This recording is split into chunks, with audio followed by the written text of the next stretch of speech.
Since I was born, but now I am getting youth.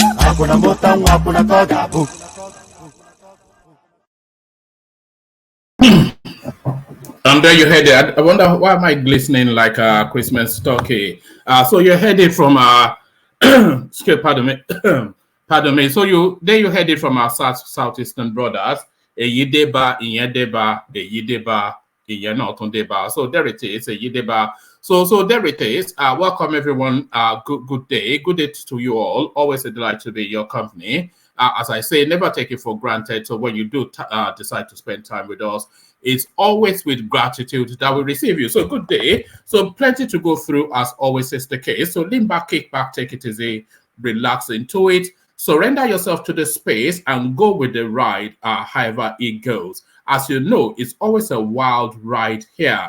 So there is your emotions will be jarred. You would laugh, you will get angry, you will feel like throwing your cup at your screen at some point in the course of this session. It is only really because we speak truth to the matters as we know it. So that truth may not be your truth, but then of course they say there's only one truth. The subjectivity of what is delivered somewhat can jar the senses in some instances, but relax into it. It's nothing personal. It is just the way it obtains within the space that we live in, either mentally or physically. So there it is. So relax into it. But before you relax into it, though, the usual protocol, I keep asking every single day to click on the like button. But anytime I look across to check, the viewership never at any point in time mirror the like button. So click on the like button. You know, that like button, it is at no cost, but it's a big thing to somebody that does these sort of things, because it shows the YouTube algorithm the sort of response, whether you like or detest whatever is being said. Nevertheless, it's engaging you cranially in some form. Your senses are being exercised. Your emotions are being agitated either in joy or in anger, and it's impacting on you one way or the other. So the impact alone is something that's been done. Your thoughts are being provoked either in concurrence with what is being said or in disagreement. So that is a purpose. So that purpose already is just a like button. It's a flick of a thing. And really, it helps the algorithm of the space. So that's why every YouTuber or every social media content space is always asking you to click on the like button. It's nothing bigger than that. It's no cost to you, but it helps tremendously for the sort of a hierarchy of the platform. So click on the like button. It's that long-winded essay that I just delivered. So click on the like button so that, and then of course, if you are not already subscribed, your cursor is right next to the subscribe button. So correct that as well. So click on like and subscribe. So if you haven't done that, do that now. So click on like and subscribe. And then of course, if you want to come participate, there's no point getting angry on your sofa. If there's something that you agree with or you disagree with, come on the screen and voice your opinion. We have only one rule here: no foul language. That's the only rule. Or you can say anything, but then of course, whatever you say, prepare to have it intellectually challenged.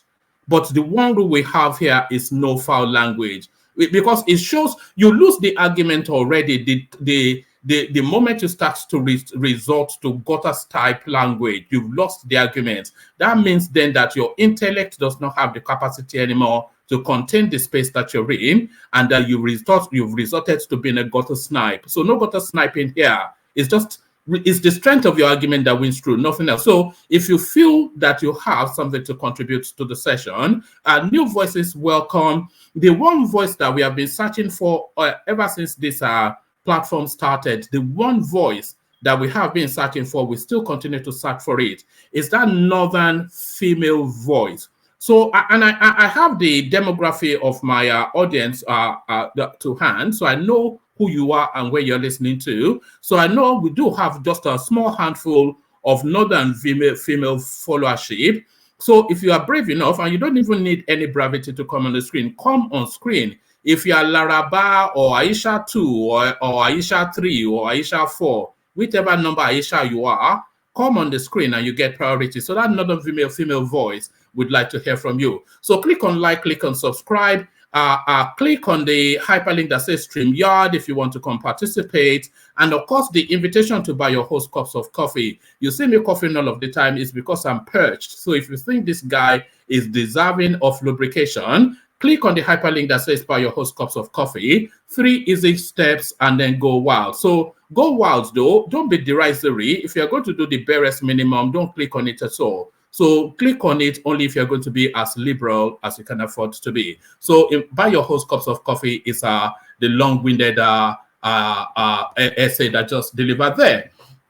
So probably, certainly, this is going to be a controversial session because, of course, it kicks off with this. Igbos, and by the way, this is this headline is a reinterpretation of what the guy actually said. But I'll go with the headline anyway because this is how it's been written. Igbos are aliens in Yoruba land. They should never come near Lagos politics again.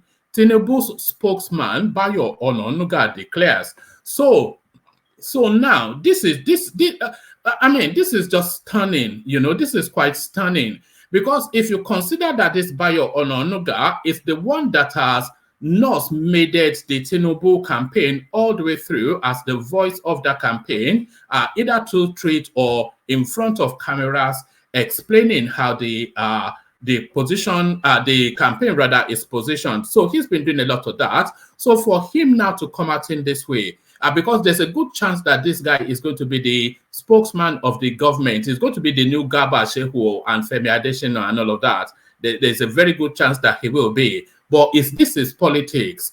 Igbos are alien in Yoruba land. They should never come near Lagos politics again. Tinubu spokesman Bayo Ononuga declares. So that's quite a thing to say, of course, quite a thing to say. But then we're still staying with the politics of it. The morning after the night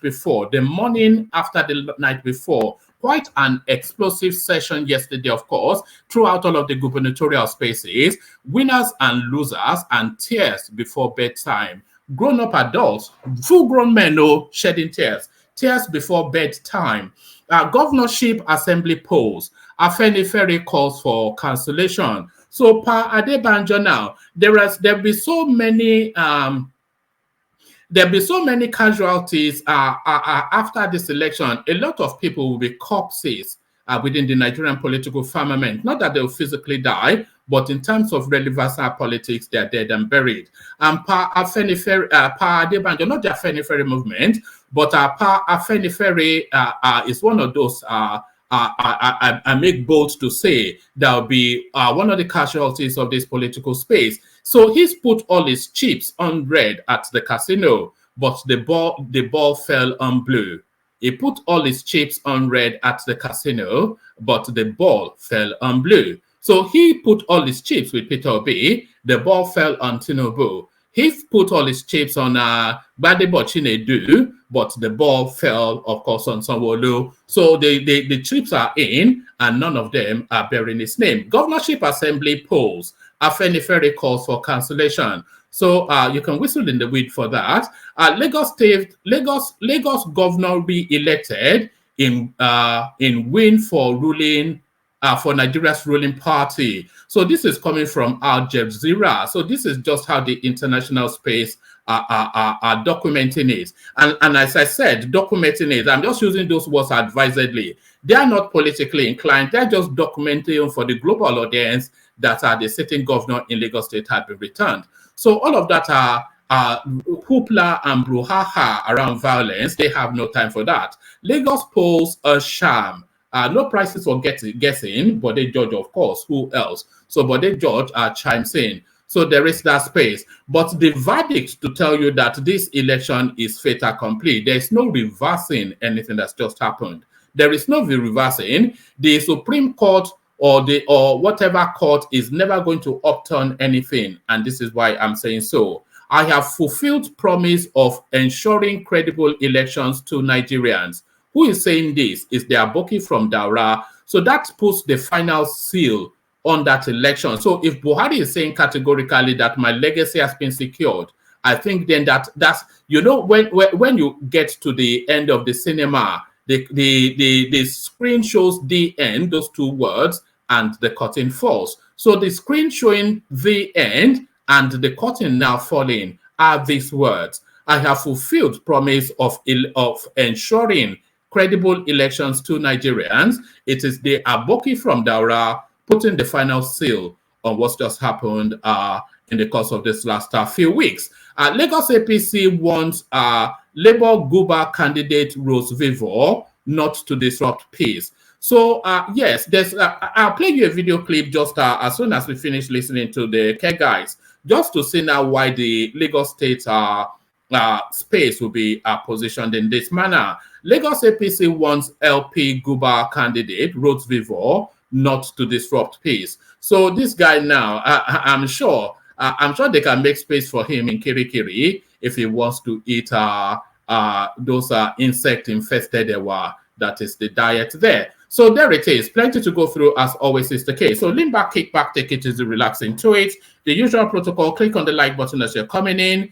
Click on subscribe if you haven't done that already. Well, click on like, click on subscribe, click on the hyperlink that says StreamYard to come join us on the screen, and the invitation to buy your host cups of coffee that remains ever ready on the screens. So do all that, and as you do all that, let me take a micro musical intermission before we delve straight into it. You know where we're going, of course, to the K Guys. Egbe Elemu, the K Guys. Only water, where they see ma. Water, only water, where they see ma.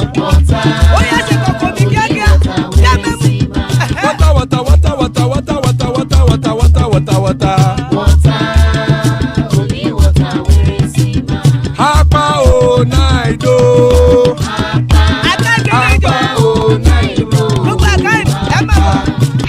Papa, you don't come. Oh.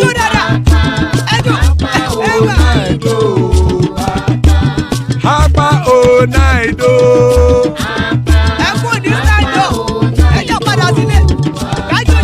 Oro kẹ̀kẹ́ ẹlẹ́mùrè o. Ilé sọ́díyà kẹ̀kẹ́ ẹlẹ́mùrè o. Bọ́bí Master kẹ̀kẹ́ ẹlẹ́mùrè o. Chief Wáìlà tí kẹ̀kẹ́ ẹlẹ́mùrè o. Eruku lẹ̀lẹ̀ ẹlẹ́mùdé. Eruku lẹ̀lẹ̀ ẹgbẹ́ ẹlẹ́mùdódò jàre o. Eruku lẹ̀lẹ̀ Ghana ti dé ẹgbẹ́ bọ́dì o. Ọmọ ẹlẹ́yẹ ẹyẹ o ó dìlé o. Odúyẹ̀lá ẹyẹ o ó dìlé o. Petrosonama ẹyẹ o ó dìlé o. Petrosodúnkẹ́ ẹyẹ rẹ̀ ó dìlé o. Ẹlẹ́kọ̀ ọ̀run mú ìní o.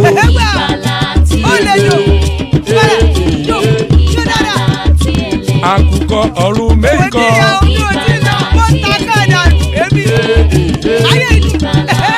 Ikú kò ní ríwà gbéṣe o.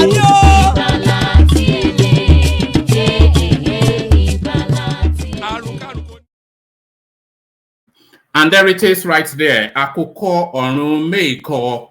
Ikú kò ní ríwà gbéṣe.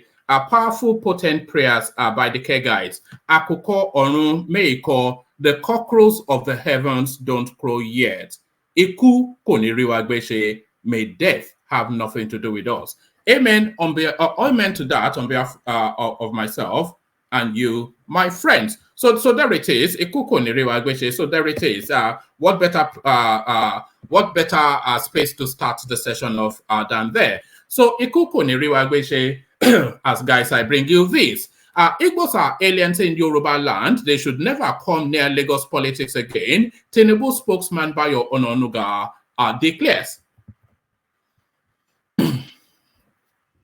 Pardon me. Bayo Ononuga, the spokesperson of the Bola Tinubu Presidential Campaign Council on Sunday, pushed an outright let's take that again. Bayo Ononuga, the spokesperson for the Bola Tinubu Presidential Campaign Council on Sunday, pushed an outright exclusion of Nigerians of Igbo extraction from Lagos political power, making an escalation of ethnic controversies that enveloped the governorship election of March the 18th.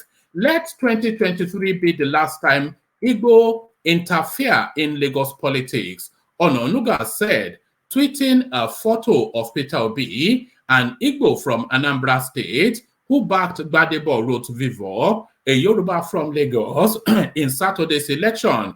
Let there be no repeat in 2027.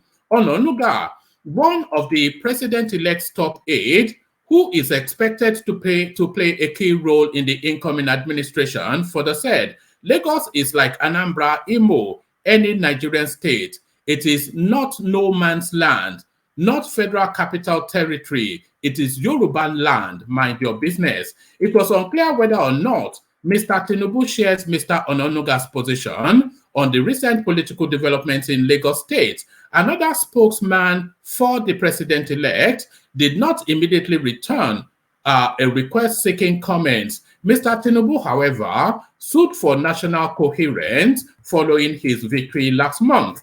For decades, Lagos, a state in Yoruba-dominated southwestern Nigeria, has played host to citizens from other parts of the country who also play active roles in its business and politics. However, Nigeria's most cosmopolitan city has been rocked by divisive ethnic tension this election season as politicians pulled ethnic strings to gain advantage. Mr. Ononuga's statement targeted at the Igbo, which has been widely condemned by Twitter users, comes as President-elect Tinubu prepares to take over leadership of a highly polarized country. So let's just leave that there. I think we get the gist of that. Is there?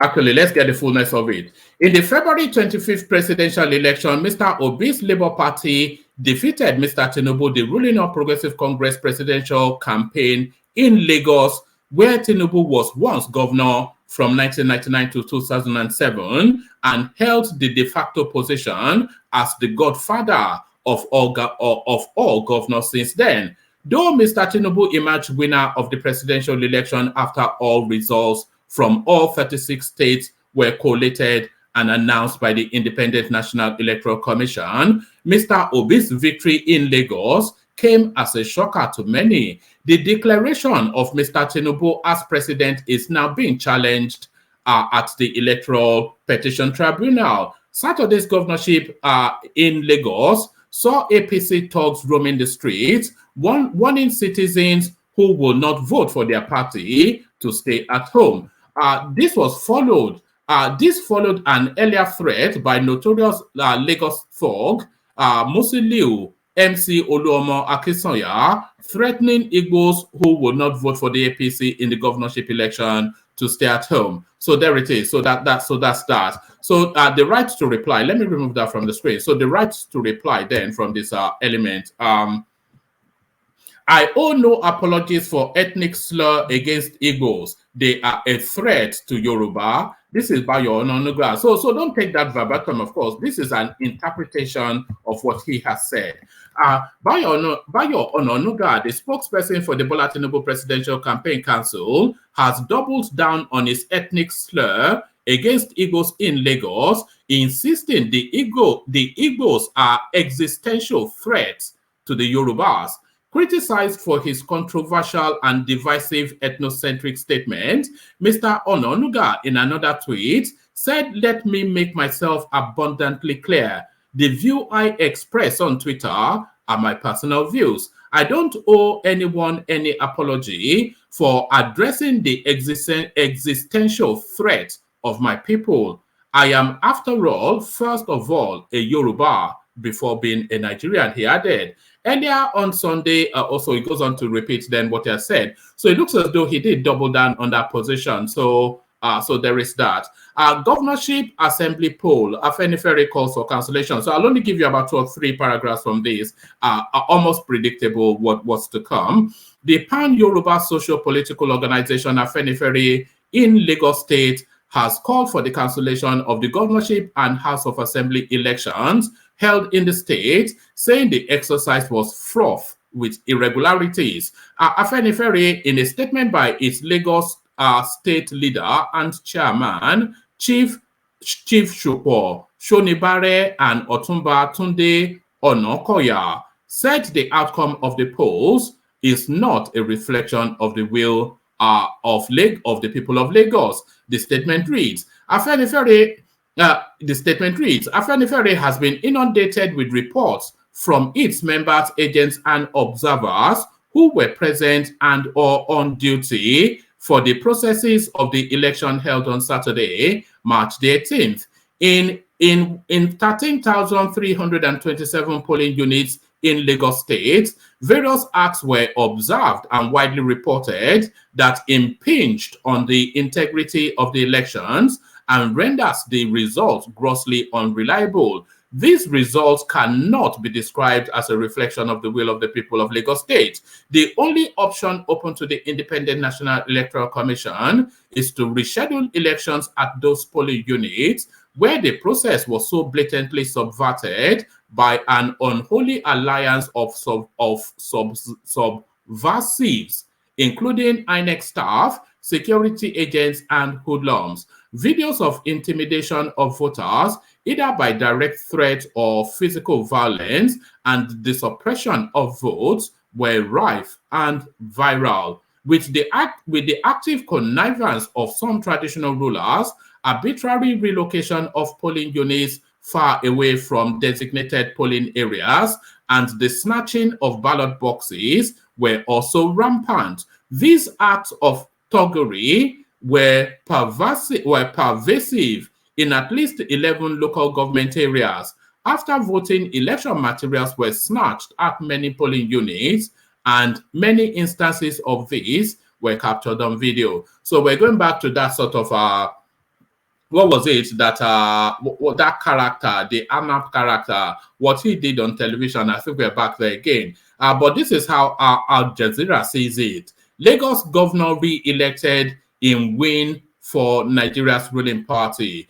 The governor of Lagos State has easily won re-election in a low turnout local voting. Figures have shown, marking a victory for Nigeria's ruling party just weeks after the commercial capital backed the opposition in a disputed presidential election. According to the Independent National Electoral Commission, INEC, incumbent Babajide Sanwo-Olu of the ruling All Progressive Congress APC party had more than 736,000 votes after votes were tallied in districts representing 95% of votes on Sunday. So that's how it's been documented. His closest rival, Gbadebo Rose-Vivo of the Labour Party, secured 292,000 votes, according to the figures released by INEC. The turnout was just a small fraction of the 7 million registered voters in Africa's largest megacity, which has a population of more than 20 million people. So that's how it's been reported internationally. So, but they judge, of course, so you can rinse and repeat what we just heard from the Afenifere space.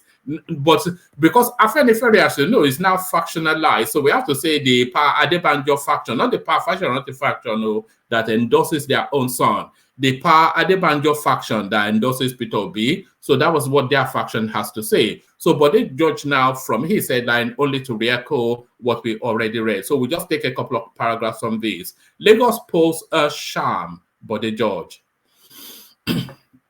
A former deputy national chairman of the People's Democratic Party PDP, Chief Bode George, on Sunday described the governorship and House of Assembly elections conducted in Lagos State as a sham and a disgrace to democracy. George, in a statement, faulted the conduct of the polls, saying it is a disgrace to Nigeria as a country. He said, "As a Lagosian, I feel so shattered, so heartbroken that our democracy is now in shambles. What a disgrace. I am close to 80 years now, but never in my life have I seen such a despicable and dishonorable way of not allowing people to exercise their rights to vote for whoever they want. This election, in some places, was completely shambolic. What is going on? It is disheartening that Lagos State, the bastion of civility, humility, decorum, harmony, and respect for rule of law, was on Saturday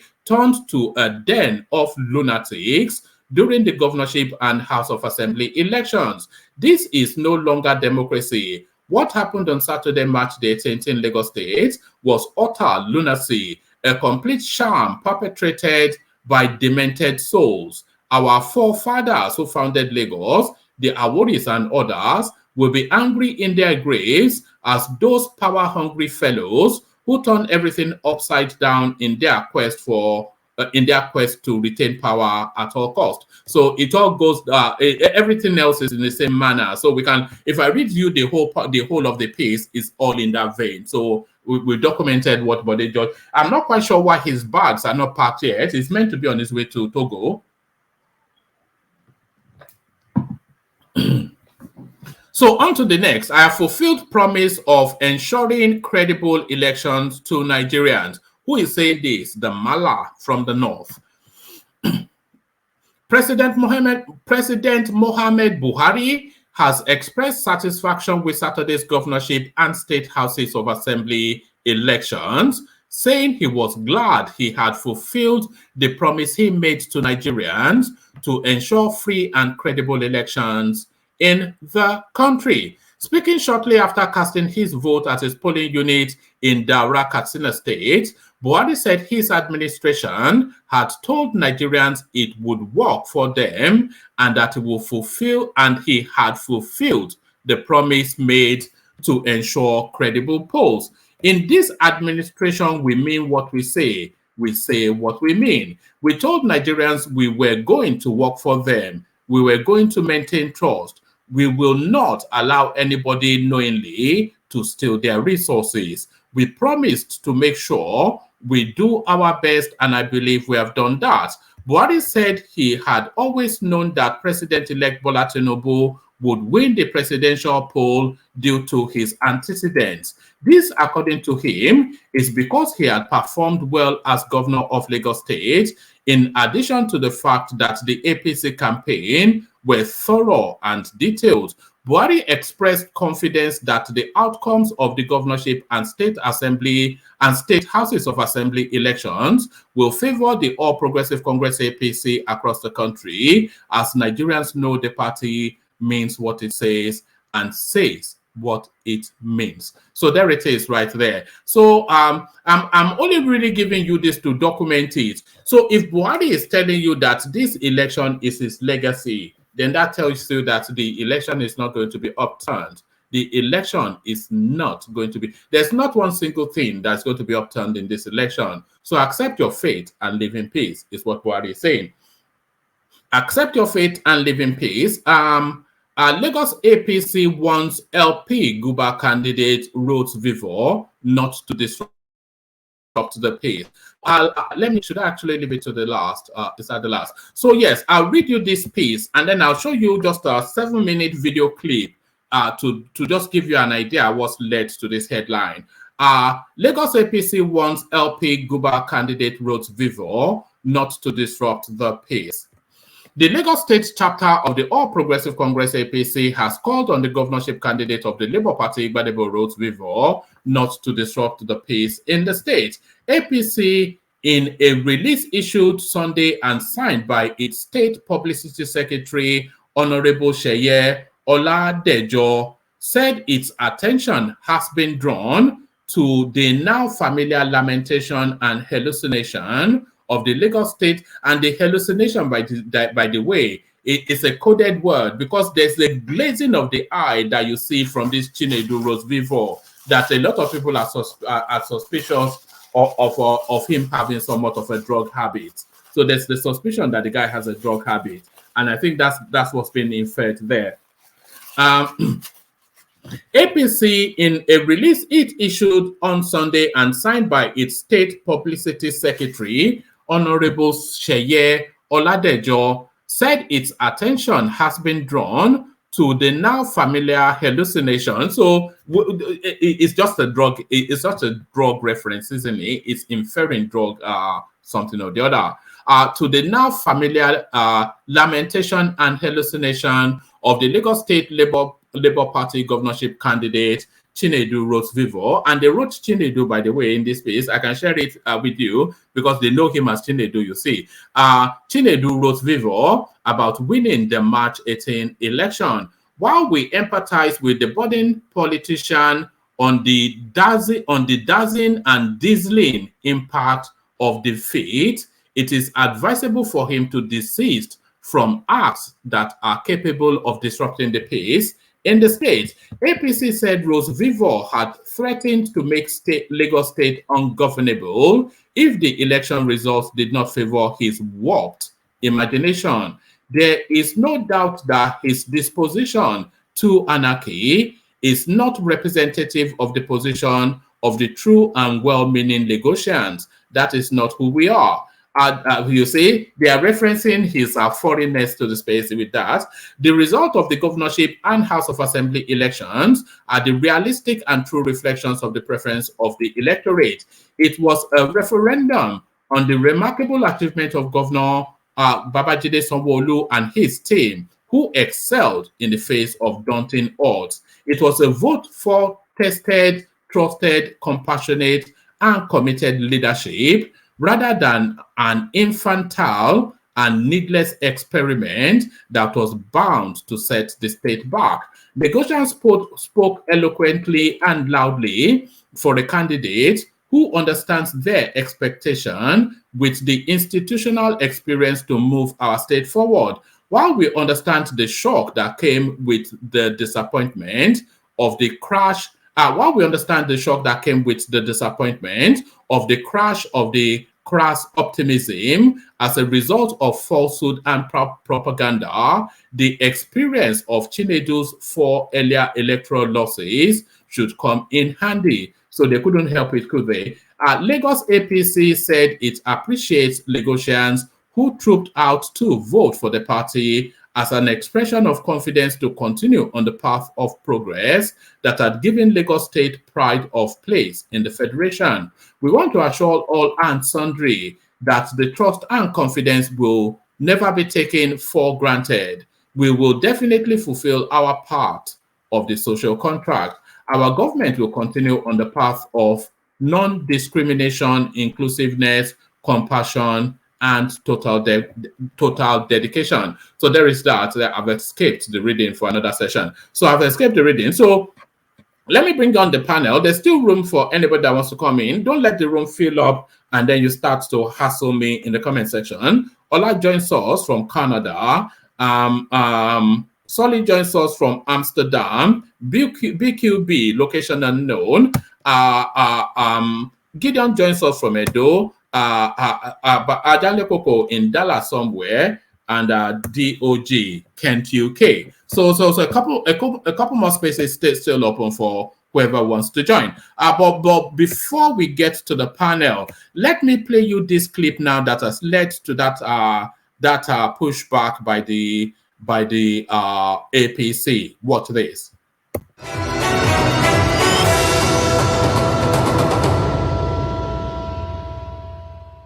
If you notice, can you go back to that? If you notice, there is a signature here, but this has been altered. You see, the signature originally was for 67. Now it has, Tipex has been used to cover this 6. A 0 has been added, and now you see 7. You look at the APC, originally it was 20. Or 22, most likely. 20 or something, right? And then now you see the Tipex here. A 1 has been added, and now it's 120. So the signatures are there, but these results have been tampered with and then uploaded. And there's so many instances of this. And then also you find that a lot of results are being called as results, authentic results, are being called as authentic results, but you see that they are state assembly results or presidential results. Like, for instance, this is the state assembly result, but it's being submitted as the governorship result, and it is this result that is being calculated and announced by INEC. So there are so many instances of this, right? And it's not going to stand, because we have our results, we're in the lead with our results, and we're going to challenge this in the court of law. Go ahead. One, 19 local governments have been collated and announced so far. The TOs are outstanding. You won in award of him. The incumbent has won in 18 local governments. I've seen their situation even. They are jubilating already. The next call would be for you to make the call.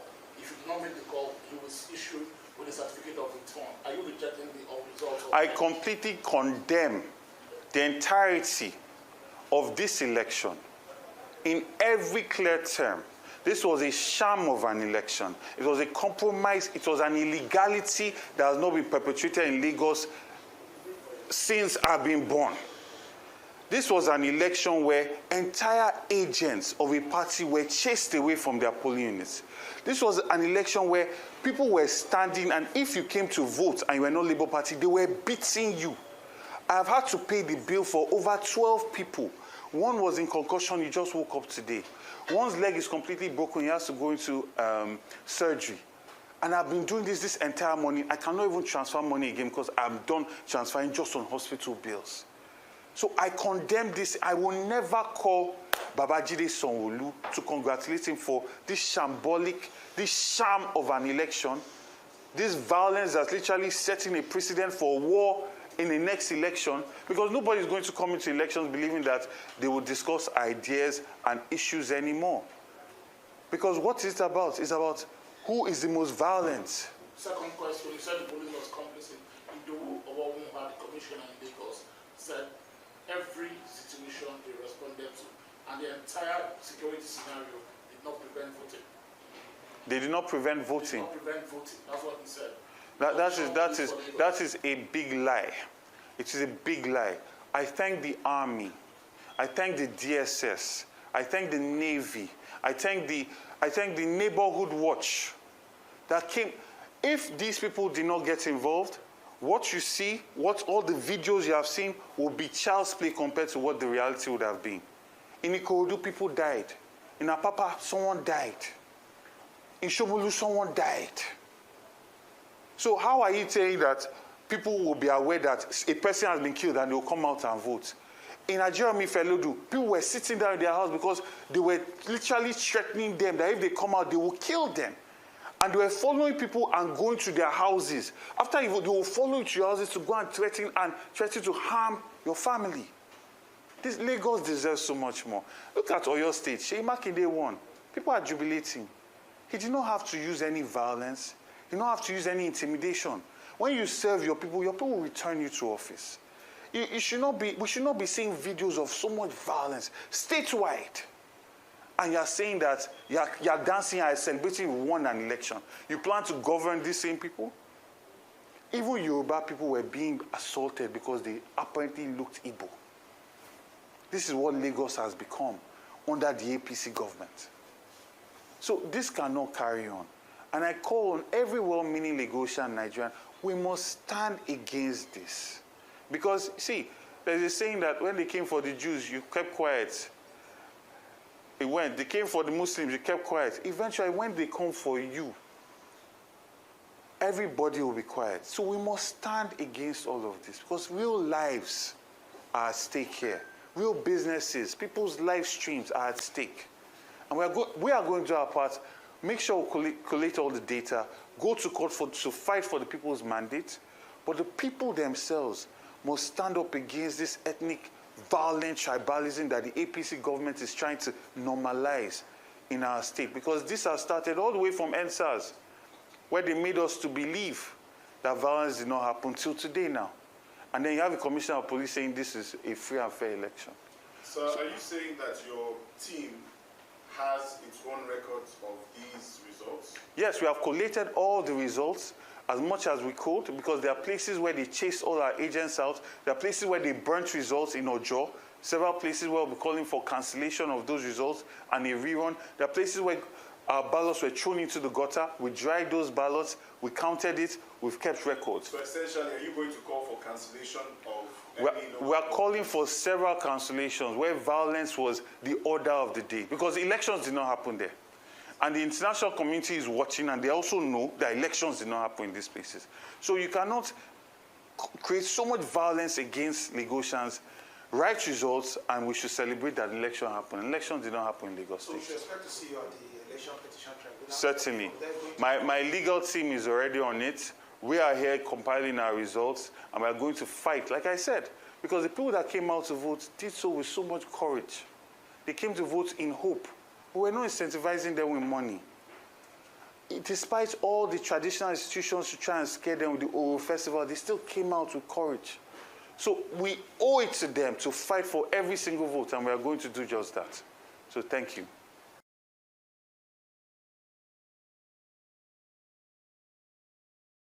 It is like father, like son. I hear all the lawyers in Lagos, they form the queue at the doors of the Lamborghini and Ferrari showrooms in Lagos. So there it is. So the lawyers feed now. But before we go to BQB to kick off the conversation, let's give Sanwo-Olu the right to reply. So the right to reply, Sanwo-Olu.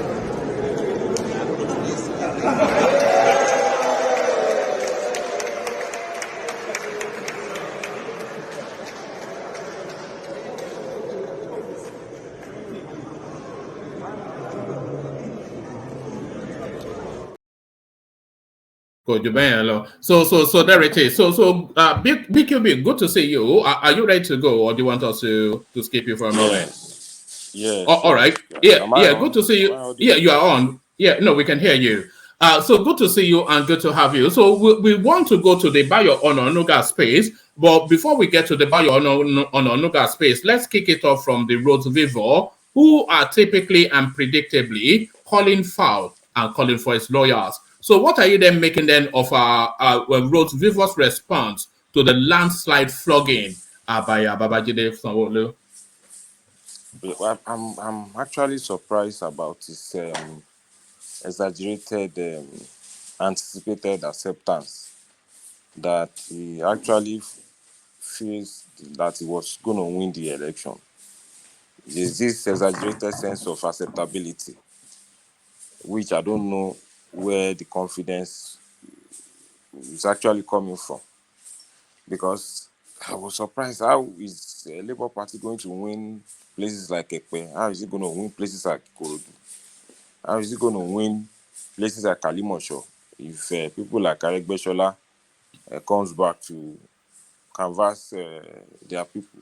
How is it going to win in Badagry? It might win in maybe Osodisolo or Itiosa because of the politics around all these celebrities and all these obedient sponsor. Most of those them in Lagos are in that Itiosa axis. Then we can understand the reason why he might win in maybe Amuwodofin, Ajerom inside. But in generality, I'm not expecting him to win. So I don't understand why he's surprised. And he was even saying that the result they got from their coalition unit, I don't understand. I don't know the result they got from their coalition units. About Is that not typical language of Nigerian politics though? When if you because Goodluck Jonathan Binde and normally have you ever known an instance of a Nigerian politician to lose and not cry foul? but at least you present some information with facts. Well, about at least I know about 6 or so polling units in my area. So Sanwo-Olu won massively, and it's not like it was rigged in the polling unit. We saw the result, and that is what replicated in most of those areas. And we know the reason. The ethnic issue has really brought out the venom and the intention to really vote and increase the number for the governor. So that I think is part of the reason why I feel the governor got some votes in more votes this time around. So I'm surprised about his media something, but I discovered something that is usually the Arise people that is the platform that is using. So I don't know the connection between Labour Party, Arise, but they just Well, sorry. They had Arise, this link. sorry, BQB. Arise, as you Yeah, know, it's a PDP platform. The chairman, of course, of that channel is a senior member of the PDP. But then is that synergy then between the PDP and the Labour Party? That's been their politics. yeah. So even in their reportage of the whole story about the states, they are more focusing on where there are issues, where there are some violence, where there are some disturbances. They are not focusing. We have more than 10,000 polling units in Lagos, which was largely peaceful, and votes were casted without any harassment or intimidation. But they are just focusing on those pockets of places where there are violence. Of course, we condemn violence, but that doesn't reflect the generality of all the votes casted in more than 10,000 polling units across the state, which I think that is my belief system. The Rose Vivos people and the belief system are more on this vengeance, annoyed, and having this kind of agenda and wanting to bring the guy in as the governor. It's not really based on any form of previous experience, competence, or capability, which is what some of us look and said, no, Peter Obi's vote cannot automatically translate to your vote this time around. So, and I think I'm not surprised about the outcome. If you go to court, all Lagos election has always been contested in court anyway, from possibly 1999 till now. So if you go to court and contest the election, of course, we know what is likely going to happen at the end of the day. So that's just my initial response to his outburst. All right, and to the Bayo Ononuga space, so we have his tweets, and so there is no equivocation on what he said. This is what he's saying verbatim on his own tweet. Let 2023 be the last time of Igbo interference in Lagos politics. Let there be no repeat in 2027. Lagos is like Anambra, Imo, any Nigerian state. It is not no man's land, not federal capital territory. It is Yoruba land. mind your business. So that is a senior functionary who a lot of people suspect either the Minister of Information or certainly a presidential spokesperson are very ethnic tweets. What are you making of that? Yes, I'm going to respond to this as a Nigerian and as a Yoruba man. As a Nigerian, you want to look at it as this kind of tweet and narrative doesn't promote unity. But when it comes to the issue of politics and election, unity is secondary. Politics is interest. So any beliefs, any union, any group that doesn't align with my interests is my enemy. So, and if you follow the politics of Lagos, the Igbo interest has always want to be the only antagonist to the APC machinery in Lagos. It's not the first time. It happens when Ambode was coming. That was the genesis of the Oba Lagoon story, where Jimmy Agbaje was trying to have an arrangement with them that he's going to give them some vital position in his government so that they vote for him massively. That was what necessitated the king to call them to a meeting. And as the king that we know, the way he talks, so he made the assertion that he's going to throw them in the lagoon. They didn't vote for anybody. So we know this, but it has not gotten to this height now that it was obvious that if you see an average person, if you interacted with an average person from Eastern extractions, they don't want to engage with you on any level of intellectual reasoning. They will even tell you what did Sanwo-Olu did in the last 4 years. So I was in a conversation. I was in another platform. Somebody was asking me what. No, we saw you. We saw you there when so, we saw you there when they were slapping you around. Yeah. So, so it's not even for today. He was asking me. One Jude was asking me, what did he do in the next 4 years? Well, last 4 years. I was saying, how would you want me to answer you what he did in the last 4 years? The question is even derogatory for you to ask me what the governor did. There was so much improvement, so many developments in terms of what you talk about education, schools, name it. You can see it if you are in the state. Ask those people in the state, the Aborigines, the owners of the place. They felt there is an improvement. But you that you are not living in the place, you are saying that there is no improvement. You can't be the barometer to measure a progress of an area. If the people in that area felt that there is an improvement there, why can't you leave it for them?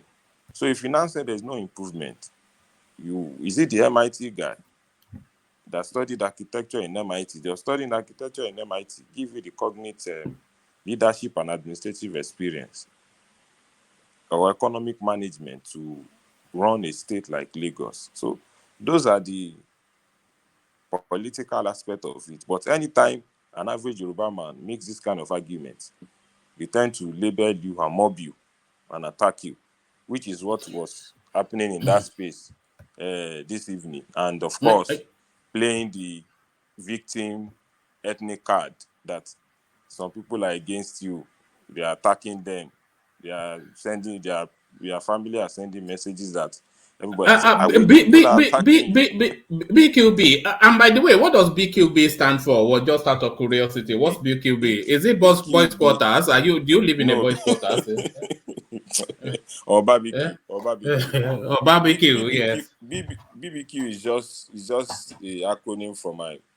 Of course, we have 3 names now. Your son, okay. your So your first name, initials, okay. and last is just initial. So that's all just right.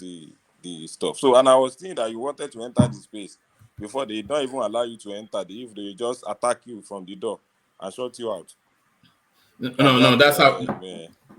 No, that's how it goes there. Hopefully, Rudolph will calm it down after the elections because we all like him, but some of the goings on there cannot carry on. But some of the goings on that cannot carry on, taking it back to Bayo Onuga, it's his position now untenable because he is a senior politician and you can't be both. You can't be an ethnic Yoruba man and a federal senior functionary as well. So has this tweet that he has put out, has he put an end to any ambition of him being a presidential spokesman, never mind being a minister, such an ethnic phobic sort of a pronouncement from a senior space? Yeah. It might be if I was the president, being that ethnic person that he is and his belief, and you can't blame him.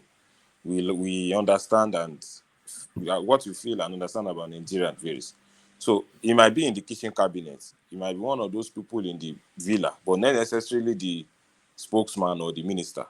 Because anybody that you're appointing as a minister must have this kind of nationalistic appeal.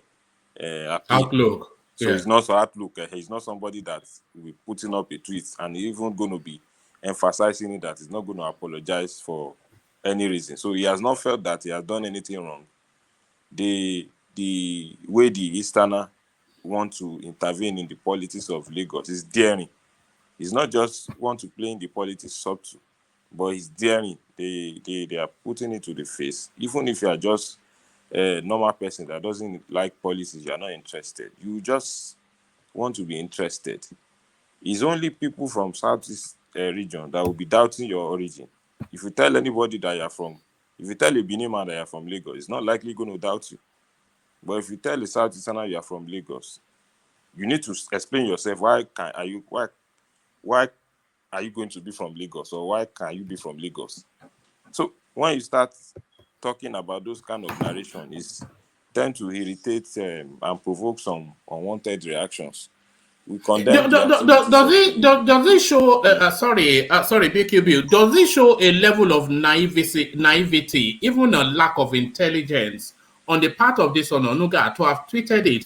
Because the moment he tweets it, it's publicly documented. Everybody has captured it. Oh, there's no point yes. in even deleting it anymore. But if he had said it privately, even publicly, he can say it was misquoted and everything. But for him to tweet something like that, somebody of his seniority and importance within that Tinubu space, is that a level of seniority and almost lack of intelligence that disappoints somewhat? Is it disappointing that he would such a schoolboy error?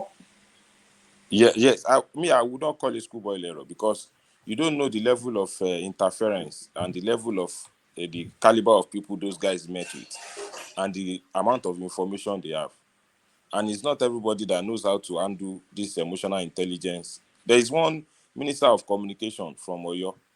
Initially, he was speaking for Tinubu, or this spokesperson of the campaign council. But if you discover anytime the guy is out on a media interview, he usually doesn't handle the space very well. That he will be angry. So many times he will have to be in the form of like an argument. So they had to step him down. I think Bayoshi too. So they have so Yes, many of those. was it the one fighting Showore in some studio? Yes, Yeah, yeah. So yeah. yes, he was even fighting Rufai sometimes. So they had to step him down. So later he was no longer communicating with the media on behalf of the. So I think some of them, the level of tolerance that they have vary. So, and if anybody, just like what we say, it's democracy now. That's what he feels. When Trump to call Africa shithole country, do some form of racist post in an attempt for him to win an election.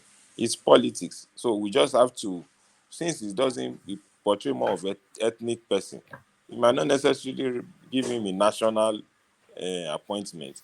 He might be a spokesman of the president or something like that, so that it will not be like he's a minister. He's representing Nigeria in court. So I don't really see any fuse in what the guy is tweeted, because you don't understand the level of involvement he was. You don't understand the level of attack the guy must have suffered, because the response we put out is based on the informations and the reaction we got before. So all those kind of information would make him to come up with that tweet. He will not just sit down and be typing that. He must have been typing it based on some level of. But people expected him for his level to have some form of maturity. But anybody can make mistakes, or anybody can, and he will be responsible and bear the consequence. So I think that's just what I feel about Kí ló ń ṣe? Mr. Bayo. Kí ló ń ṣe? Ó ń ṣe Benny. No, not really. There's somebody in the kitchen. doing All some. right, I can hear rattling about. Yeah, there's somebody in the kitchen. All right, brilliant. We're all getting ready, so make sure our own is part of it. No problem.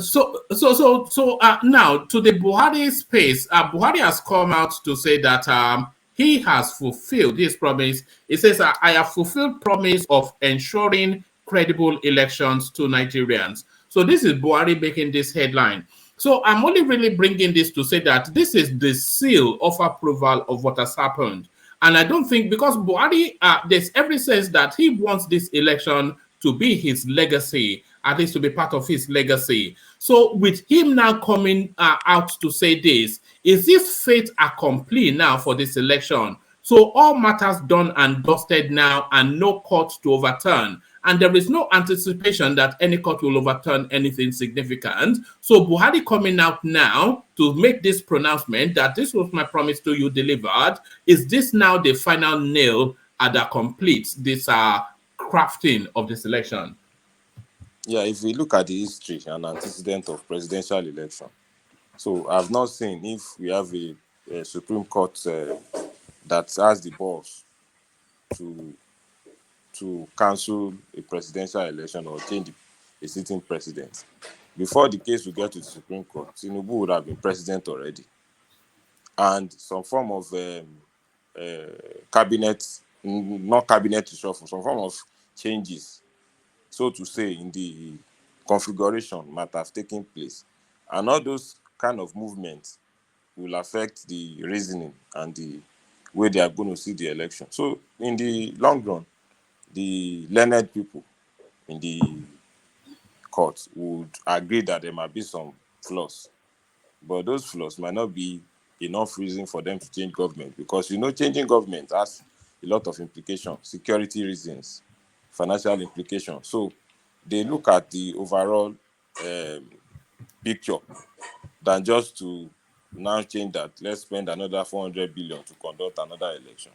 I think Buhari has done well for me personally, especially when With you this look. election or his administration, is it this election or his No. administration?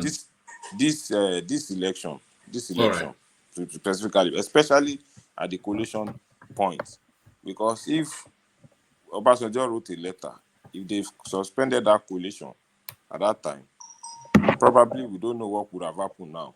It's just going to give a space for so many things to start cropping up, and of course the story of June 12th that we read will come into mind. When you start giving a vacuum, you tend to give room for so many issues to come. So the way the guy, INEC chairman, moved the process, of course, because the guy will get signal from the presidency too that you can't suspend this process. You just have to complete this process, and anybody that is aggrieved then can go to the court of law. So on that, he has delivered the election now, and he marked himself as successful. This is the first time we are using beavers. The only problem that they are saying part of it is that the presidency was not transmitted immediately, but it was not in law, electoral law, that it must be transmitted immediately. So those are just the small area that's, but by and large, improvements will be made on the subsequent election.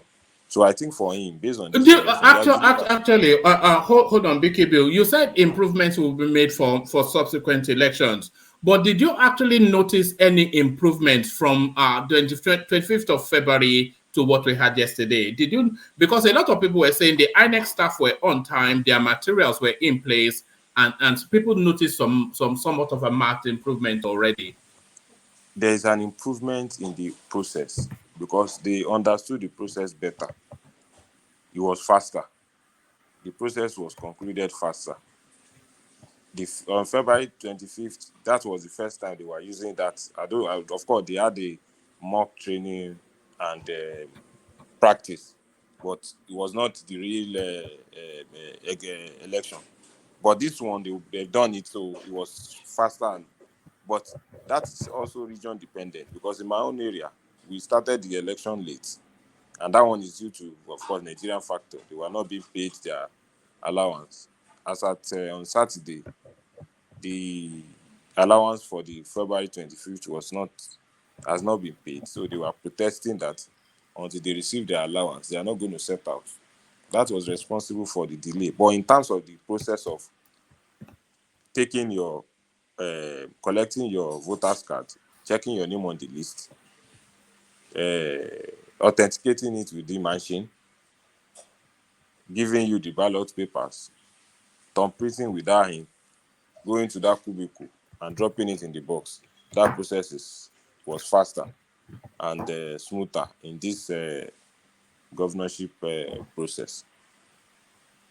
All right, brilliant. And a couple more spaces. Bode George saying the elections was a sham. Afenifere, the Adebanjo branch, asking for cancellation. All of that predictable, would you say? No. I don't. Of course, we are Yorubas. Bode George is my father from the same local government as our header. Pa Adebanjo is our Yoruba header. We respect them. But of course, we know that they have their biases. So the biases affecting what they put out. And these people have their issues rooted in the candidacy of Jagaban. If you have any conversation with Bode George for 5 minutes, you will mention Tinubu. If you have any conversation with Baba Adebanjo for 5 minutes, you will mention Tinubu. So you know that their hatred is deep-rooted for that man. So I don't understand why you now say that in 10,000 units. Do we have violence in 1,000 units? Let's assume we have 10,000 polling units in Lagos. Do we have violence in 1,000? What is 1,000? What's the percentage of 1,000 in 10,000 units? So even based on this simple statistical analysis, are we now going to cancel the whole election because of that? So they are elderly people, and this is democracy. Anybody you can always have your say. That is just the space. That's just my response to them. All right. Before I go on to Ajanle Koko, I'd like you to respond to this. This is a moment in time in Nigeria's political evolution. So I'm not sure if you have a screen, but this is a moment in time in Nigeria's political evolution. It says a big win. Aisha Binani of Adamawa State emerges first elected female governor in Nigeria. A big win for Nigerian women as Aisha Binani of Adamawa State emerges as the first elected female governor in Nigeria. So give us your thoughts on that, BQB. Yes, I'm actually watching that space, but you know, this space is actually confusing because the camp of the opposition, they are congratulating themselves. The female governors camp, the APC, they are congratulating themselves. And not quite about a few minutes, I saw a tweet from Festus Kiyamo alleging that the INEC official is being coerced to reduce the vote in some local governments, something like that. So I don't think it has been finalized. So I hope it is finalized. Yes, our politics needs that. We would rather achieve one. Our politics needs it. So I hope it's finalized. No, I hope I hope it's finalized. I hope at least for us to achieve women. And it's even surprising that it's even going to be in the northern part of the country. Look at that, and you keep calling them backward. Backward, that would be backward. We that we are civilized. We couldn't. I don't know if they present any female candidates. Whether it's going to be possible now. Okay, we had a female candidate in Rivers State. I don't know the number of votes the woman will get. Labour Party for Rivers State, the female gubernatorial candidate. So that's just my reactions to that. All right, brilliant. Stay with us. Let us know when the bokoto is ready because I'm hungry. So that is a BQB, doubling as a chef and a political analyst both at the same time. A man of many skills, a chef and a political analyst. Let's go on from BQB to Ajanle Koko, who the voice I'm sure a lot of you want to hear. Ajanle Koko, are you ready?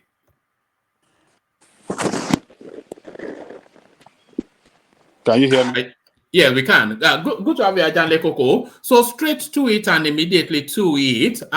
So now let's take you to the Bayo Ononuga tweet. That seems to be the one that is agitating people the most. I was stunned when somebody at that level will come into the political space on Twitter. They say the internet will never forget, and make such a schoolboy tweet to say that it's an ethnophobic tweet. No, there's no other way to read it. You can hold those views privately, but why would somebody of his seniority tweet such a thing? Bayo Ononuga ends his career. Ajanle Koko. Bayo Ononuga ends his career. Okay. I want to talk for now because All right. Greetings to our listeners around the world. Please click on the like button, share, and subscribe if you haven't done so. That tweet was very embarrassing. And it is very, very bad indeed. And right now, I think he's still, I don't know why he has to make such kind of tweet, because his principal already won the election. He's a president-elect, and by the virtue of his position, Bayo Ononuga, whatever he says, people will perceive it that is coming from Tinubu, because it's the spokesperson of Tinubu. And I think he should have, he should have done better. He shouldn't have made that tweet at all in the first place. And what he is trying to achieve, I don't know. It's very divisive tweet. It should be condemned. It shouldn't be coming from the high level. Person like him at the high level position like that. This is a man that is well respected when it comes to the profession of journalism in Nigeria. He's a senior journalist. Yeah. So it's a completely. It's completely ridiculous tweet, and it should be condemned. But how do you think the Southeast would respond to that tweet? Because, of course, they've always made inferences that there's a hatred towards them, especially from the Southwest and really by the wider Nigerian society. But now a senior politician openly displays that hate. Let me tell you, it's going to be interpreted by them and those on social media that are still not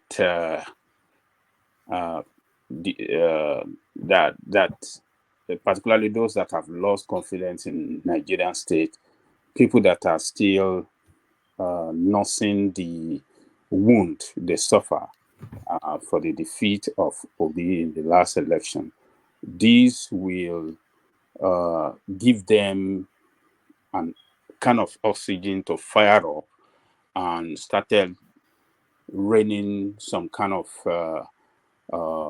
narrative against Tinubu. They're not going to. Tinubu is the person that will be robbed with this negative image being created by Ononuga. So I think by now, the president-elect, his team, they should put themselves in a position of, should they sack him? Should they sack him and publicly denounce that statement?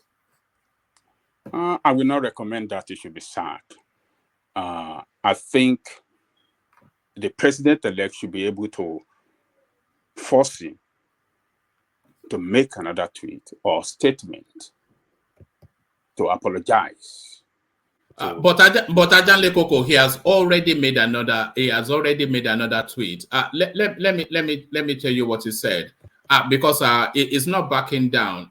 Let me tell you what he said.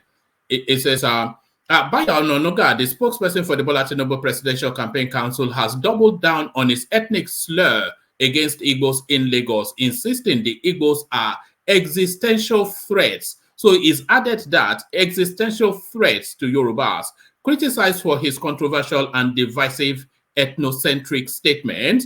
Mr. Ononuga, in another tweet, said, "Let me make myself abundantly clear. The view I express on Twitter are my personal views. I don't owe anybody any apology for addressing the existential threats of our people. I am, after all, first of all, a Yoruba before being a Nigerian." So he has to be sacked at Koko. There's no way around it. He has to be sacked. Otherwise, that's the view of the presidency or the president-elect. I mean, the way he worded the statement is too strong, saying that Igbos are existential threat to Yoruba people. That's a very, very bad statement. And the president-elect has a duty to unite the country. That is the number one duty that Tinubu, number one responsibility that he has to deal with the moment he assumes office. I mean, right from the moment that he's a president-elect, he have that duty to achieve, and he should be making some move, traveling, meeting leaders before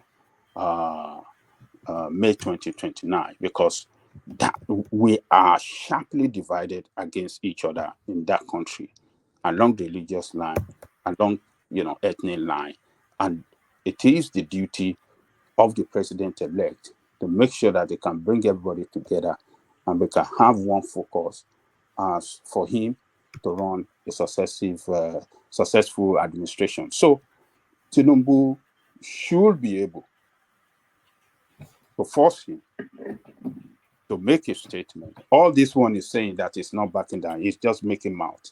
So if Tinubu called him and said, "I'm not happy with this," and I think for us to continue I think by tomorrow he'll be sacked at Koko. I cannot say any other way around it. Well, it's left for Tinubu to do what he feel that is good for him. So, but I believe if Tinubu call him and tell him that, look, go on the air and apologize, reward your statement, say it right. I'm not part of this. You are robbing me with this negative image. This is not what I represent. I believe he will do the right. He will do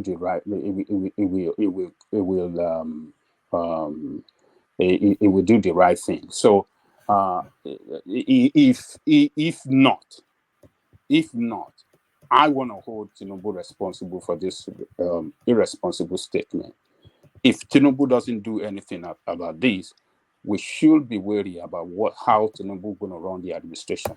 This statement Ajande Koko, as irresponsible as that statement is, would you say it's the abiding sentiment of the Yoruba space? I heard an anecdote today about one of my in-laws. He's in Akure, and he's going to give quick notices to some of his tenants renting some of his shops. From the southeast, of course. So would you say this is the abiding sentiment of the southwestern space? What that guy said. Look, woman, yes, I want to believe that.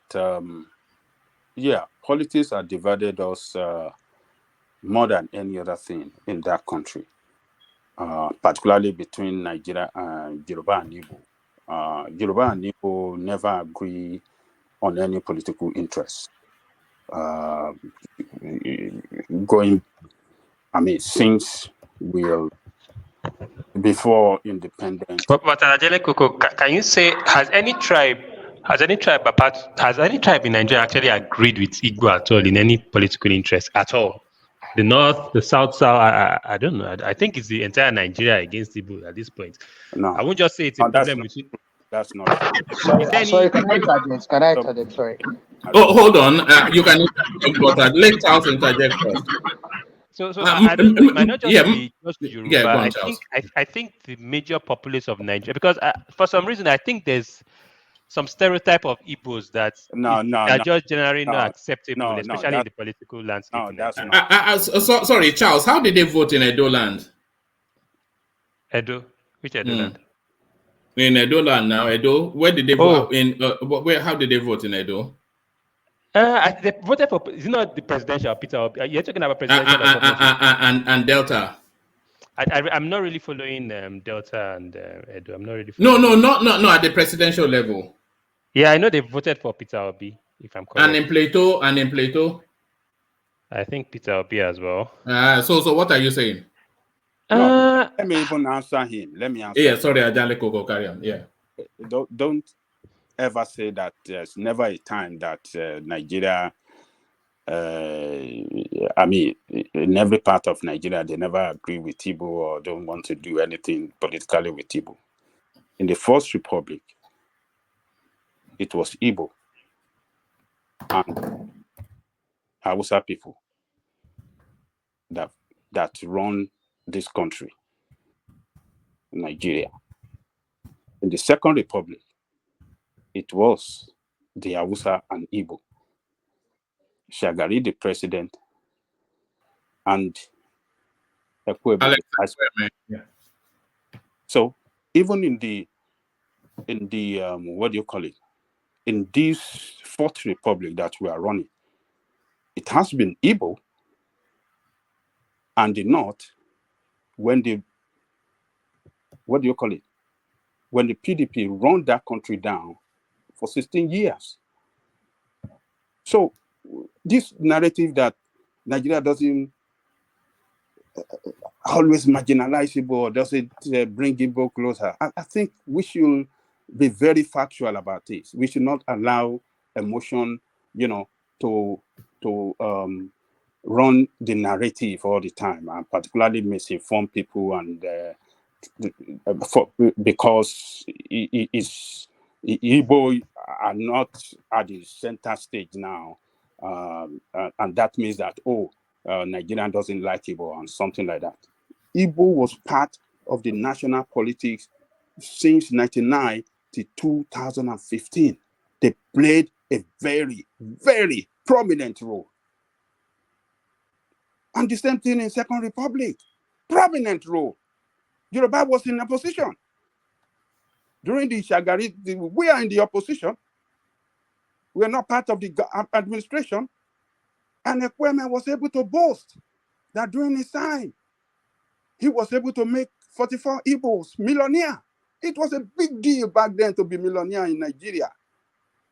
For 4 years, he said he was able to make 44 Igbo millionaire.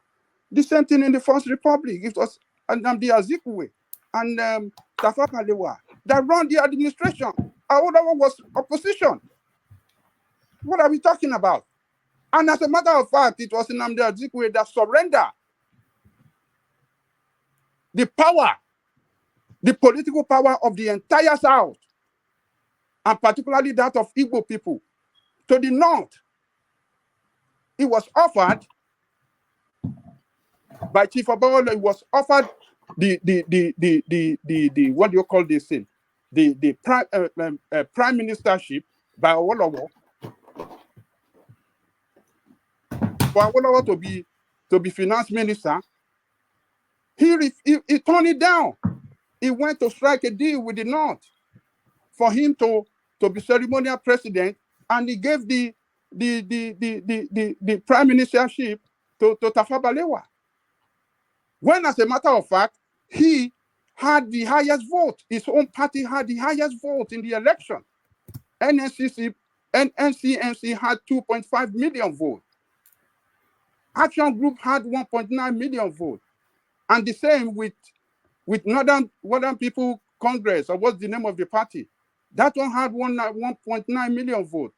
Our party, Action Group, had 70 million above above that of Northern People's Congress. But what did Zik do? He turned around against Awolowo's offer to surrender the interest of the southern political power to the north. And that was what brought us to where we are today. What do you guys try to paint all the time, that the whole country doesn't want Igbo or doesn't want to have anything to do politically with Igbo? That's not true. Charles, don't run this. Don't be part of people that are spreading that lie anymore. That's the biggest lie.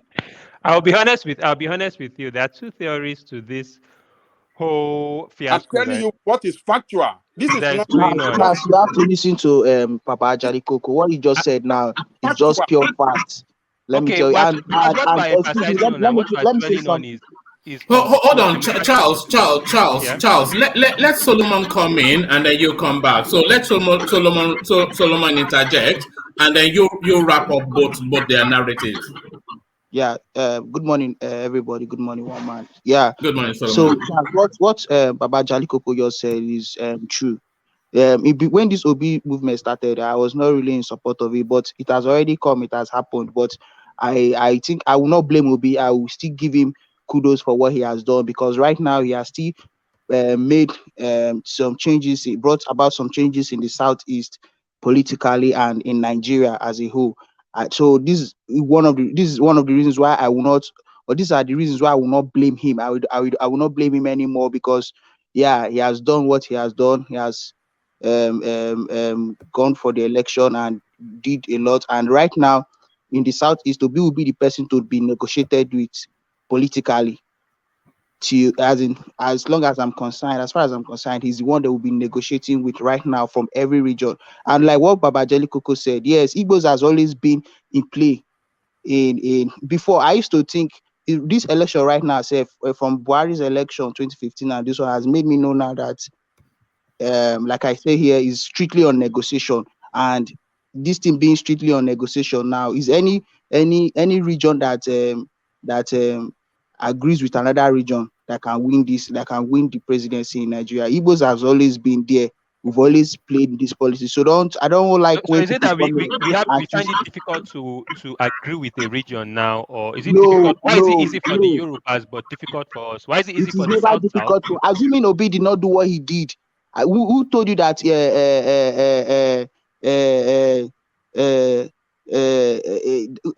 Atiku would have not won this election and Igbos will not be Igbos? I see why I wanted Atiku is because I knew these kind of things would play out.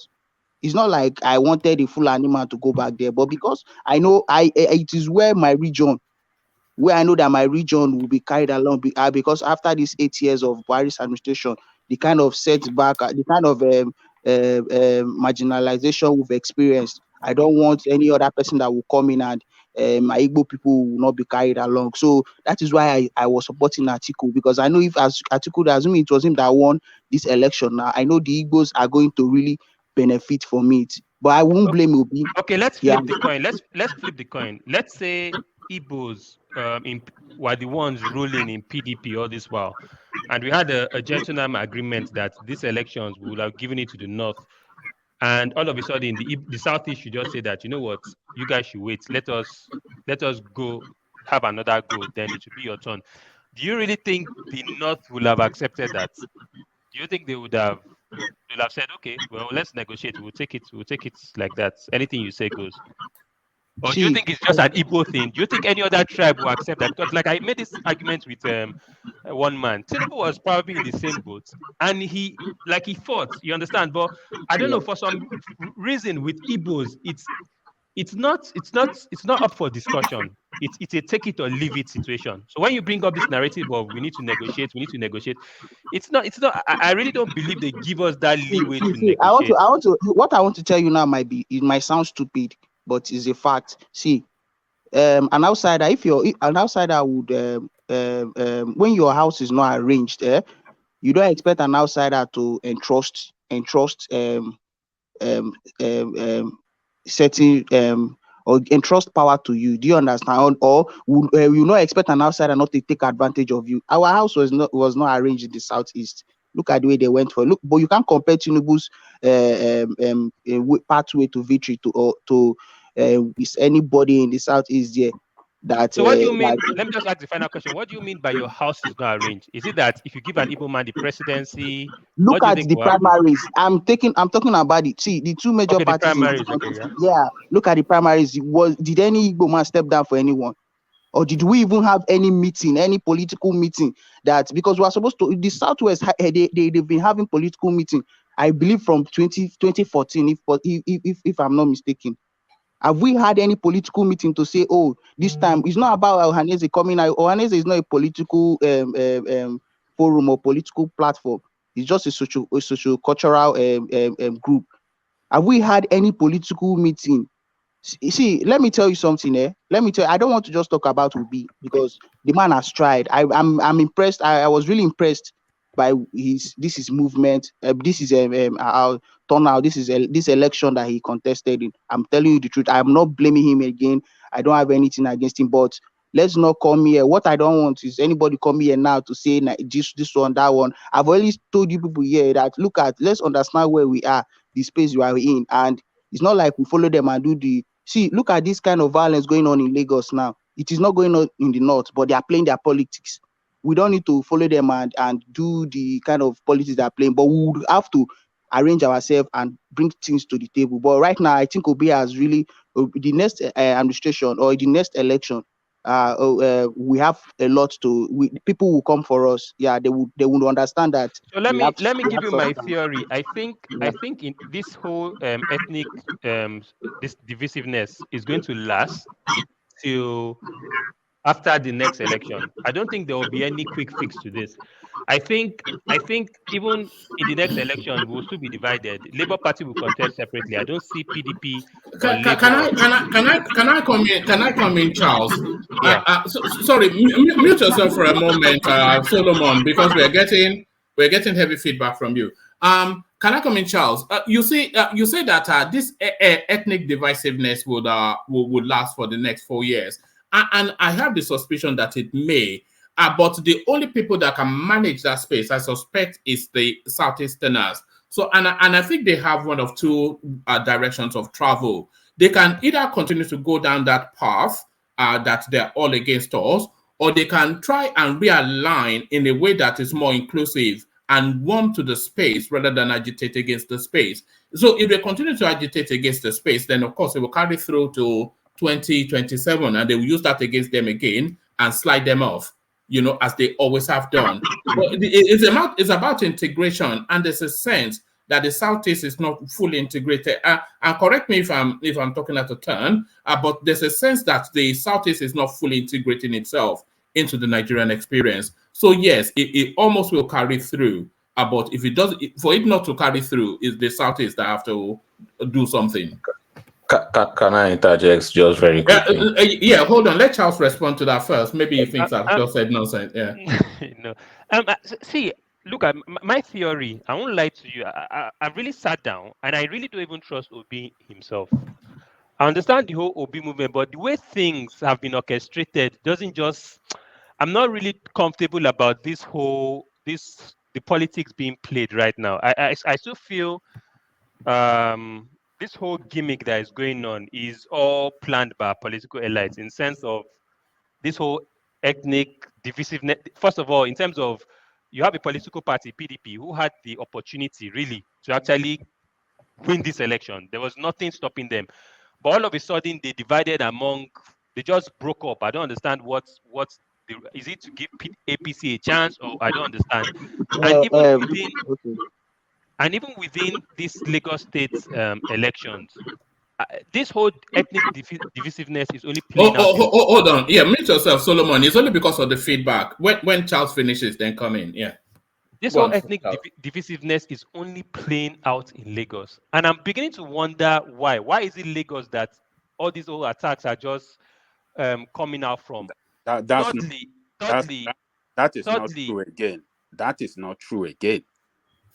Okay. Is there any other state that has this problem Rivers State? What of Rivers State? What of Rivers? What's wrong with Rivers State? Rivers State, there are information that there were vote suppression. Wike was suppressing voters in areas where Igbos are prominent, or where Igbo population were more than any other ethnic group. I mean, why the hue and cry on Lagos alone? It happened in some other places too. And I've not heard any news about it happening in any other place. It happened. Sorry, can I come in? Can I come in, please? Yeah, Charles. Let me tell you something. You see, in Rivers State, let's stop being hypocritical in this country called Nigeria. Let's stop this hypocrisy, everything. Do you know the violence in Rivers State is far higher than the one in Lagos State? I have a friend that is serving currently, that is serving in Rivers State currently. This guy, if you see what he told me, the things I've seen in Lagos are far less than what happened in Rivers State. The kind of the brutality that is going on there in the Rivers State is something else. Even to them coppers, he had an encounter of, because he was a polling he was one of the presiding officers in the polling unit in his own ward there, and as a copper. And the kind of stories this guy told me, even that if you see the way he like right now, he needs to go to the hospital now to go and check himself. That is to tell you that the level of violence in Rivers is, let's not just be talking about Lagos. I'm not in support, and I don't like I'm not happy about the whole thing that is going on, and it's not really good. My fear really is with Tinubu. I really don't know how he's going to, because I won't lie, I think the way this thing has been painted is Igbos were really the ones responsible for actually challenging him for the first time in his domain. You understand? So now ask the question: if you are Tinubu, what will you do? Will you actually try and amend things and give these people that power again, or would you continually emphasize that you guys do not ever think of challenging me or my people? I really don't know how he's going to, and that's why this whole Bayo Onunuga thing, I don't think he's even going to come out and say anything. I think he will even bring him in. I really don't. And Tinubu's next move is what is going to reflect on whether this thing looks like a tribal attack, or it was just a slip of the tongue, kind of a mistake. I really don't know what to. Can I reply that question and interject at the same time? All right. That's your thought. Is a very valid thought. They are in my predictions, they are just going to crush the Igbo space. Forget about 2027. Forget about the next 16 years. They are going to crush all hopes. They are not going to shout too much. They are just going to strategically crush that space, so that kind of thing will never happen again. That statement that he made, I have a very high suspicion that they are not going to do anything about it, because that's how most of the Yoruba space feels. Because you cannot even respond, you cannot reply, and you cannot defend yourself without you being labeled a tribalist. So you are suppressing people's voice. You cannot even let them defend themselves. You want to talk logically. Nobody wants to have logical conversation with you. Propaganda till now, after the election, propaganda is still being pushed. Lies are still being pushed. Victimization is still being pushed. They are not going to let that continue. They are just going to totally crush that space. So what will you advise? He crushes opposition. What's the next step space for fight back? So what's the next step of Igbos in Lagos? Are they meant? So would the right? They are not going to tribally attack you. No. I'm not even saying tribally, not even tribally attack. But I'm saying that is the next move for Igbos to align themselves with APC now. It's too late. It's too late. You showed your cards. You showed your cards already. They are going to politically crush that whole Igbo space. I'm not sure. I'm not sure you know enough about politics to be saying that. Tinubu crushes his opponent. You don't know Tinubu. You don't know Tinubu at all now. Sorry. Hold on now. Solomon, please. Mute yourself. There's a heavy feedback from you. Yeah. Look at that primary space. Didn't it totally crush it when they were having the primaries? You don't know enough about Nigerian politics to be categorical about anything. You don't now, by your own admission, you don't. So can I interject? I mean, it makes some sense now. Well, I mean, it's saying that no. Listen to the point it's making. The point is just the language of crush them that I don't want because it's aggressive language. Aggressive, yeah. The other question I was going to ask. But he said politically. He said politically. Let's say LP candidate was fully Yoruba, like really indigenous Yoruba, could speak Yoruba and everything, and Igbos made the statement of this place is no man's land. Do you think it will still have this effect? Do you think it will still it will like that? Even if the candidate was fully Yoruba, like not maybe the response the person was not under Labour. Let's say the person was not under Labour, because the way Labour Party is coined is like an Eastern party. Do you understand? What if the person was under PDP and Charles, the response to that Lagos is no man's land, it wasn't political.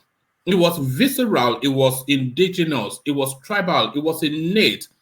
It felt as though your being was being challenged somewhat. You know that the Yorubas are very indigenous people. So that sort of a statement is almost a challenge to Yoruba-ness outside of politics. That's how some Yoruba people saw it. It's almost a challenge to Yoruba-ness. You don't understand the question. So the question is, so the way I see things, I think Labour Party in itself, the way it was coined, especially the way it was projected, was like it was more or less like an Igbo party that was just using a Yoruba front to penetrate the Yoruba political Lagos, to win over Lagos. You understand?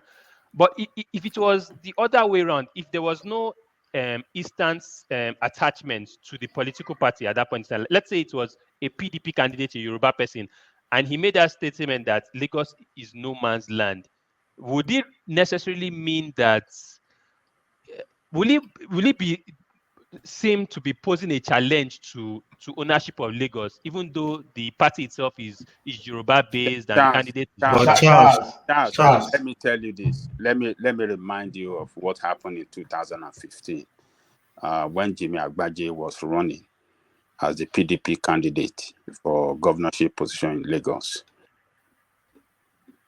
A similar thing happened, similar campaign was carried out against him, that he was trying to surrender to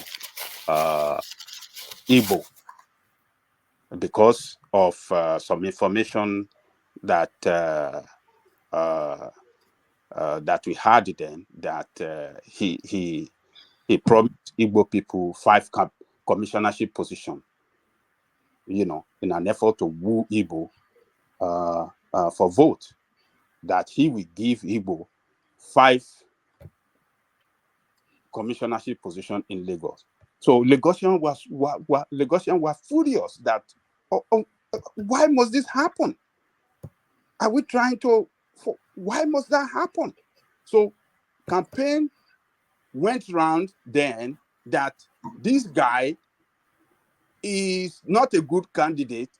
He wants to surrender Lagos authority to Igbos.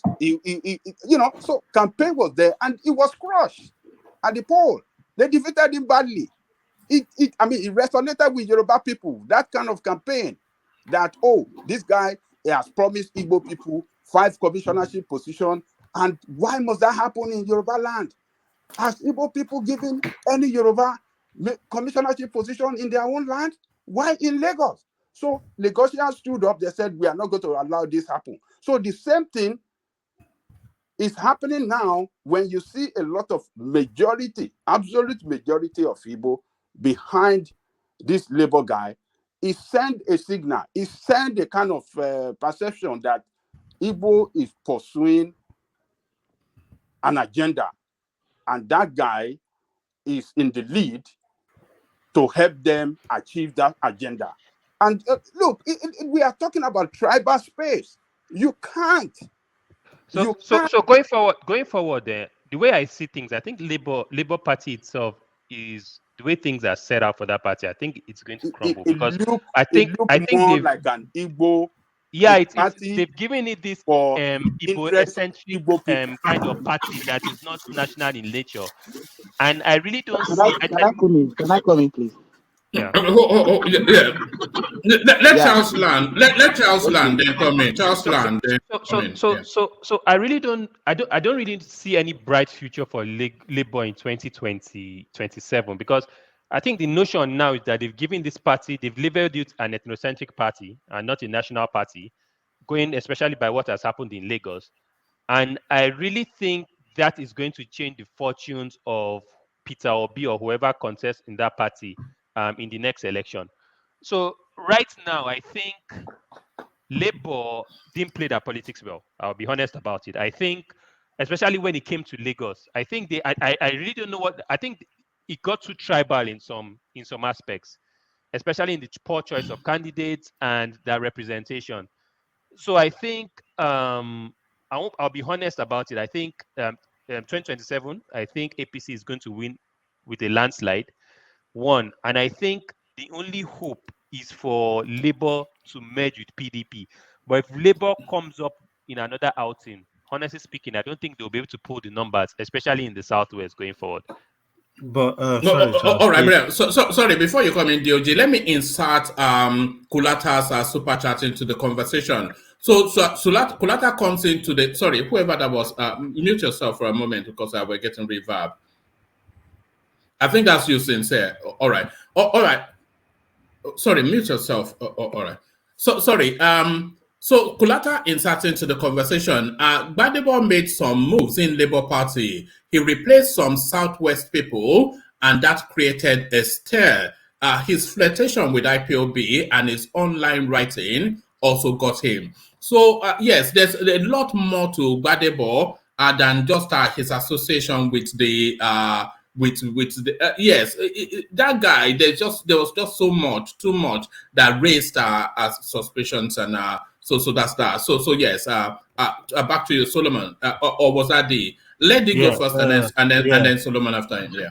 All right then. Thank you guys. I don't want to say to Charles that there is no way if it doesn't. I don't see any difference even if Labour Party merge back with PDP, and forget this. In the next 4 years, there won't be any wave of even Peter Obi himself, because I think we are trying to not accept the fact that even this tribal and religious issues we have now after the election, part of it, Peter Obi is partly to be blamed.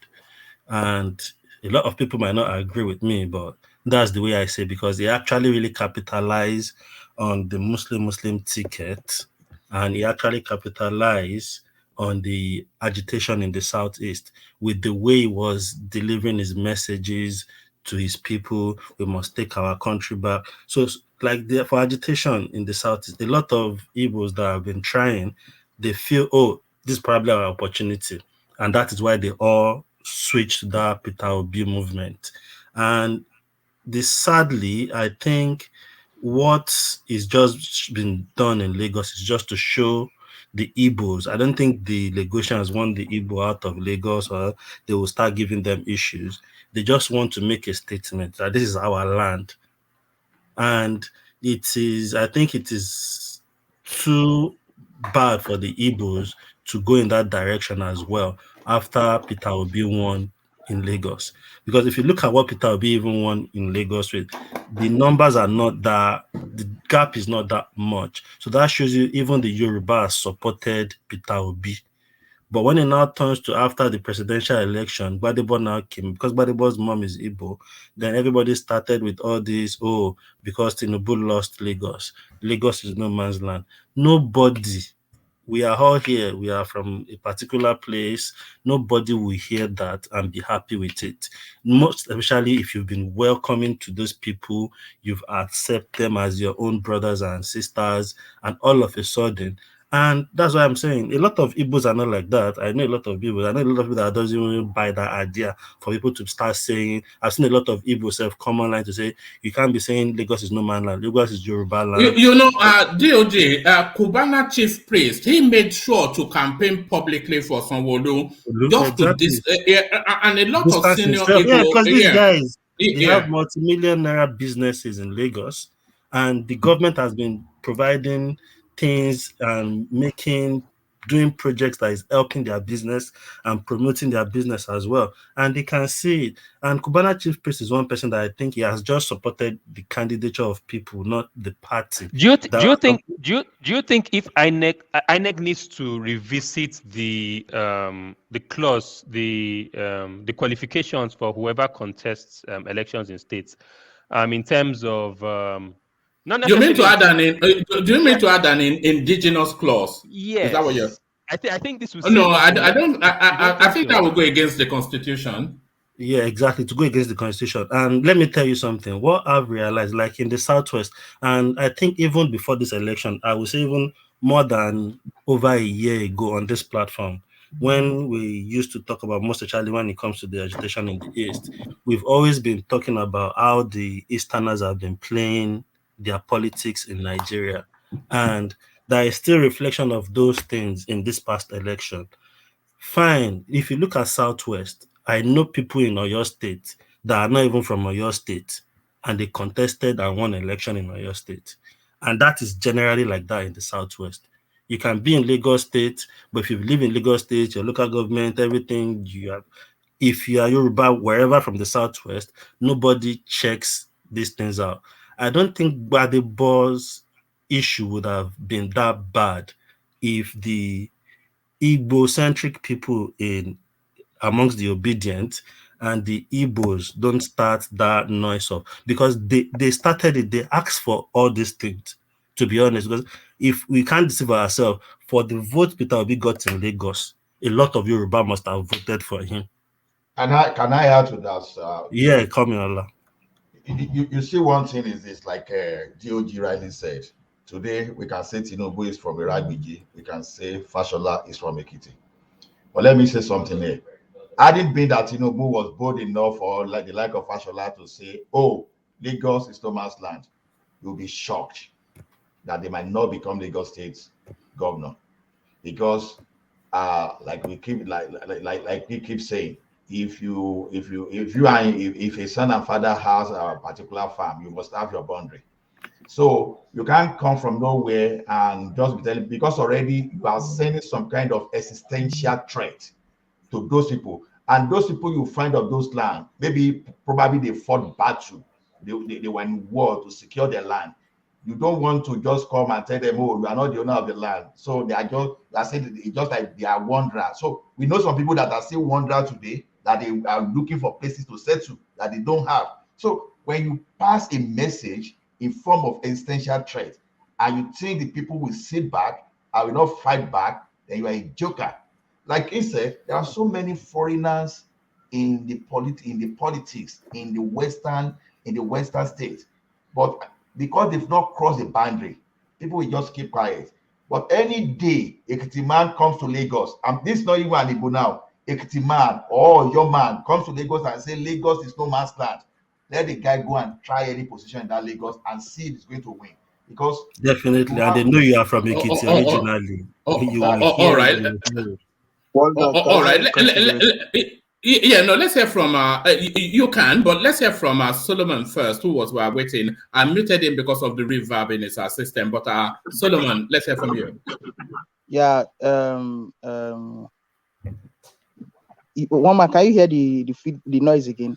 No, it's only when I'm speaking now I hear it, but when everybody is silent and you are speaking, we don't. So I'll stay silent and you speak. So Solomon, yeah. You have to stop. Solomon. Yeah, I can hear you. You have to reduce the volume on your system. That's why. When you are talking, you have to reduce the volume on your system. Okay. Yeah. All right, carry on. Yeah. This I don't support. What is his name? Badibo, but it's not because of anything. Just like I have personal. I just like Saulu because I see Saulu as a humble guy and somebody that is. I just see him like somebody who is just as a simple guy. Yeah, I'm not against him, but you will be saying Igbo. They are still Yoruba people. Let me tell you, if not for the way Nigeria is, yeah, we know that this boy would have still matched with Saulu. Let's just be as in let's just talk this put this remove like the thuggery, the electoral malpractice things and all that. This guy would have still stand Sawolo in this election. Let's just be honest about this election. It's No, not just I about Igbo people disagree. because Yoruba people still were still there that were still backing. Don't forget that and the Korodu king's daughter, I think, is still part of the election as she's his deputy. So you cannot just say that the thing is just it's not just Igbo thing. I Yeah, don't want now us that to you be now that you even mentioned it, I really don't know why in presidentials the deputies don't have any say, right? Because I don't know why he didn't emphasize a lot on his deputy too, to try as much as possible to market himself. I never even knew his deputy was even from this state. It was just his face I was saying in that LP election. Like easy, just Solomon, okay. Solomon, Yeah. Let's hear from Fatai. Fatai. let me just quickly address. One man. Yeah. Okay, go Solly. I come after you. I just wanted to say I disagree with that Gbadebo statement with Sanwo-Olu because Lagosians did not really have any problem with him. They actually liked the man. So even if it was free and fair, he would have still won. You know, that's just where I disagree. They had no problem with him. It was the same thing as With Sanwo-Olu, you mean? With Sanwo-Olu? yes, with Sanwo-Olu. Yeah. It's the same issue in Oyo State. All of them liked him. They had no problem with him. In Yoruba states, that's automatic win. You know, it doesn't matter. It doesn't matter even if an angel comes out next and he's already the sitting governor. It's automatic win. So I Exactly. think the And to problem add with to that, Sanwo-Olu were of two factions. One were the NSAS people. That was one. And the other one was the people that are trying to oust Tinubu from power. So, but in terms of general representations of Yoruba, I don't think they were against him as such. They were just factions that. Charles, I'm not sure that the NSAS people were as against him as you would think, because one of the spaces that he really campaigned to was that NSAS space. And he went from studio sofa to studio sofa, trying to narrate what actually handled there, explaining that he had no oversight over the security agencies, and this was what his role was. And I think his explanation, some people somewhat they bought into it. So I'm not sure that I'm not sure the answer space really went after him. The answer space, once they give explanation, it was gaining more voters that way. The people that were undecided, the people that were going to vote for Labour Party, the moment he cleared that, he got those voters back and he got new voters. It helped Soli, I think what got him the vote back is the way the Igbos started that talk. Because obviously, if you look at Sanwo-Olu, not like anybody really have anything against him apart from the there were two elements. Hold on, sorry, yeah, carry on. Apart from the NSAS space, they don't really have anything against him, and the only person they have something against, I think, was Bola Tinubu. And if you still look at the numbers, it was still close with Obi. So I think because I realize even on social media, where you have majority are obedient, even people that are not in Lagos and all that, you will now start saying that the people that would have commented before to say, oh, it's GRV, the obedient, we are this, because I seeing people countering other people saying GRV, you see people say Sanwo-Olu, because that thing triggered a lot of people like, people are now turning this thing tribal, because that's what I'm saying. I keep pinpointing. During the election, a lot of Yorubas, young youths, voted Peter Obi. But when it comes to Gbadebo and the election, people were trying to weigh the option like, okay, this guy looks competent. What does JRV have in stock? What has it done before? And when all those questions come and they hear all those things, they started thinking, okay, maybe Sanwo-Olu is better. Then most of the Igbos started pushing that Lekki to Gate thing on Sanwo-Olu. They started pushing it on him. So there was a shift within that 1 week of postponing that gubernatorial election. There was a shift that you can even tell on the comment section, because I study what they say, because most of the time the comment section is full of the obedient. But you will now see after that postponement, within a week, some people will say it's Sanwo-Olu, some people will say it's GRV. Then a lot of people started saying Sanwo-Olu. Then when you look at people saying GRV, if you look at their names, they are mostly Igbos. Igbo names, Ife, Eve, you will notice that it's mostly Igbos now supporting. So when it comes to that part, people can tell. You see, the Peter Obi momentum, is easy to ignore a lot of all these things like, oh, it's tribal, because a lot of youths were in support of Peter Obi. But when it comes to where Peter Obi is not really in the picture, not in the contest. The only thing this guy was even riding on was because of Peter Obi in Labour Party. That was the only thing was right. So there was a bit of loophole when the Igbos started saying all those things. It triggered a lot of people. It woke a lot of people. What are the Igbos trying to do? This is our land now. How can I say it's not? We supported Obi. So if we are trying to tell you this, why are you disagreeing and trying to win this Lagos state alone? Why is everybody focusing on Lagos? Then that triggered, and you will see that switch in the space of last week. Yeah. All right, brilliant. Let me add. Let me add this super chat. Let me add this super chat. Because the person who said this super chat also sent in a video. He says, the "We Must Take Lagos" video did the magic, and I think that video, it actually played a role in how this election went as well. And it was this clip. It was on our Twitter space. They are empty. They are empty. They can no longer have anywhere to stand. They will have to run from Lagos. Don't you want to chase them? Me, I would like to chase these people from Lagos. The way to do it is to take power from them. They will have no place to hide. There will be no under bridge for them. All those traditional rulers that are using talks up and down will be removed from there. You know what power is? We'll remove all those crazy people. Lagos will become a city that works. They will not, will have to find a place to go. I would implore you to ensure that you vote and your anti-vote and everybody you know, because the danger is too much. The stakes are too high. It is akin to a battle. Everybody. So there was a lot of that video, and the one that really seemed to tip people over the edge was the build up to that guy's narrative, because it was we this must take Lagos. Must.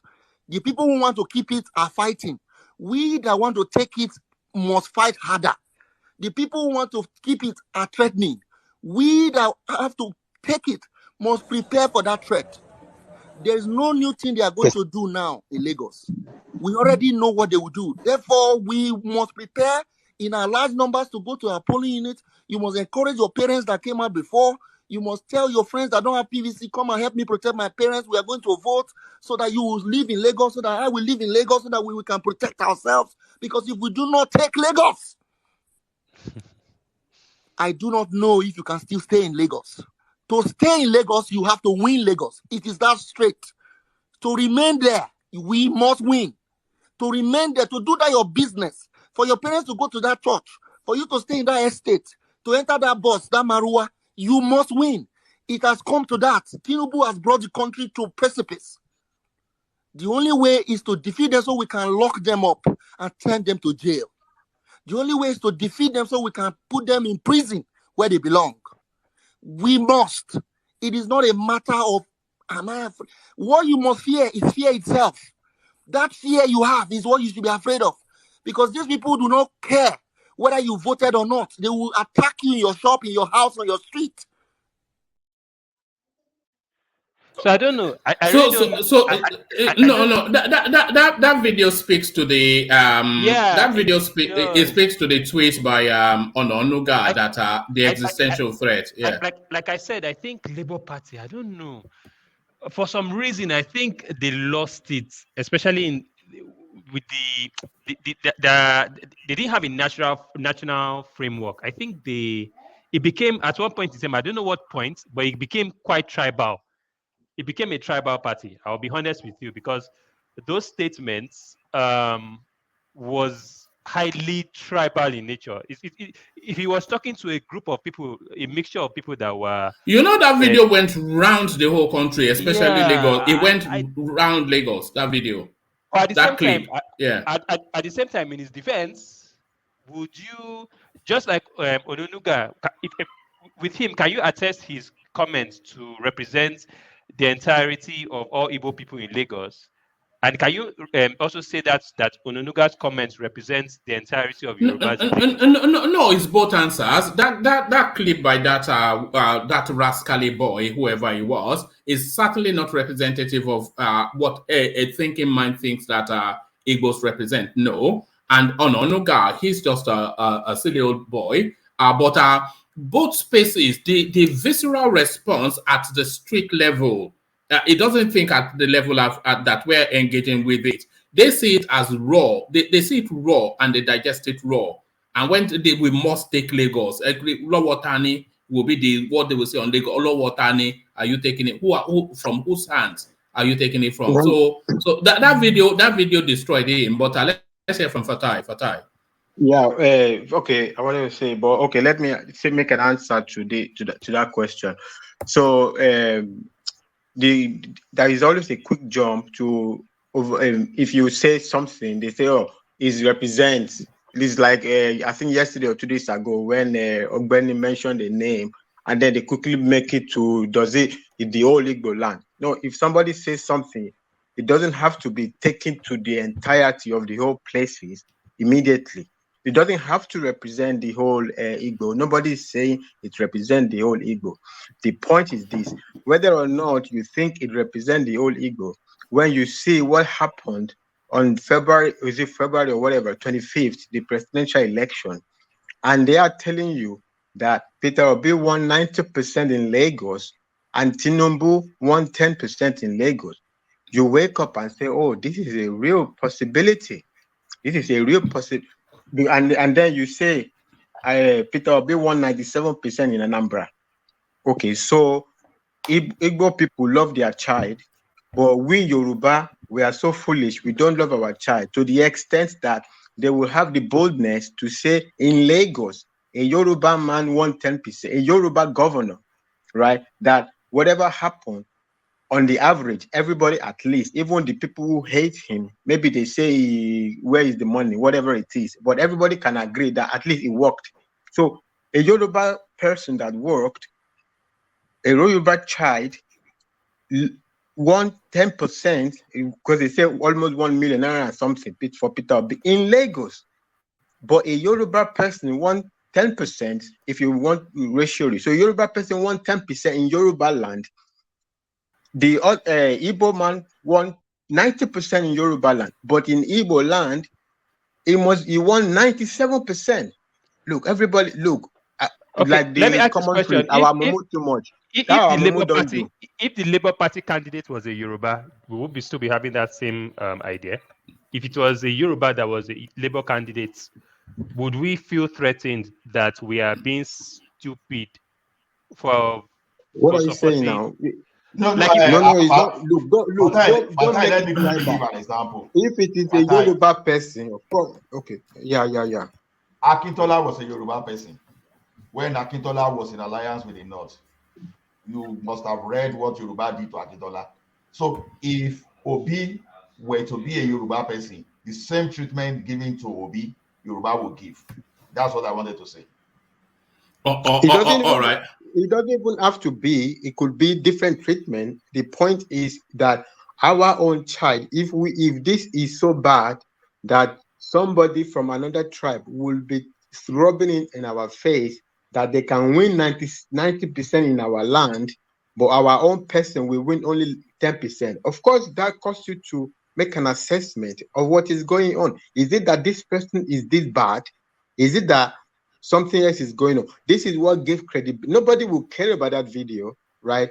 Or not to that degree. If that real possibility is not even like, the actual figure that was reported by INEC was kind of close. I mean, you could wrap your head around it. But when they start this narrative, you are going to go to court because we won Lagos 900,000. First of all, it's foolish. I'm beginning. I'm beginning to think that Tinubu played a fast one on us. So this man is too smart for his own good. Like it's looking as if he allowed us to win, give us that confidence, and used it against us at the end of the day again. Because I don't understand. Everything is a strategy. You know, there is a sense in this. I cannot escape a sense about this election that we've just been played. But how we have been played, I don't know. But there's a sense that we have been played. That somebody has just we have just been played. But it seems too predictable. You know. No, it's not predictable. There's so many dimensions to it. It's just what it is. But then let me just land the sentence and have it over. That Lagos team, I believe in it. They gave Peter Obi Lagos. They gave that guy Lagos. I don't know about that.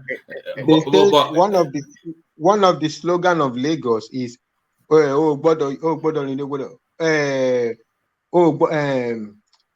Bembe scout to Bembe scout. When you are jumping, you misread the room.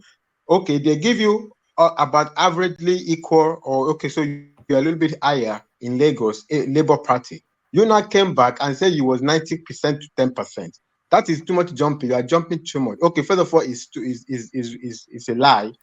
Second of all, it's too stupid. It's too foolish to forcefully be making that claim. You shouldn't be doing that, right? You make people defensive, and when it has to do with their existentiality, they are going to come back. Humans are territorial animals, right? When people feel their self-existence is a threat, a lot of things can happen. Many wars throughout the world have happened on territory. Even this current war, Russia and Ukraine, okay, a little bit of it is like NATO, blah, blah, blah, military stuff, but a big chunk of it is territory. Territory is not a joke. When you play with it, you can get a war out of it. Even the Nigerian Civil War, a big part of it was territory. Territory is not a joke. You can't go, that proverb that Ola was trying to say, right? Oko is better said in Yoruba. Oko njeti baba ati ti omo ko ma lala. A farm, even though it's owned by a father and a child, there is still demarcation. The child say, this is the one that I bought with my money up to this point. That one I didn't inherit from we didn't inherit from grandpa. That one, this one up to here, I bought with my money next to that our inheritance. This other one is the one I will inherit when you don't go. But up to this one, I bought it with my money. No, there's a boundary, and we all have to respect each other's boundary. If we don't respect each other, nobody can tell what will come out of it. But I'll leave it here. When it's my time, I can go what I wanted to say, actually. All right, brilliant. So Ajale Koko, back to you, LUP. So LUP, so what has this you were with Bayo Ononuga and his off-guard remarks? Yeah, I think the president-elect must start acting as if he's in charge country now, because when you are president-elect, you are as good as a president running the country. So I will expect him to direct Ononuga to reverse his statement, and in order not to create a negative image of him, the president-elect. And another thing we have to, I think if we take a look of that statement of Ononuga, what could it be that is responsible for that statement? Could it be because of the defeat they suffer in Lagos State that is still pain and they still couldn't get over it? Could it be what was responsible for that statement? But they should have gotten over the defeat, Ajanle Koko, because they got everything they wanted. They got Lagos State, they got the presidency. I think they should be too celebratory in mood for them to be making this sort of commentaries. Yeah, because the obedient and particularly the Igbos make a very, very, very louder voice rather, during that presidential campaign. And they painted Tinubu so bad, and it worked for them. And they won Lagos State. They defeated. It was a big setback in the political journey of Tinubu. So could it be that could it be that defeat that is suffering? Could it be the defeat that they can't still get over it, even though they have won, their governor have been re-elected, but they are still pained and they are still suffering from that defeat. But, I think that the president should direct him, president should direct him to do better. That's for this thing. The obedient too. On the other side, the Igbo in Lagos State, majority of them always play opposition party. They've always been in PDP right from 1999. Was it 99? Yeah, right from 1999. And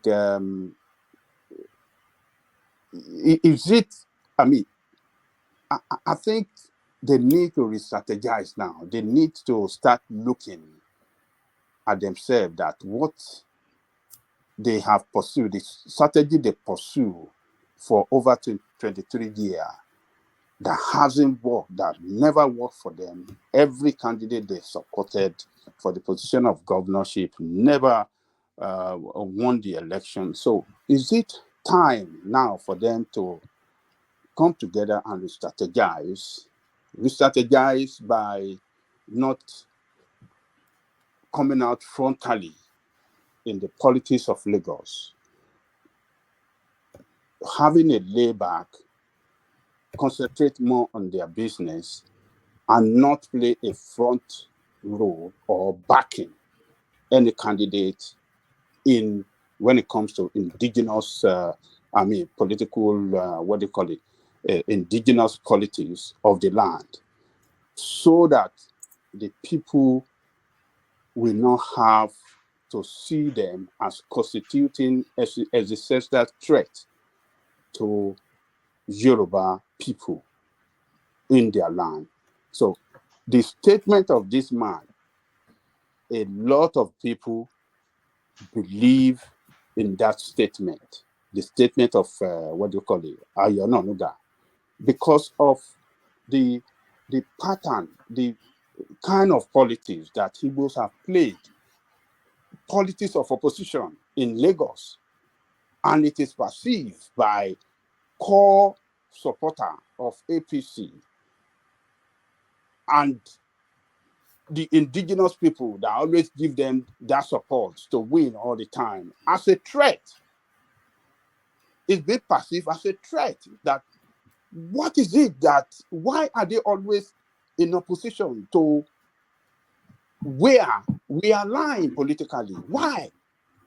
What are they pursuing? That was what was responsible. It was because of their opposition to the authority of Lagos State back then that was responsible to that statement of Oba that said we will throw them in lagoon.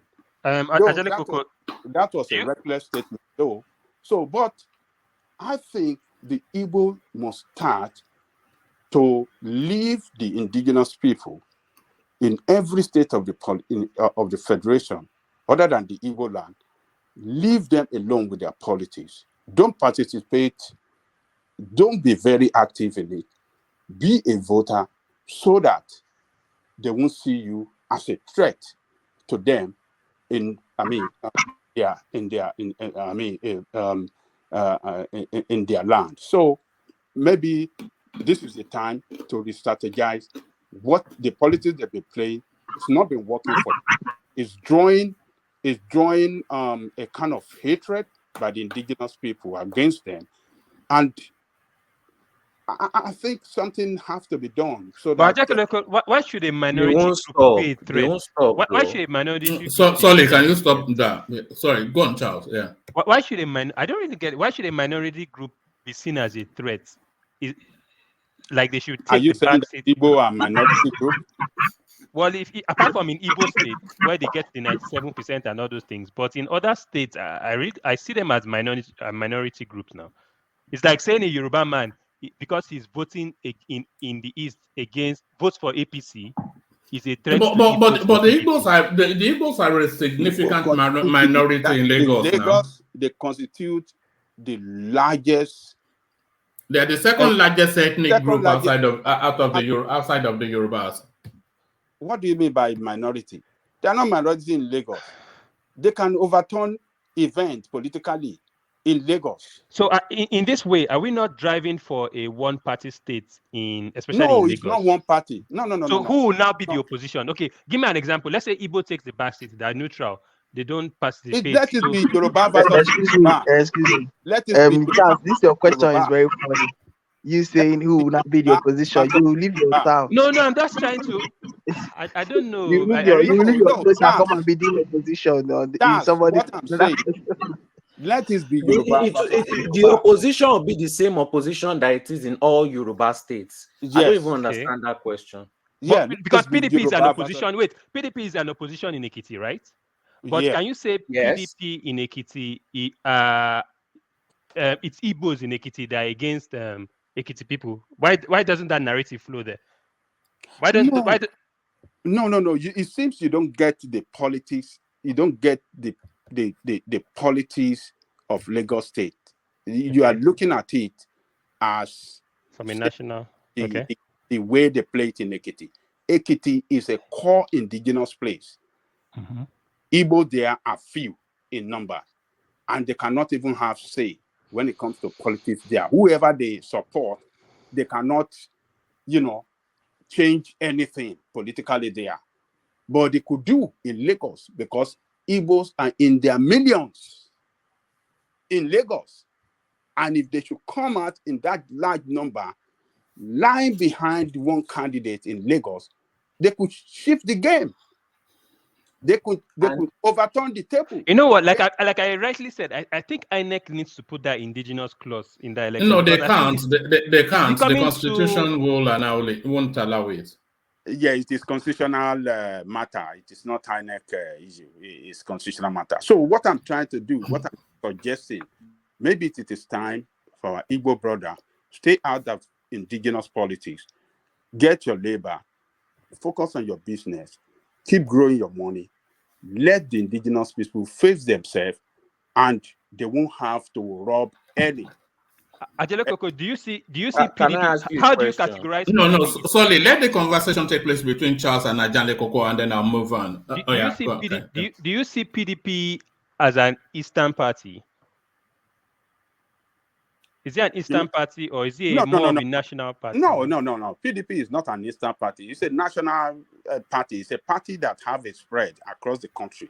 And we have a lot of Yoruba people in PDP in Lagos. Example, Governor Makinde is even from PDP as well. Yeah, he's a PDP man. And so are you trying to say that if LP had the same composition as PDP in terms of representation across boards, Yoruba and everything, this problem wouldn't exist? All right, Ajale Koko, wrap up that place. I think we've spent too much time on it, but wrap it up and then we'll move on. Look. When you are talking of LP is strongly perceived as Igbo party.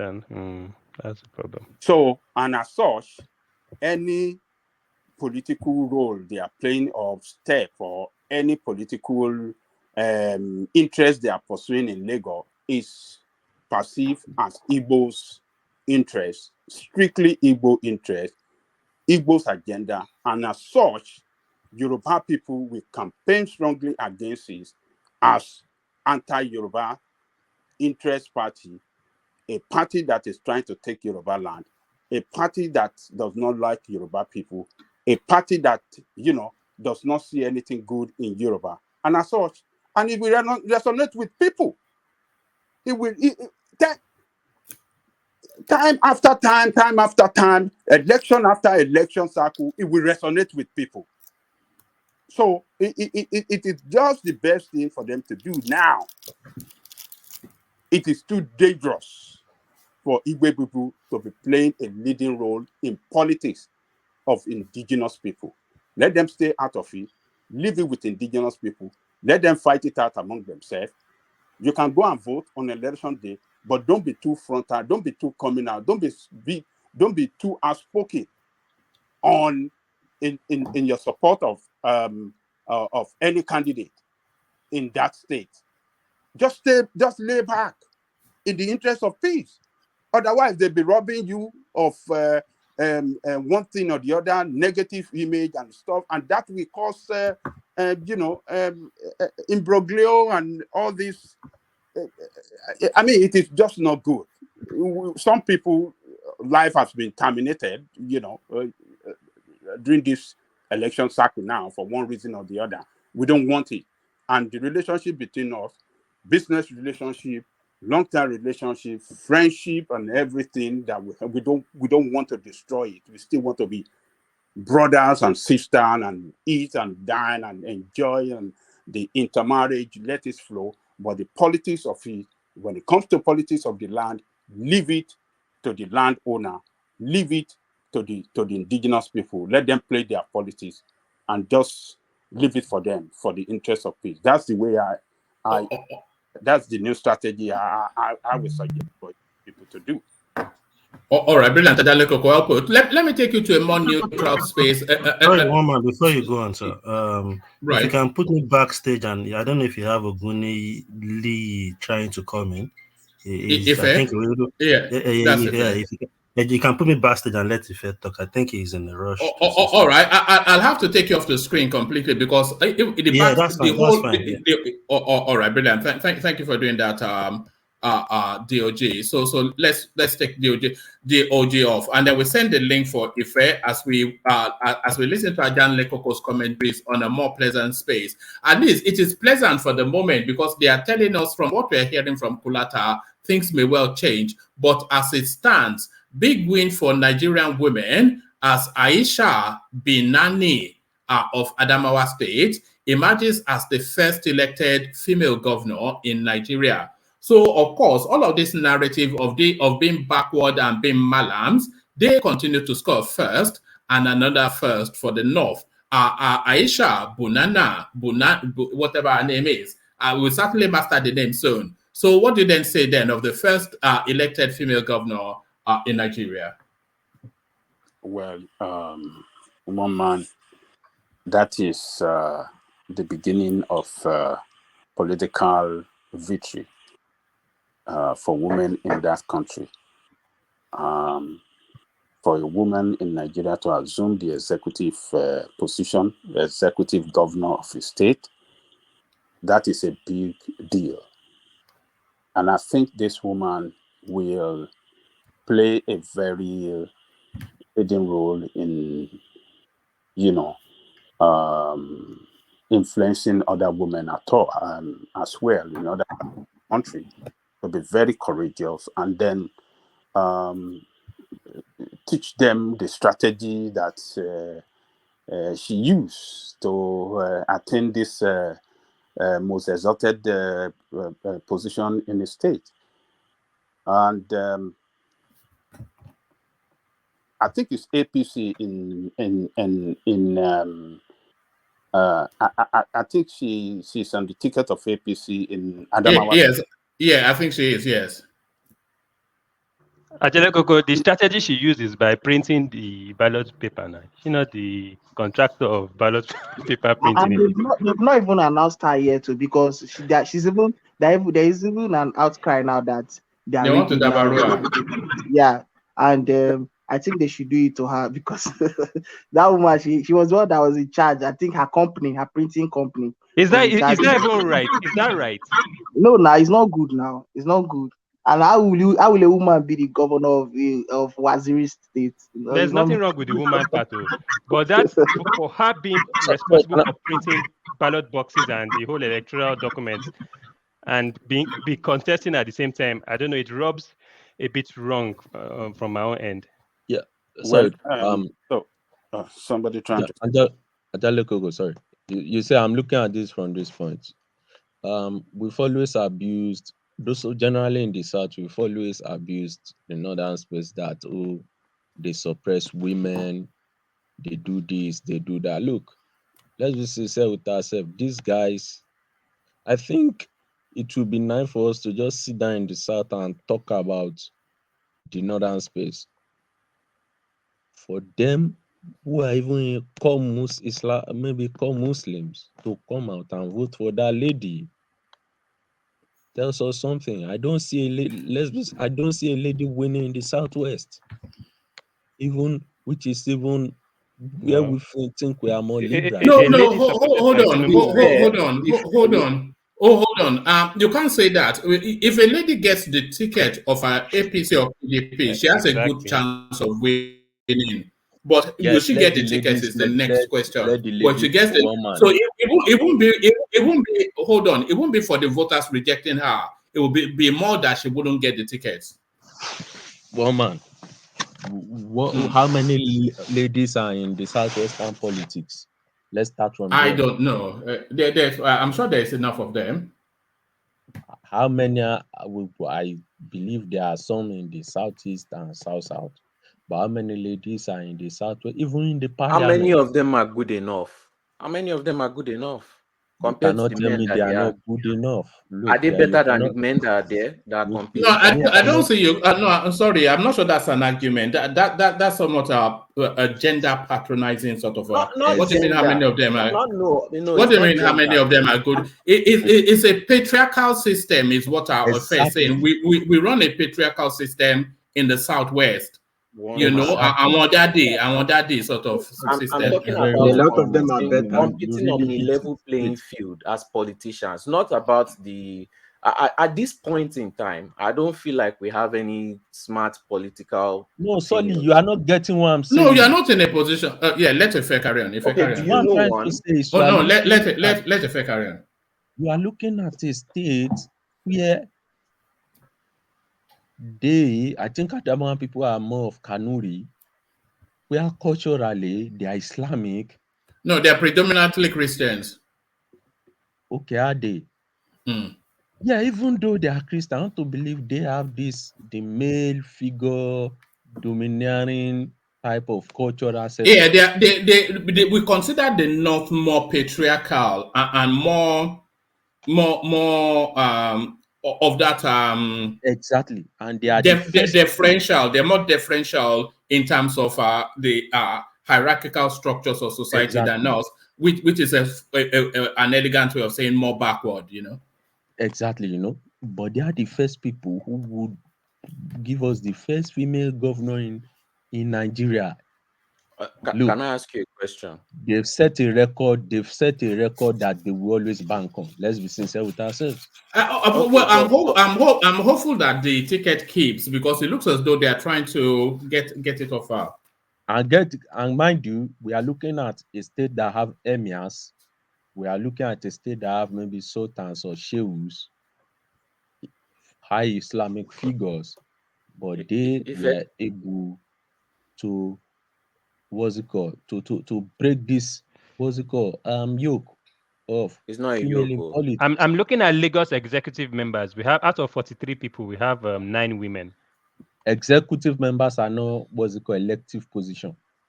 Okay. Are you getting but it still speaks to the patriarchy. But let's hear from Solomon. Solly wants to come in. Solly. No, I was the one asking. No. Solly wanted to come in first. Yeah. Solly, can you name about 2 females in the South that could compete for governorship right now? No. Don't go that route. We don't want to go that route. Let's hear from Ola. Sorry. Patience, Jonathan. If are you talking about low participation of women in the politics? Because I'm aware, maybe I don't know the number now, but I know that for the Southwest, I have a figure from 2003 up to 2015. Maybe they are not enough. Is that what you are trying to say? No, I'm saying, look, if we want to go by that route, I believe we have more female in politics in the South than in the North. If we want to look at it, I don't agree to that too. I feel like the North have more female. than the South in politics, to be honest. Okay, can somebody give us the number of House of Representative members in the North that have more female, and we look at the male to female ratio we have? I'm telling you, we have more South than North. But it seems as if, for the first time, looking at their own cultural setup, because I want to believe in sorry, the sorry, hold on. Mute yourself, Solomon. We're getting feedback. Yeah, thank you. Carry on. Yeah, I want to believe that from the cultural setup, we believe we are more liberal minded. That is not like what's one man has said that we normally see them as maybe backward people. And the last time, you see what happened when we had an opera of how a Malam married a young lady. The shout was very much in the South. Are you interjecting, by the way, or taking over Ajale Coco's slot? No, I'm just trying to interject in this space. Like, look, either we like it or not, they've set a record that they will use as a case study, even in in Western, in sub-Saharan politics, maybe. Okay, Liberia has a president, Salif, but they have shot the first shot, which is very fantastic. So that's what I'm trying to say. All right, brilliant. Back to Ajale Coco. So, cause for celebration, this woman, I think she should be applauded. But let me ask a question. Has she been announced by Att&Ck as the winner? I'm not sure she has been fully announced, but I have to check that. But I'm not sure that she has been. But because Kolata was telling us in the comment section that they're disputing her victory, which is to say they might overturn it. Well, I think we have to be patient. We shouldn't be celebrating it yet. We should remember that Mama Taraba always won as the executive governor in Taraba. Yeah. That's true. Ahun was overturned. So she was overturned. Our election victory was overturned. So these, we don't know yet whether they are going to overturn it or not. But if they did not overturn it, it is a victory for women across that country. And it is a political setback for Atiku Abubakar that he can lose his state to APC in this election season, because PDP is the current governor is PDP man. So him contesting an election as a presidential candidate, now with his governor, now losing that state to APC, it shows that Atiku Abubakar have been totally rejected by his people. Anything, whatever he aligned, whatever his politics and whatever he aligned with politically in that state has been totally rejected by the people of that state. That's on the downside for Atiku right there. And PDP. But Ajale Coco, it was designed so. What do you mean? It was a calculation to uproot Atiku's apparatus from that win will not be overturned. That is APC versus PDP there, and APC. I think we may. Sorry, gentlemen. I think we may be speaking too early and too out of turn. It looks as though they might have overturned her. They might have overturned her. Okay. Yeah, they have overturned her. Yeah. Okay. Wow.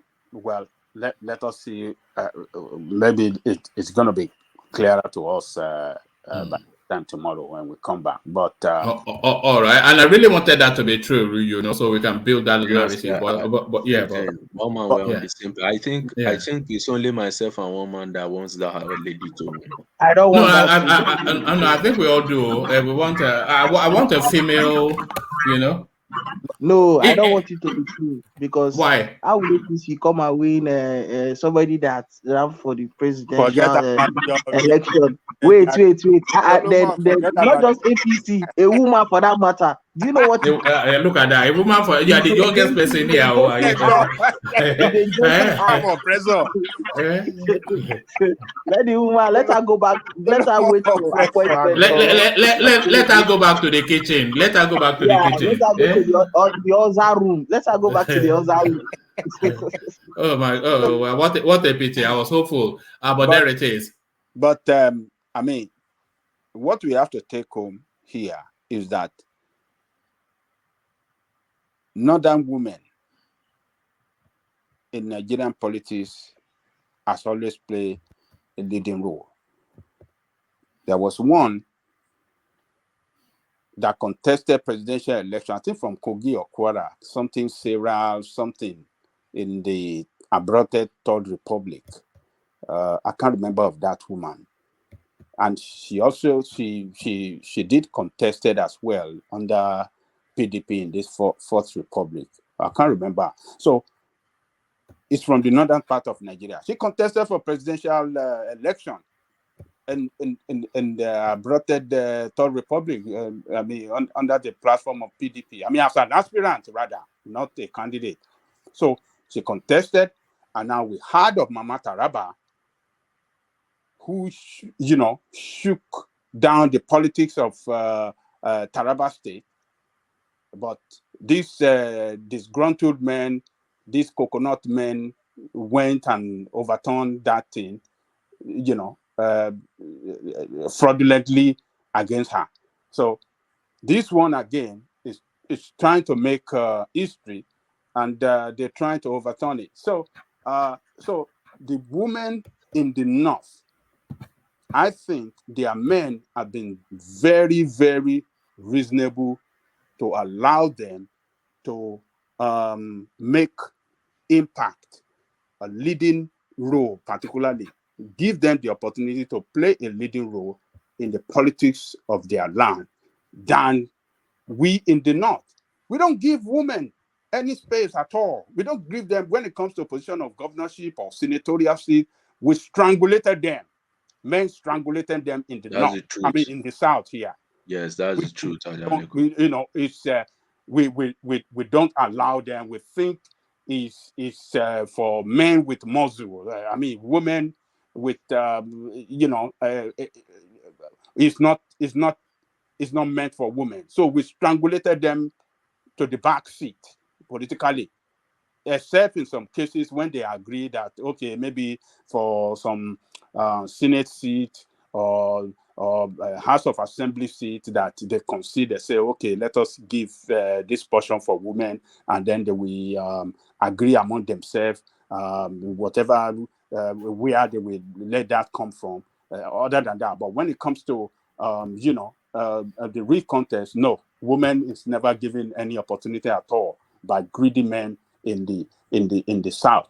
But the northern men, particularly in that region of not central, and northeast and north central, I think they've been very moderate in the way they deal with their women, and they always give them an opportunity to play a leading role in the politics of their land. So I hope and I pray this woman can win, and for the first time we can have a woman as the governor in Nigeria. That, I believe, will encourage other women to come into, and she'll be able to use her position to teach them, to tell them the strategy, and so that other women as well can jump into the race, and so that we can have a balance of men and women in the position of authority in our country. So, but let's wait tomorrow and see what the actual position is, whether she won or maybe the coconut head men have done it again. All right. Can I go next, please? You know it's late here already. Please. All right. All right. So let me come to you then. Ajale Koko, let me go to Solomon, just because, as you know, he's in Nigeria and and all that entails. That's good. That's now Att&Ck son. Maybe we give Att&Ck son. At least we've given him a week to cry, so it's not crying anymore. Eh?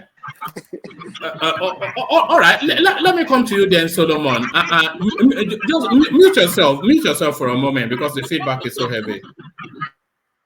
All right, brilliant. Mute yourself for a moment because when I land the question, one man, please, before you go, Jonathan, let me make this statement. I want to direct it at Jewel of Nashville. Yeah, trying to spin what I didn't say. What I said, Jewel, if you are listening, is that in Lagos and in other parts of Nigeria, Igbos should allow the indigenous to practice their politics, to play their politics and their dirty politics among themselves, and not be part of their politics, but rather remain as voters, concentrate more on developing their own, their industry and whatsoever, so that this kind of hatred, or what do you call it, that being tagged against Igbo will be stopped. It is time to re-strategize. It is time not to continue doing what you've been doing since 1999 that never worked well. That is my suggestion. I never said that Igbos must not vote, because I saw your distance. You are saying so Igbo cannot vote again in other parts of Nigeria against Igbo. I didn't say that. I'm just saying that we need peace. They need to re-strategize. Do not champion any candidate among the indigenous people, so that it will not be seen as a threat to other people in their land. That is my suggestion. It could resonate with you or not, but I'm just suggesting that. I'm not saying that you guys should do it or not, but it's just a suggestion, so that there'll be peace among everybody with Igbo wherever they live around Nigeria. So that's it, Mama. Thank you. All right, brilliant. Thank you, Ajale Koko. You know Joel of Nashville, of course. Wherever there's trouble to be made, Joel of Nashville is always there. Troublemaker. But to you, Solomon, the landscape of the Nigerian space has certainly changed. I've got a map of the elections as they are coming out just on my screen now, the gubernatorial one. Kano State has gone to NMPP, that is Tokwa Kwanso and his band of merry men. And Abia State has gone to Peter Obi, and it looks as though he may well have taken Enugu State as well. That's still, I'm not sure if litigation can overturn that or not. 45% to 45%. There's less than 2,000 differential in the votes that tape. So that might well still be contended. But as it stands, it looks as though Peter Obi, he may well have taken Abia State and probably Enugu State as well. So Kwakwanso takes Kano State. It looks as though that's a bit more comfortable, but there's still room for litigation. And then, of course, Abga already holds Anambra State. So are we now seeing the evolution of Nigerian politics as people's interests are now coming through in the political map? Solomon. Yeah. You know, like we always say here, politics is very local. Like right now, the politics is they've started playing the politics, or they are playing the politics already right now. You see, for Abia State own, it's just that places like Abia State is very obvious that these people don't want PDP anymore, and there is nothing. I don't think there's anything like as it stands now. Service and there was a tweet I saw some minutes ago that is remaining Obingwa. That is where Ikbazu is from. That is the local government that is just remaining for them to call the result. And Alex is already heading with 120 votes, so 120,000 votes. So there is nothing Ikbazu can do about that for him to beat up or rig the election day again. Abia is going to Alex Oti. Then for NMPP is already that one. I already knew that NMPP is going to take Kano State because what they did in that presidential election is something that no doubt that one it's not between two tribes or between there's no other tribe in Kano there was no tribal conflict or religious conflict there. That one is within them. It's them got politics that they played there. And Kwankwaso, it still comes in. It still what will I say? These good characters, your past antecedents too, it still matters a lot. So it's his past antecedents and what he's doing now, because that guy have people he's really sponsoring and he's doing things, his philanthropic work that is making him gain this thing he's doing now. And right now, Kwankwaso is the godfather in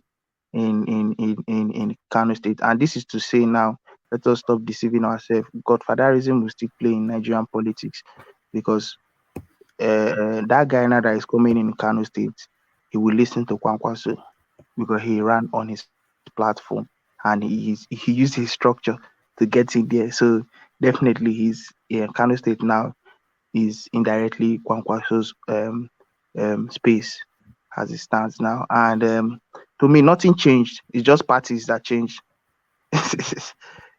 Parties that changed. You want to say something? No, carry on.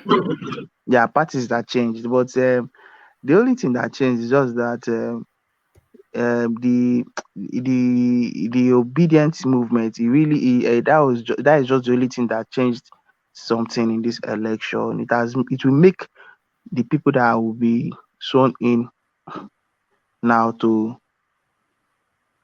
sit up and do things, because it is a very big disgrace that your second term or your second time to get back to office, you just lost the ticket and you just lose that election for no reason, just because you are not competent. But right now they will sit up. The obedient movement will make people to sit up, but the politics will still this pattern of politics, I think, will still be in play and it will still be effective. But for people going into office, they would sit up and they will do things. They will really do things, because right now, if you don't do anything, they don't even need to tell you that you're leaving and you will go.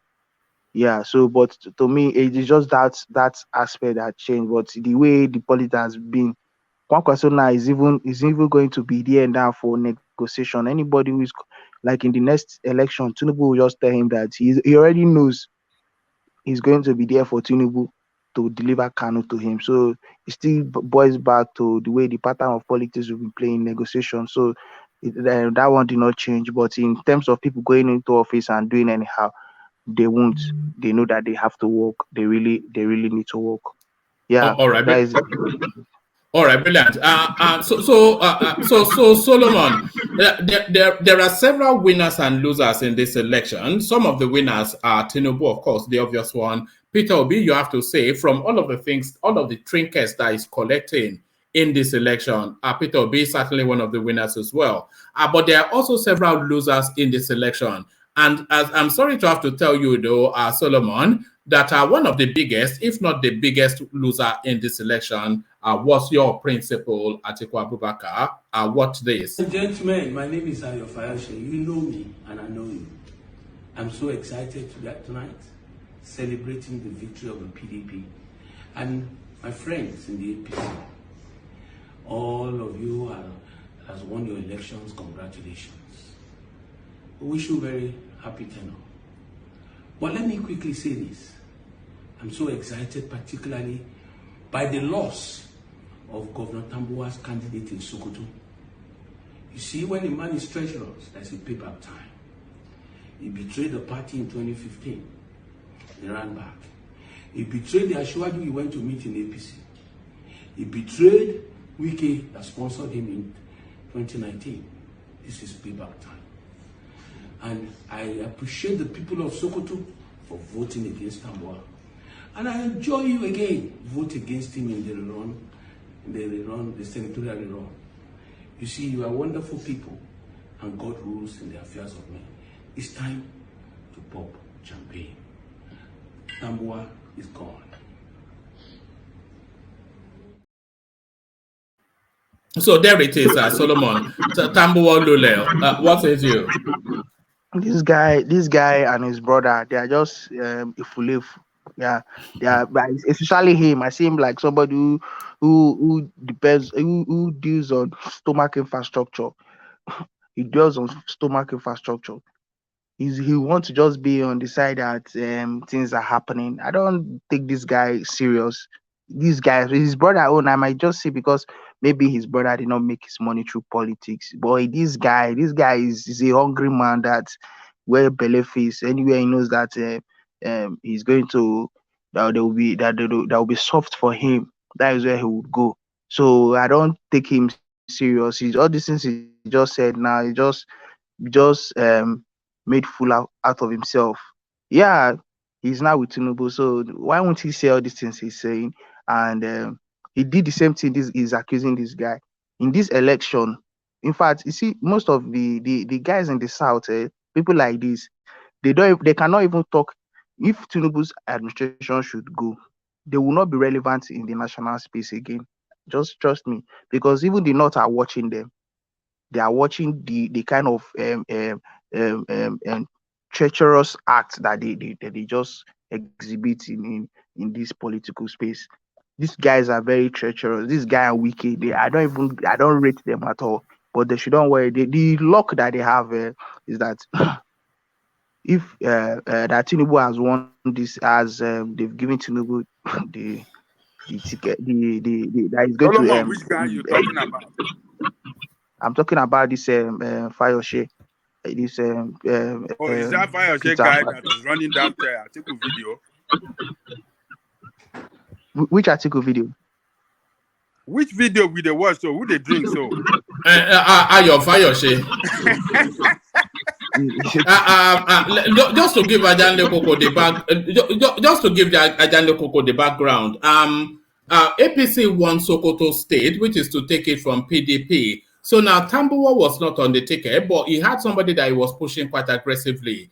So he's lost that space, Tambuwa, essentially. He's lost his hold over Sokoto State. So what Fayoshe was saying is that he's popping champagne, that the act of treachery that we saw from Tambuwa, stabbing everybody in the back, that has now gotten late but delicious justice. Oh, okay. I thought because before you show that video, you are talking about Atiku.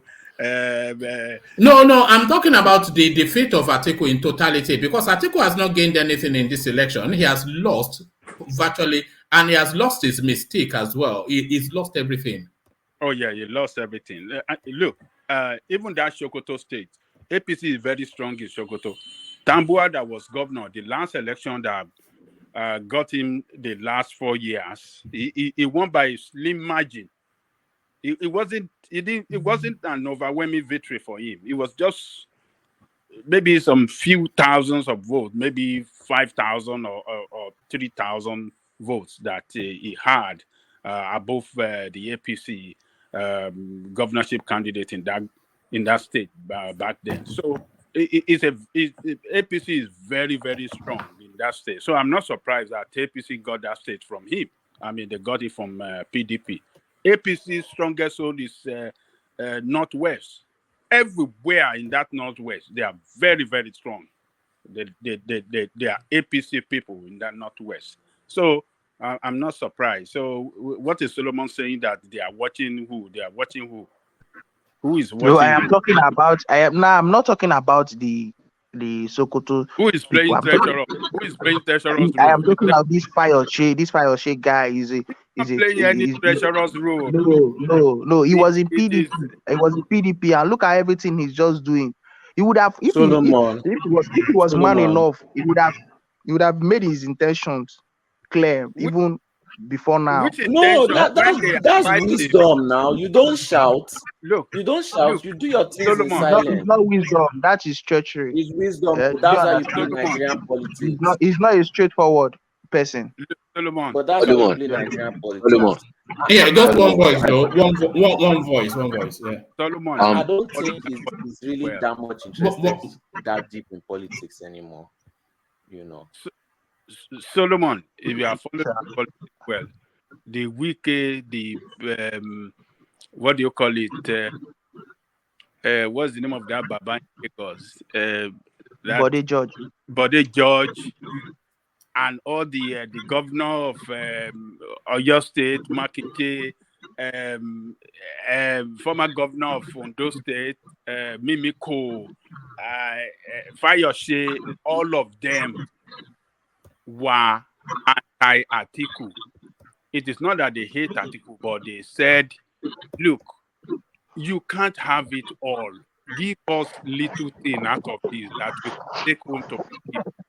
So for them not listening, and then they totally lost the election, then the other side is making mockery of them. It doesn't mean that, oh, they are not treacherous. It is Atiku and his team that are very treacherous. They wanted to take it all. They thought everybody in the South, they thought they are full. Look, just like one man just said, he lost everywhere. Edo State, what again? It lost Delta as well. The whole of the South, the whole of the Southeast. All of these that is happening to PDP in the South, in the South now, particularly in their strongest South and South. And he has now lost Sokoto as well. It is because of his selfishness, treacherous, and I mean, they acted in such the most treacherous manner against the party, and it cost the party. And if they are not careful, that party will be wiped away because they want to deal with a super politician as president that can dangle carrots to a lot of their leadership and swing them over to APC, and that party will die in the eyes of Atiku. Look, it's not treacherous, so it's Atiku that killed that party or greed. So don't call fire a treacherous this thing, just to let you know that they didn't act on it, not at all. Solomon, the day Peter Obi left that party, I already predicted the end of PDP. That party is gone. It's gone. It's never coming back. I'm not sure you can say that. It will come back. It will be reconfigured under Wiki, but it will not be as strong as it once was. But it will reconfigure. Yes. I think Nigeria should be ready for a three-party system now. No, I don't think there will be any three-party system. See, even these Labour guys themselves, and once they start, this next administration just kicks off. They get to the house and certain things, except Labour would be solid within themselves, that the way they are coming in now, that they will now build, they will be very, very solid. But I don't really see them being that solid, to be honest with you, because once they come, this APC now, they would come and they would show them things that will make them even. I'm just scared that some of them that are claiming to be, well, I'm going to work for the people, I'm going to work for. Once they reach there now and they show them one or two things, they will just give their agenda and follow up APC. Going by these elections, how many states currently does PDP hold? How many states after these elections? How many states do they hold? I have something on my screen. I can check that for you. Because that would determine their relevance. So because as it stands, they hold so PDP 10 states, APC 15, and Labour Party 2. That's what I have on my screen at the moment. Are these the ones that have been announced? It looks as though yes, they are the ones that have been announced. Can you give us the spread in terms of how many in Southwest, how many in South, like geopolitical zone? That will give me the mental picture of okay. Better still, I could just share the screen. Let me share the screen so you can see what I'm seeing. Okay. Yes, let's do that. So there it is. Let me remove this. So there it is. So it tells you APC is leading. APC is leading. Well, I'm not sure if they hold it or not, but it says APC is leading in 15 states, which almost maybe they will hold. PDP leading in 10. Labour Party leading in 2, and that's the spread on your screen. So the bluish color is you know what they are. So that's APC. The reddish color PDP. This one here, I think these ones are still to come in, or maybe they're not in contention. And then that's Labour Party in green, and then that's Kwakwanso standing alone there in whatever color. Wow. One man, which other party is Labour Party winning? Which other state is Labour Party winning apart from Abia State? And they're doing well in Enugu State, but it's not sufficient enough to because they are saying leading in. So mute yourself for a moment. Yeah, they're saying leading in. It says 100,226 votes to 98,755 votes. So it's they both have 45%. There's about less than 2,000 vote margin between the two of them. So that's still too close to call, I suspect. Enugu. Solomon. Yeah. So Enugu, I just hope this PDP guy, the PDP guy is good. That bad guy have things to offer. He's going to. Are you there? I'm here. Carry on. The PDP guy is good. He should. I hope he wins the election in Enugu State. And the Enugu people, they should. Don't understand the way they just play this politics this time. But well, I just pray there will be proper arrangements when you know what, going by this party structure, there's no hope for 2027. I beg. Asiwaju is just going to clear that thing. There's no need of contesting anything, honestly speaking. It's just a waste of time. You see, the only thing that happened to who is it? No, it's Solomon. Carry on. I think the only thing that just happened to the southeast, unfortunately, is the Ashiwaju factor. I want to believe there are still some part of the southwest that still have a feeling that it should be ideally it should be their turn, you know. Of the southeast? Yes, when it comes to the south. But the Ashiwaju factor was but that's academic now. That doesn't mean no. Look, one man. Remove Ashiwaju from the equation. No. Hold on. That's academic now. We've already had the election, so that doesn't. Yeah. That's okay. And that's why I'm trying to say that's why the Labour Party thing portrayed an Igbo-centric leaning, you know, because that was the only place they had a candidate. Even if you want to look at it, some South states voted for them. So that's the way I see it. And that was why most of their people who were primary voters in PDP voted for the Labour Party, not necessarily because they were Labour Party inclined, and you can see as it has happened in the governorship election, it was just because they felt that it was more or less their turn. I that's the way I want to interpret the that's happening. And if you look at what is happening in the northeast, where PDP normally have a little bit of stronghold, and if not one of the strongest state now, they have a candidate who is the vice president is also affecting them. So the selfishness of Att&Ck really affected PDP.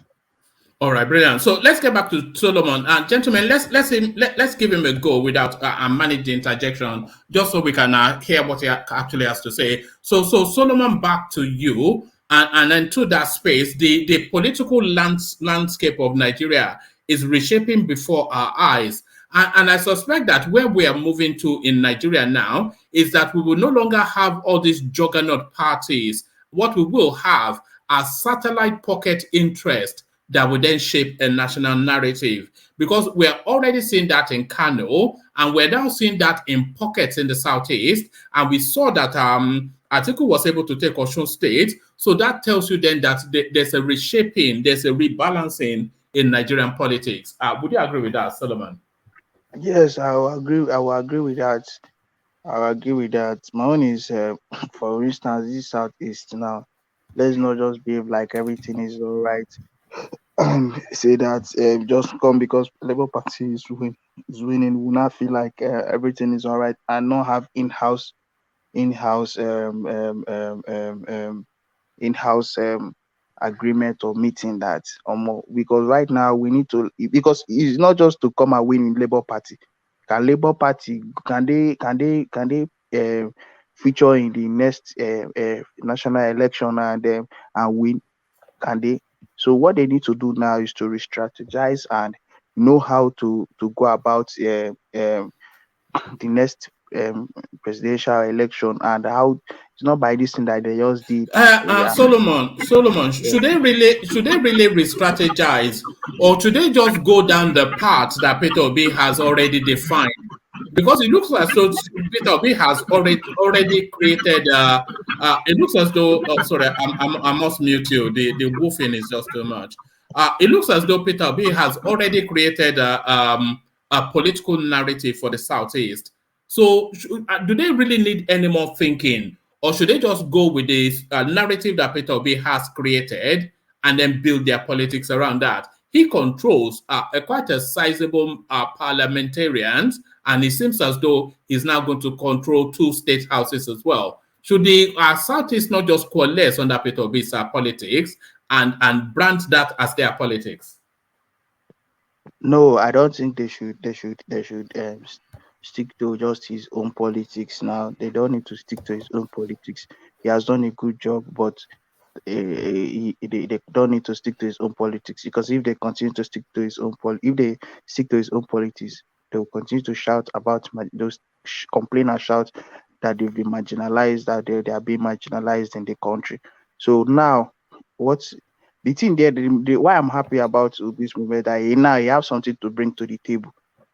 Do you understand? As somebody now that is standing for the southeast, he should now be open. I want him to be open to advice from reasonable people, not just from people using their emotions to shout, but people that are politically strategic, that will tell him, that will give him the real info, the real calculation on how to clinch that, get that ticket of, or not just the ticket, getting into Aso Rock. So he has done a good job. He has tried, even though I blame him. I fought him for this thing that would happen in Nigeria, because I know Asiwaju will be president. He's already the president, and he would he's going to be sworn in by 29th of May, and there is nothing that will change it. This is Nigeria. When you tell certain people's things, they will be like, look at everything that happened. At times when I see that, I laugh at certain people, and I say, can you see what we this kind of thing that they'll say, what an old man will sit on the chair and see. You tell it's one boy, even if he climbs an Iroko tree. Well, funny enough, it was old men that were even making everything look like making this thing look somehow. Something tells me that the way we're even blaming Peter Obi. I think Peter Obi actually knew he wasn't going to win, but I think even the way he contested the politics, it was more or less like. Do you think it was more or less to spite Att&Ck? Was he really interested in winning, or was Obi more? thought he could win. Hold on, Solomon. I think I may agree with you somewhat, Charles. And just my view, of course. I think Peter Obi started off to spite Att&Ck, but then the thing grew. It grew beyond his ambition. That's what I think. But yeah, Solomon, back to you. Yeah, no. See, I feel like Obi wanted Obi's intentions. He wanted to he brought in this kind of mindset, or he took he took the advantage of that enters forever thing, and we want to give them that mindset that This is Nigeria. This Nigeria like this, we can bring in we can practice the kind of things the Western countries do of democracy. That let us our democracy that your vote is the key, is the you that you have the power to do this and all that. But he forgot. I don't know if he forgot or he don't know that this place where the kind of at times self, I feel like, are you sure he knew certain things that were happening while he was VP to Atiku in PDP? Because if he knew, he will not really have done this thing he did. And Yeah. I don't want to blame him anymore. For real, I don't want to blame him because right now, even everybody know that at least the Southeast now, their figure in this country, and they have something to offer politically. But it's just, are they going to the next election not having something to offer like they have the numbers, but are they going to go into a proper negotiation? That is just the case. And for Obi now, I think Obi cannot be the president of Nigeria because he has painted certain narrative to other region, especially like the see, you see the north. I'm not trying to hype the north or make them look special, no, but the way the country is designed, it makes me, I see the country in a way that, yeah, everybody needs each other. Nobody can do it on its own. So, but I don't see Obi being the next being president in Nigeria because there's this religious thing. Even though he never took it, I don't want to talk about him in a bad way or in a way that that will paint him bad. But this religious thing and so certain things, this ethnic, so people will not say no, this one is not a national figure. Do you understand? So he can't be Do you think? president. Do you But think? Do you think Labour So, should? Do you, sorry. Let Solomon land. Solomon, let me just ask you this. Do you think Peter Obi do you think he should regionalize his politics? Do you think he should regionalize his politics now and then bring that politics in from the southeast?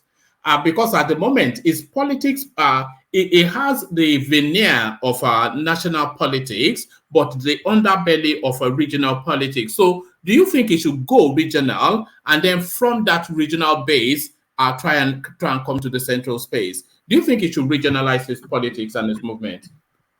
um, um, I don't think he should, so that because he already said, and to me, I feel like he's honest when it comes to that. That he's not a regional person, that he's a national figure. But other people will not see him like that because of the kind of support he gained from the southeast and the way the voting pattern there. So nobody will really trust him. I don't think he should.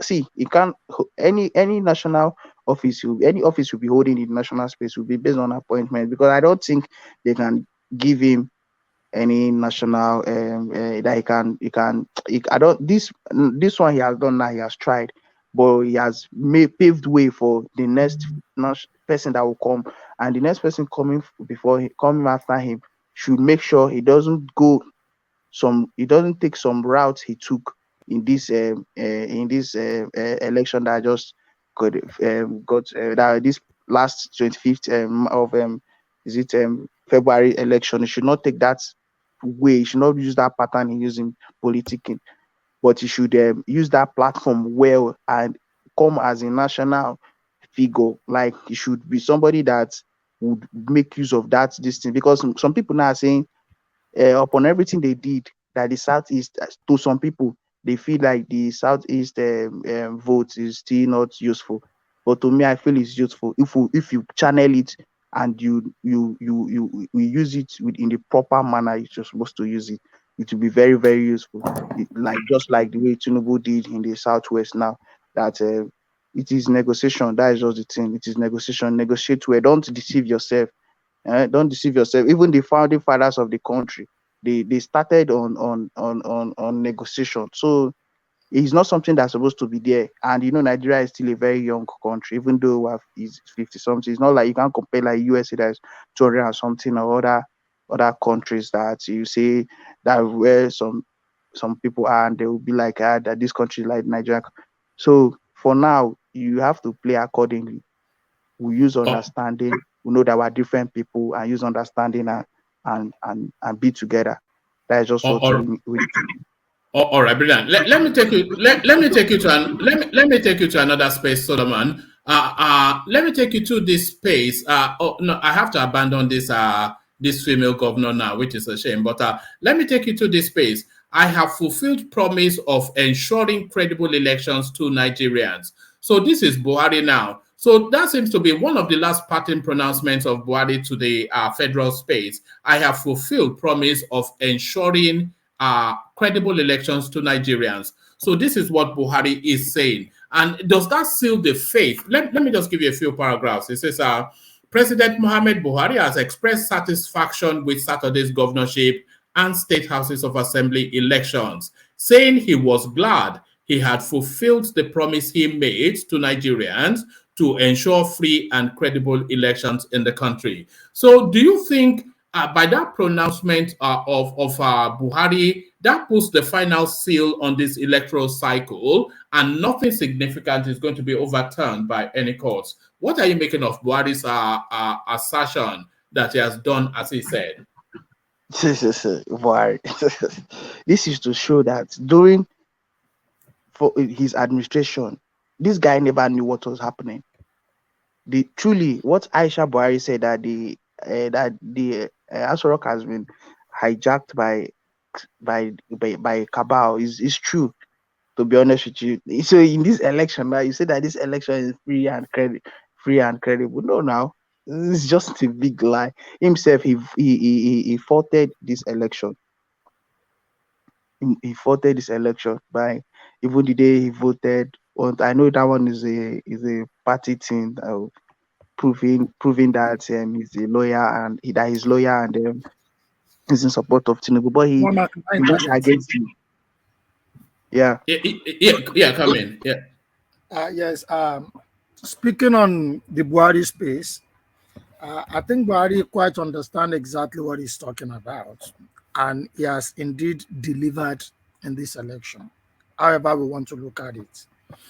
What Buhari promised is an electronic voting that will sanitize our electoral space. Did he do that? Yes, he provided beavers. And did beavers work? Yes, beavers did work. Let's step away from the sentiment of a Peter Obi that largely did not understand the difference between beavers and IREF, and it takes him out to bring him back to order. I don't think you say that Obi doesn't know what beavers is. I don't think I feel like maybe he just said he just said that in his head as like for illustration or like just to talk, like you know how he talks like for you to be addressed as Your Excellency, you should get into that position in an excellent way. So something like that was what he was trying to just use that beavers thing to do. But you can't tell me that he don't know the meaning of beavers. It's not something we should say. But on that interview, no, he didn't understand the difference. On that interview, even his illustration was wrong. And he still argue in another direction. Even if he's talking out of frustration, he made a that what you were saying is wrong, then you should told the line of the right thing. When Malcolm still call him to order, he's saying they are serving a meal, they have served a dessert, and that the man on the street does not understand the difference between beavers and IREF. Then what narrative is he preaching? Even if the man on the street doesn't understand that, him from the position of knowledge should be clear about what those things are. He still stand on what he is saying. Beavers and IREF means the same thing to a layman. So if we are looking at Buhari and what he has done in this election, I think he has perfectly delivered, and his statement standing is just in order. Are you saying that because a Yoruba man won? All right, back to you, Solomon. Back to you, Solomon. Yeah, Can anyone hear? So Buhari, said because a Yoruba man won. Oh no, yeah, no, don't worry. Back to Solomon. Yeah. Yeah. So Buhari, to me, I don't think I feel like everything that happened during the election period was just scripted. Because how will you tell me that me, I really thought he was against Tinubu, but I don't know. There are many things involved. It might be that truly that those outcry of people like the likes of Erufai going granting interview and saying things and all that made Buhari to to change his ways of going against Tinubu and supporting him. It might be possible. It might still be that it was scripted to make the people see this election. I just look at it and I laugh. But the I don't want to still blame Obi. I just say I will not come on your platform here and say Obi fucked up Obi. This in my mind, I know what is in my mind already. You understand? It hurts me, it breaks my heart that because it's just simple thing that we're supposed to do. Simple thing that we're Solomon, supposed to do. if you say Obi did wrongly, you are very right. You are very right. Because look at the see there are some things you will do, there are some actions you will take. Is this election made me know that there are some actions you don't need to take, there are some actions you just need to just leave and just allow allow certain things play out so that it will avoid certain things. Because right now we gave Tinubu the chance to come in, even if they rig the election. There's no election that they don't rig. No election. That is why you can see these guys when Obasanjo was coming, making noise, saying all those things. I supported APC because in the response they were giving to him, because he was the one that laid this foundation. So you don't expect people to you taught the work when they now do the work more than you now come and start crying and be doing this. No. And I like the way, see, I like the mafian way of APC, but I don't like the way the fact I don't like it. But I just when it comes to people like Obasanjo, the way they show him, because he's the one that brought them into the mafian club. So when they bring out the mafian attitude towards him, I really say yes, I like it, but I don't like it when they use it on the Nigerian people. It's not see, Nigerians don't deserve this thing that is happening. I swear they don't deserve it. But people like Obasanjo coming out to claim scent and saying this one, saying that one, doing this one. He should go and sit down. And people are saying that he's trying to repent. Why didn't he repent from when he was doing all these things he were doing? And you see, I don't blame APC rigging the election. Thank God I did not put my emotion. I've already known how the politics in Nigeria is. I can never put my emotions in it that I will start feeling bad or no. Anybody that comes in, I will be cool with that person. That is just the truth. So yeah. All right. Solomon, let me take you to the sorry, let me mute you. Let me take you to the Bayo Ononuga space and his tweet that seems to be generating quite a lot of pushback and controversy. He's inviting that. It's quite stunning that a senior politician would tweet something like this. It says, let 2023 be the last time of Igbo interference in Lagos politics. Let there be no repeat in 2027. Lagos is like Anambra, Imo, any Nigerian state. It is not no man's land, not federal capital territory. It is Yoruba land. Mind your business. So Bayo Ononuga, you may well say it's some random Yoruba man. No, it's the spokesperson of the Tinubu PCC, the spokesperson of the Tinubu campaign. And that is the tweet he put out into the social media space. So what are you then making then of those irresponsible words of this senior Yoruba man? Yeah. In a way, there are atoms of truth in this thing he just said. Because I don't know why. See, I want what me now. I like the way this election played out, because I don't know why you put your energy in talking about Lagos. Look at our southeast. Look at states like Abia. Look at these places. We don't even talk about how to even elevate this place from the level they are now. And you're coming here and be talking about. It's not like I'm in support of what the Yoruba people or what happened in this election. No, but the energy you are using to fight for, to want the betterment, even if you are living there, you want the better. Have you talked about your place? Look at your place where it is. Are you coming here to be making noise and be saying that Lagos is no man's land or this one, that one? No, put that in. Let's put that energy and build our place. When we build our place, I believe when we build our place, it will make sense than everywhere in Nigeria. That is the belief I have. Than you coming here, you can be politically active in another man's land, but in your own land, you're not politically active.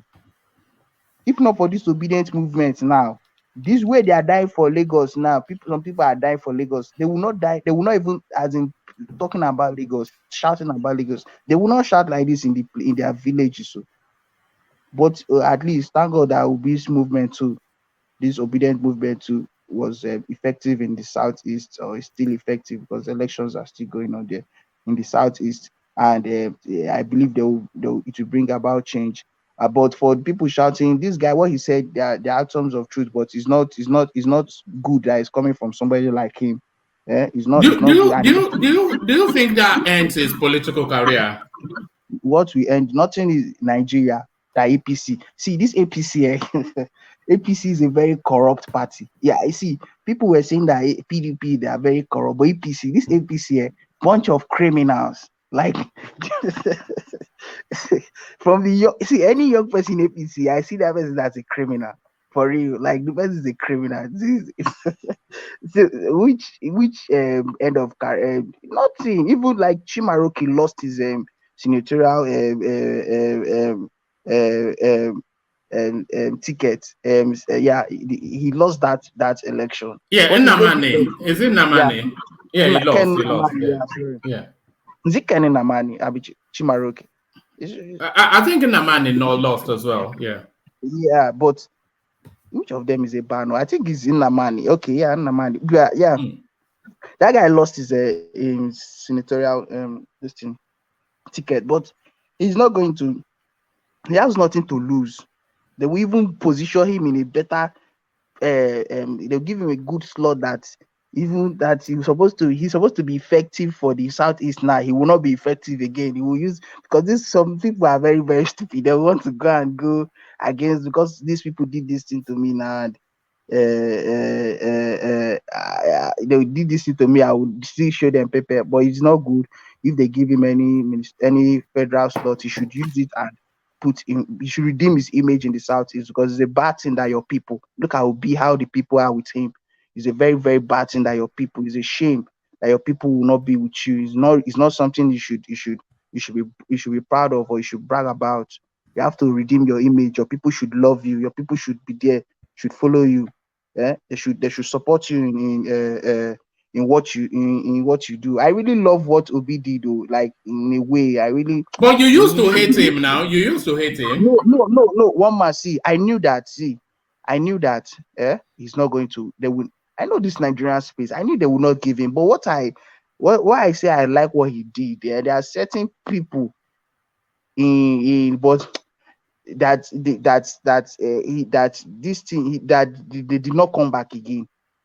Even some that I thought they would not come back, but they still came back. But those ones now, I really respect them. People like Att&Ck, those ones understood the game. They understood politics. You know what Att&Ck was doing? Att&Ck, as soon as he stepped down as a governor, his constituency in is it Abanot or where? That guy was really holding them down. He was really doing things. And when he comes on, like some months back, and they'll be asking him, "Are you sure you get back your ticket?" Saying me that he's sure that he's going to definitely get his ticket, that there is nothing. And I was like, what is giving this guy this ego? What is this thing giving him, beating drum for him, making him want to come, as in with the confidence of talking like this, that he's coming back and all that? And this guy is somebody that have sense. He's his people that will always deliver him, and that him coming back as a senator is within his constituency there, that they will do it, and he was really working hard for them. So that is how people should be doing. That is one of the advantage of this obese movement of making people now. You have to work so that you'll be relevant in the next, so that you can win election. Not just going there thinking it's your right. It's not your right. Yeah. So that is just the only advantage, one of the advantage of obese movement. But in terms of national level, nothing. Yeah, so Solomon, the fact that this guy he put this thing out on tweets, that means that everybody would have captured it and saved this. So how can it be either the presidential spokesman, the minister of information, or anything? I'm talking about Bayo Ononuga, when he's already, by his own admission, a self-confessed Igbo hater. I'm saying that this guy's political career is over. His political career. Can you hear me? Yeah, carry on. His political career is not over. It is not. It's not over at all. It is not over at all. The guy would see. They will give him slot. They will even promote him from being a This spokesperson itself is not, because he's not this election era spokesperson for APC. He will be upgraded. He will be promoted to another bigger portfolio, and he would do things. But he should know that he will not. He can't come out anyway. I don't want to talk about that one, but he would have not made such statement. It should just be something within his friends. He can just talk about, not coming out, making it open. But I know he will not. There's nothing. He don't have any. Just like Festus Keyamo that lost his in his polling unit, but he will still get office. So no threat about him getting any office again. He will get office. He's APC. Yeah, but he would have not come out to say all those things openly. It's not really making sense at all. So, but Obi really tried, to be honest, because since after the election, this is my first time coming here. I really want to. Obi tried, he tried, but I don't know. Solomon, Obi did more than try. I think he has done excellently. You've been here with us all the way through, and you know where we started from. All we're doing here was to point and laugh at him. We thought every day we just mocked him. But who is laughing now? He is laughing now. Beyond anything you could imagine, he is. I think the real winner of this election is Peter Obi, Solomon. Yeah. No, you don't say the real winner of the election is Peter Obi, because he's not the one that they gave the returning ticket. You understand? But he tried. He made changes. He did things. He really tried. He really tried. Like, Obi did well. He did well. That's even in Delta State. In Delta State, that I was thinking that almost everywhere. But in this election on Saturday, they still showed the opinions that politics is very local. Like I know what piece we know this place, and not just South local government. There is this guy they call, and I thought that guy has lost that election. That is losing this election of House of Assembly. But this guy won that election. Even like somebody like Ned Nwoko, he was supposed to lose that his constituency, but he won it. Do you understand? But the people still they still went against these guys, because they've not been trying. Especially this guy I just talked about of House of Assembly. That guy has not been trying at all. He has been four times a local government chairman, and he has held some political office and the appointments too. And he was not really doing things. In fact, it was only his family he was doing things for. But I believe now, when he gets in there, he will know that he needs to set the youths up. Like, he needs to do things for the youths. Just do tangible things. And do you know these are the people that made me understand the way politics in Nigeria works. Do you know, if somebody should give you this kind of guy, if he gives you an office, as a, maybe for instance, now you come in as a vice chairman to the local government chairman, he will share your salary with you. All the benefits you have, you'll be sharing it with you. Like, it's really crazy. These guys, they are very, very, very, very. I don't think you can grow with them. But now, they will know that they need to be that they need to help people to grow. They need to help the youths to grow, and people like that Delta State election is very, very interesting. But I know Sheriff is going to win the election. I'm more interested in Delta State than even in Abia State, because I know that in the Southeast, once they've decided. But in Delta State, they I don't think they're like that. They would hold ground. They will not vote party. They will not vote party like the way it will be done in the Southeast. In Delta State, it will be to be individual. I'm sure Sheriff is definitely going to win. Omar Agege is just, and for the Nigerian space, What do you think Omar Agege's chances are?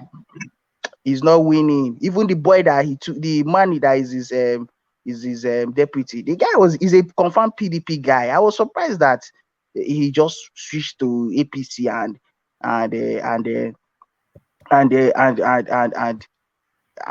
say and start contested for this as a deputy to Omagege in APC.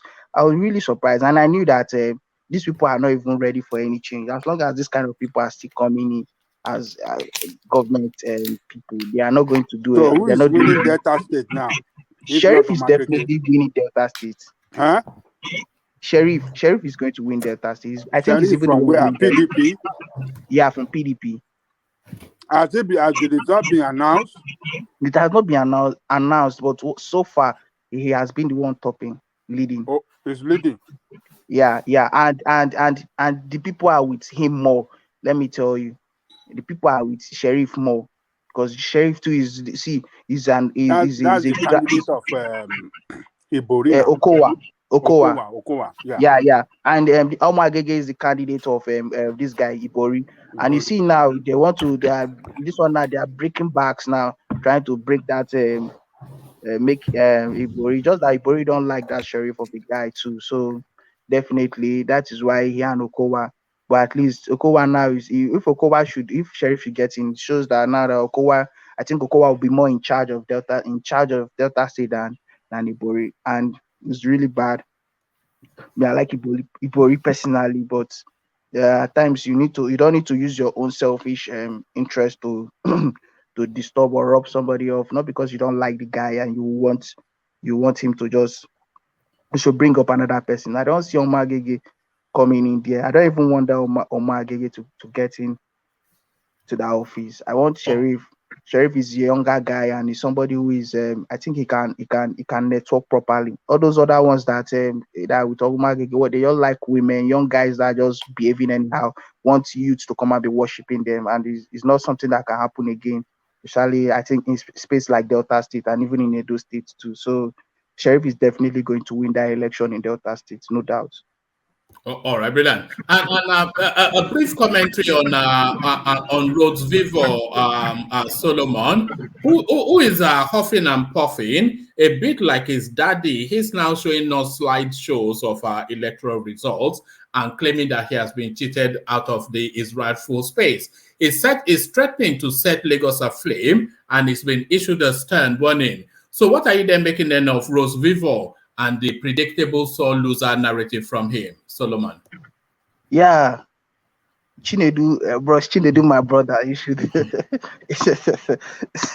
That guy is an Yoruba guy. You see the way the guy is in Lagos. That is how I am to Abia. But just that they're not born anywhere well tomorrow to come and challenge my Abia identity. That person will even run away, even if I don't go to the village for 10 years. But the person will run away from that place because you can't come and tell me that you know be Abia person. Why will you tell me such, or why will you open your mouth to say something like that? I'm not. My mom is Delta, my dad is Abia. I grew up even in Delta. So, but you can't tell me that I'm not an Abia person. I'm not somebody from Abia. You can't open your mouth and tell me that. But for this guy now, he's a Lagosian. He's a pure Lagosian. Just that I understand the way things happen in this guy's space, and it's really bad. How will you bring down all the Yoruba guys in your party, start giving tickets to other people and the Yoruba people there? You know, it's not good. And I know it was kind of a rival politics that they were playing, and they do you know one thing that even made me zero that guys? He's a good guy. He's a guy that I believe when he gets in, he don't even like he will function well, but why are you deceiving people, telling them that no to godfatherism, and at the back there you have godfathers there pushing you, and you're still deceiving, saying that no godfatherism, but you have people, even your own father's friend. Is that that is the thing that has spoiled Nigeria? Father's friend. He's the one pushing you to go and become a governor. He first pushed you to be deputy. They rejected you. Told you go and you are lying to the people, telling them that nothing like godfatherism. So that is one of the things that made me zero that guy. Personally, me, I like Saulu. You know, Solomon. I think one of the key reasons that Sanwo-Olu won is what you just said. You like him personally, and a lot of people, most people just like him. He's just a likable guy. Very gentle. He's a gentle guy. Like, even though he have his own, I don't know him personally, but with what I see, how he's a modern governor. Apart from we're supposed to have passed this godfatherism stuff. Nigeria is supposed to be a country that once the people say we don't want this person, we don't want him. But it don't be, we say it don't be. But I know on a very good day, by the grace of God, things will change properly. We change without hidden agenda, without like this Chinedu's movement now that they're saying no godfatherism, but you have godfathers everywhere that are still fronting you, and you are deceiving the people. So Sanwo-Olu is a very simple guy. He's a cool guy. He's a very, very cool guy. And I told people that this thing there, Tinubu would have been the one that would have told him to go and do, because they were saying, Sanwo-Olu, they do the many make his sweep road, there was one logistic guy, these guys that do delivery things in Lagos. The one guy that was putting on that glass that looks like Sanwo-Olu, the guy was just trending that this is Sanwo-Olu doing delivery. That they were I told them, see, they are just doing this one to fool the masses, because they've already know what they will do. They've known what they will do. There is no how Sanwo-Olu will lose Lagos. There is no how. Sanwo-Olu cannot lose Lagos. Who would move Sanwo-Olu? Nobody. So all those ones he was just being strategic, because he went to the mall, say, fear of obedience in Lagos. But trust me, these APC guys, they are bad. That inciting tribal sentiment is really is something that really that is not good. We need proper hold on. Solomon, I agree with you, but is inciting tribal sentiment is that not the surefire way to guarantee votes in Nigeria? Tribe and religion, those are still our political spaces, though. But one man, how did APC incite the tribal sentiment?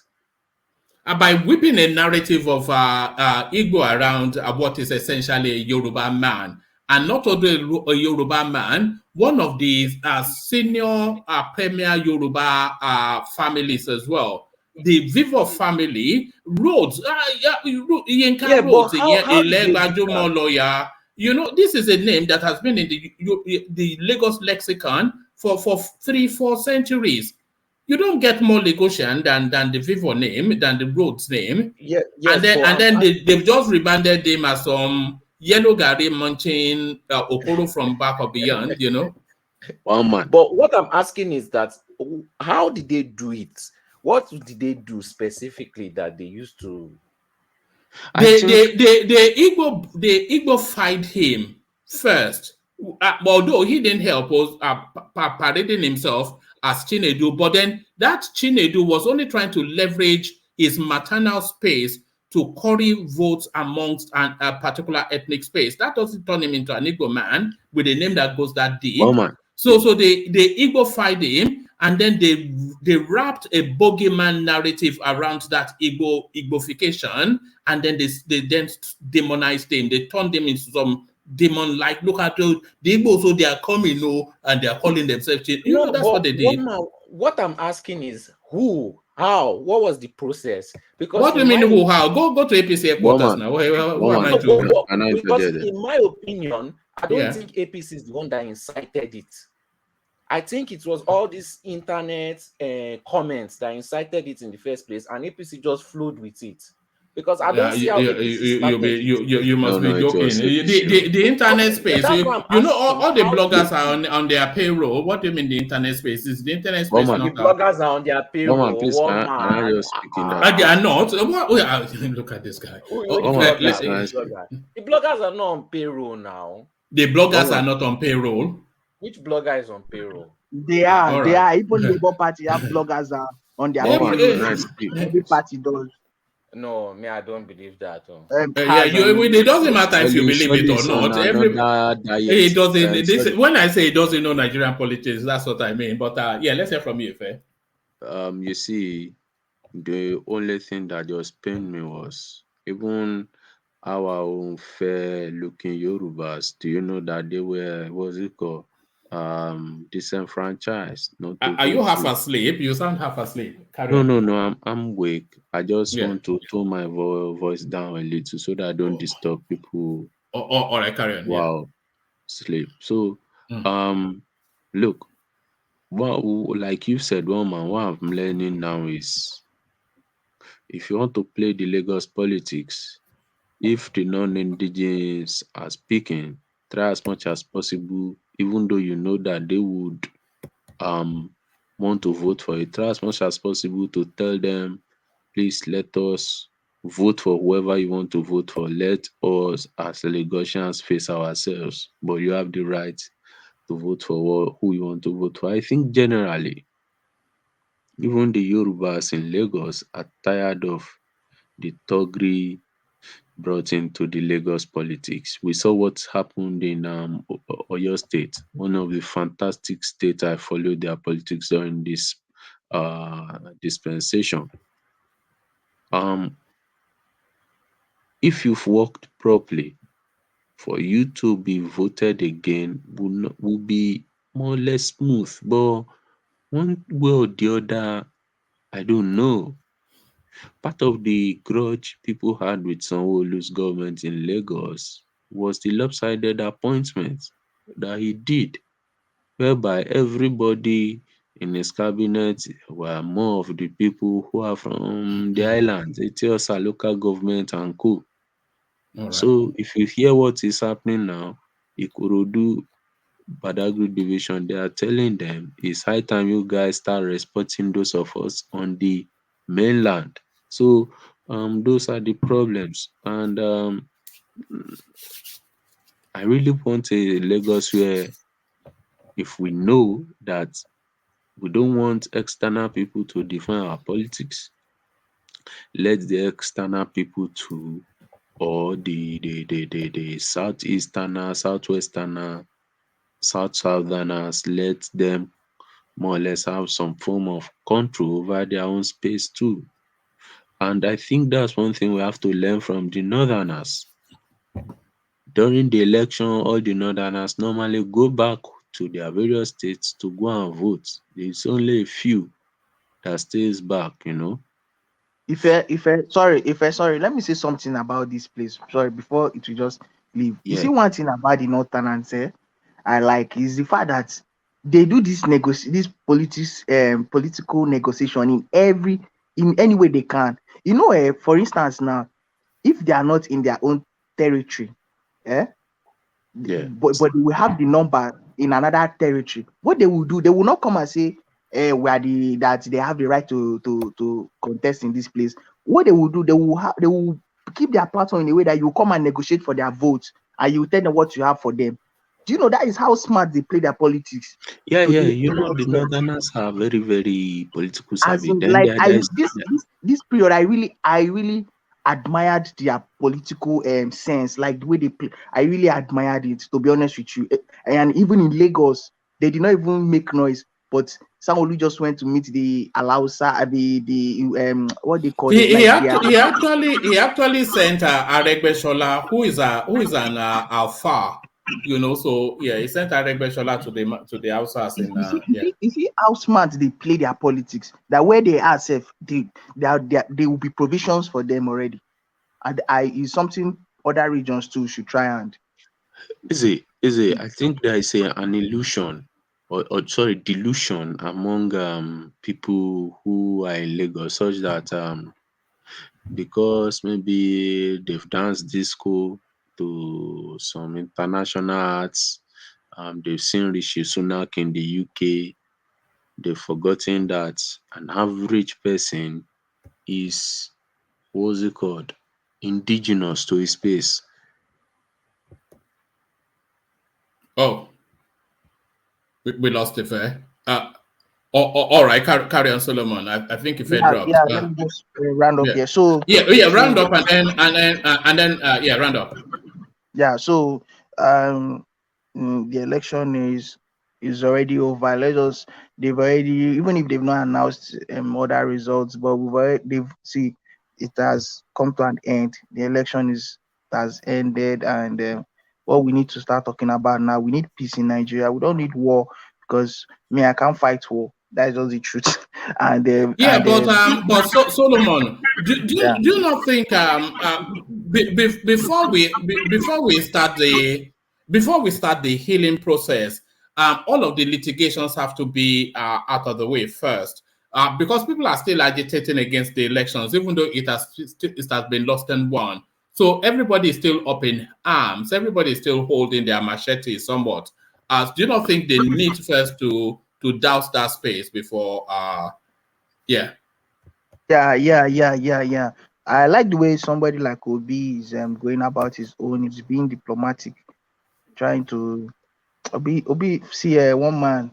I don't. The only thing I don't like about Obi before was I never wanted him to just do what he did to just stop Atiku from getting that ticket, because me on my own, it's not like tomorrow now I have contact with Tinubu that I can't do anything with him. I will do things with him in his government, in his administration. But I never wanted his this thing, because we the South, if we've not really the people that are with Tinubu from the South are not the people we need. They're not people that will represent us. It's very painful, but you will not blame them. That is why I wanted Atiku. Atiku will carry all that everybody along, will carry all that people along too. But this Tinubu one, I just pray that he brings in people from his outseas that will represent us should be reasonable people, not selfish people. You see somebody like my uncle, all this Okalo man. That guy, he talks with his two sides of his mouth. I don't really trust him. But he makes me laugh the way he behaves. Like he don't know what he's doing, and he knows what he's doing.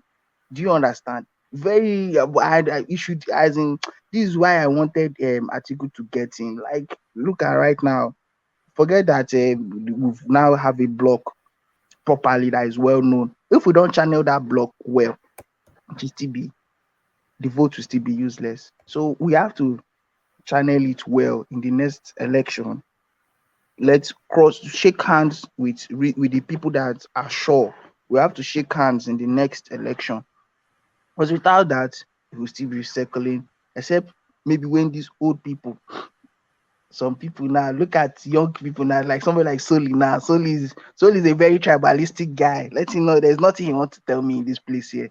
He's a very, very tribalistic guy. Yeah, extremely. No. I'm not tribalistic. I just say No, you are. Soli. You see, somebody like me, let me tell you, do you know why I like Atiku? The stories I've heard about Atiku, even Tinubu in a way, just that maybe because of bad people from our side, now maybe they meet him or that kind of thing. But the way these guys, even like me in Abuja here,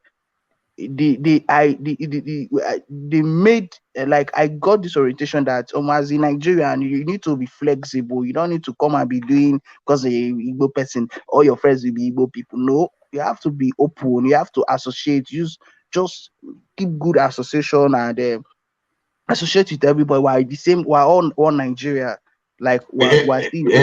Can I quickly say something? But you have to tell me how I'm tribalistic. You see one thing, Eze. See, we in Nigeria, we like throwing words around and pretend not to be tribalistic. See, every animal is territorial and tribalistic, if you like. The only difference is that the way we manifest that tribalism.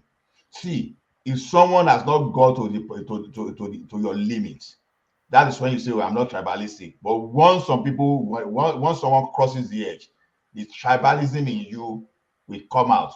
It's impossible for a human being not to be tribalistic, but you want to do it within a reasonable time.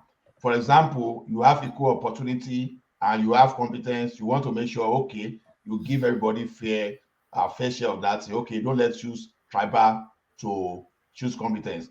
But you are your grand, and someone now suddenly told you that, oh, this man is no man land, the tribalism in you will come out immediately because you are now defending your territory. All of us are tribalistic, but the approach, some of us can pretend, some cannot pretend. That's the difference. Those that cannot pretend, they flare anytime they have, every time, every opportunity to display their tribalism, they display it. But others, they keep theirs till the time that you move beyond your boundary and the tribalism will show. So nothing like I'm not tribalistic. Att&Ck you are supporting. You are supporting that we think is a non-tribalistic, is a non-tribalistic Nigeria. It's a politician, don't forget. But our politicians are cunning. They plan ahead. They are so strategic. They build some kind of level of a strategic partnership. And they use that to deceive you that, oh, we are not tribalistic. Who told you that? Allow him to get to power. And that time you know that it's tribalistic. So to me, let's assume we are tribalistic, but don't let us use don't let use tribal sentiment to always decide, because someone may be from your tribe and may not be the best for whatever you want to choose him for. So, so to me, I don't believe in that concept. It's just grammar, and that we are not tribalistic. It's grammar. It's not true in my own perspective. All right. Wrap up that space in a couple more sentences, and then I'll move on. Yeah. Okay, so let's we need to try and restore peace in this country. This country is not really at peace now with the way everything. It's not even this country. I beg, in the south, the north not even get the south time. Their own agenda have been met, like their own this thing, their own strategy, their own plan has. I think it has even worked out for them, because right now, as Tinubu is there, like when they had their northern elders meeting, they said the north will be the ones to solve the northern problem. So the Tinubu already understand that Nigeria is the north will be the one to take. Shetima is there, and they have their own platform how they will take care of the northern problem. And it's the south now. We need to really come together, and we need to stop this thing for real. Yoruba, Igbo. No. We need to stop this thing. To be honest with you, we need to stop it and find a way. There's people saying that build port for us, leave power. How will they build port for you? You can't just be building port like that. You still need power. You still need power to make some things right too. It's not just talking. Let's not be feeling stop this I don't care attitude of we've been in the country for 8 years now. No, we do not have any political thing. You think it's a good thing? It's not a good thing, man. Anyway, but thank God there will be movement now. They've removed certain people, but they did not still remove certain people. People like Att&Ck. That guy, he makes me laugh. Him still being there is a good thing. It's a smart one for him. So let's just try and bring peace, and let's promote peace on this platform too. Use this platform to promote peace in Nigeria. And certain people that come here to just let's stop this Igbo thing, and know that Obi's movement is not just only Igbo people too. It's still other tribes, other ethnic groups are still there. Even Yoruba people, they are still there. So let's just stop Igbo. Let's stop. I do not really appreciate anybody coming talking about, because I feel like maybe some certain persons might not even like it. But please, I don't want. It's not like we're talking to please people, to paint words to sweet people. We come here. Why I like this platform? We come here and we just say the truth, and it's good to say the truth. But please, there are some other things you are not supposed to just say, but we have to always say the truth on this platform. Thank you, Woman. Oh, all right, brilliant. Well put. So always well put by Solomon. So thank you, Solomon. So I was going to go to Fatai, but Fatai, with your permission, let me go to Zita, only because I don't want us to lose her to sleep. And you know how the fans, how the platform always likes to hear from Zita. But on my way to Zita, let me make a pit stop to acknowledge Ayo's super sticker. So without Ayo, thank you, Ayo. Without Ayo, the lights will be switched off on the platform. Ayo, the only person that has a wallet in this platform. If Ayo puts his wallet away, then the platform's light will be switched off. So thank you, Ayo. And then we make our way then to Zita, who joins us. So Zita, the Nigerian political landscape is a gift that just keeps on giving. A gift that just keeps on giving. So when we thought everything was settled and we're starting to peter it down to regroup as a family in one warm embrace, the presidential spokesperson, no less a person, he has come out into the political space. And this, and by the way, this is the spokesperson, Bayo Ononuga, is the spokesman for the Tinubu presidential campaign. And he says, let 2023 be the last time of Igbo interference in Lagos politics. Let it not repeat in 2027. Lagos is not like Anambra, Imo, or any state. Lagos is like Anambra, Imo, and any state in Nigeria. It is not no man's land, not federal capital territory. It is Yoruba land, mind your business. So this Igbo hating speech from the senior most echelons in our caucus of the Tinubu space, what do you make of that? Can this guy still keep his job? Is his position untenable? Good to see you, Sita. Hey, good morning, everyone. Good morning. Okay. One man, if I were his boss, I would fire him. Because he sounds like a sore winner. You know, people used to hear sore loser. But some people sometimes can be a sore winner. Somebody of his position is not supposed to say such a thing. It's something he's supposed to keep within himself, like a beer parlor discussion, having a drink with some friends. They can not tweeting that kind of a thing out. But then, I would like to say that there are a lot of things that happen in Nigeria, more especially for those of us that live outside of Nigeria. We get so angry, we get so agitated. And we say a lot of things about who did that, who said that, or why that kind of a thing will happen. And some people will even say, if a thing like this happen in the West, hell will let loose, somebody will be fired. What he said is nonsensical. He should be sanctioned, he should be fired. But he didn't say anything different from what most politicians do say. They do say things like that, even when they have won overwhelmingly. I tell you a story. In the country where most people in your platform are living today, there was a time a man won an election. That election was globally accepted. Countries were jubilating. That election, he was not put there by just one race. He was put there by every race. Yes, he won overwhelmingly the public vote, won overwhelmingly the electoral votes. Everybody was happy. Everybody was celebrating. But there was still some chunks of people who didn't vote for him and those that contested against him. I'll tell you something. I'm very sure that people living in that country that didn't know will tell you they didn't even hear him say that. He came out and said, after being sworn in, hey, there is consequences for after election. Consequences after election? Are you kidding me? Who are we talking about? Barack Obama. All right. Wow. I never knew that. Consequences after election? I said, what is this sadness now? You won? Everybody is happy? So it is not different. Yeah, some media houses in the US went agog.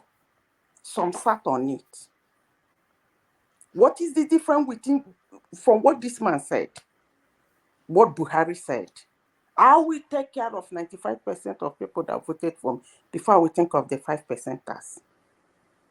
They are a dot in a circle. I mean, they do say all these things sometimes. That doesn't make it right. But we should understand that human.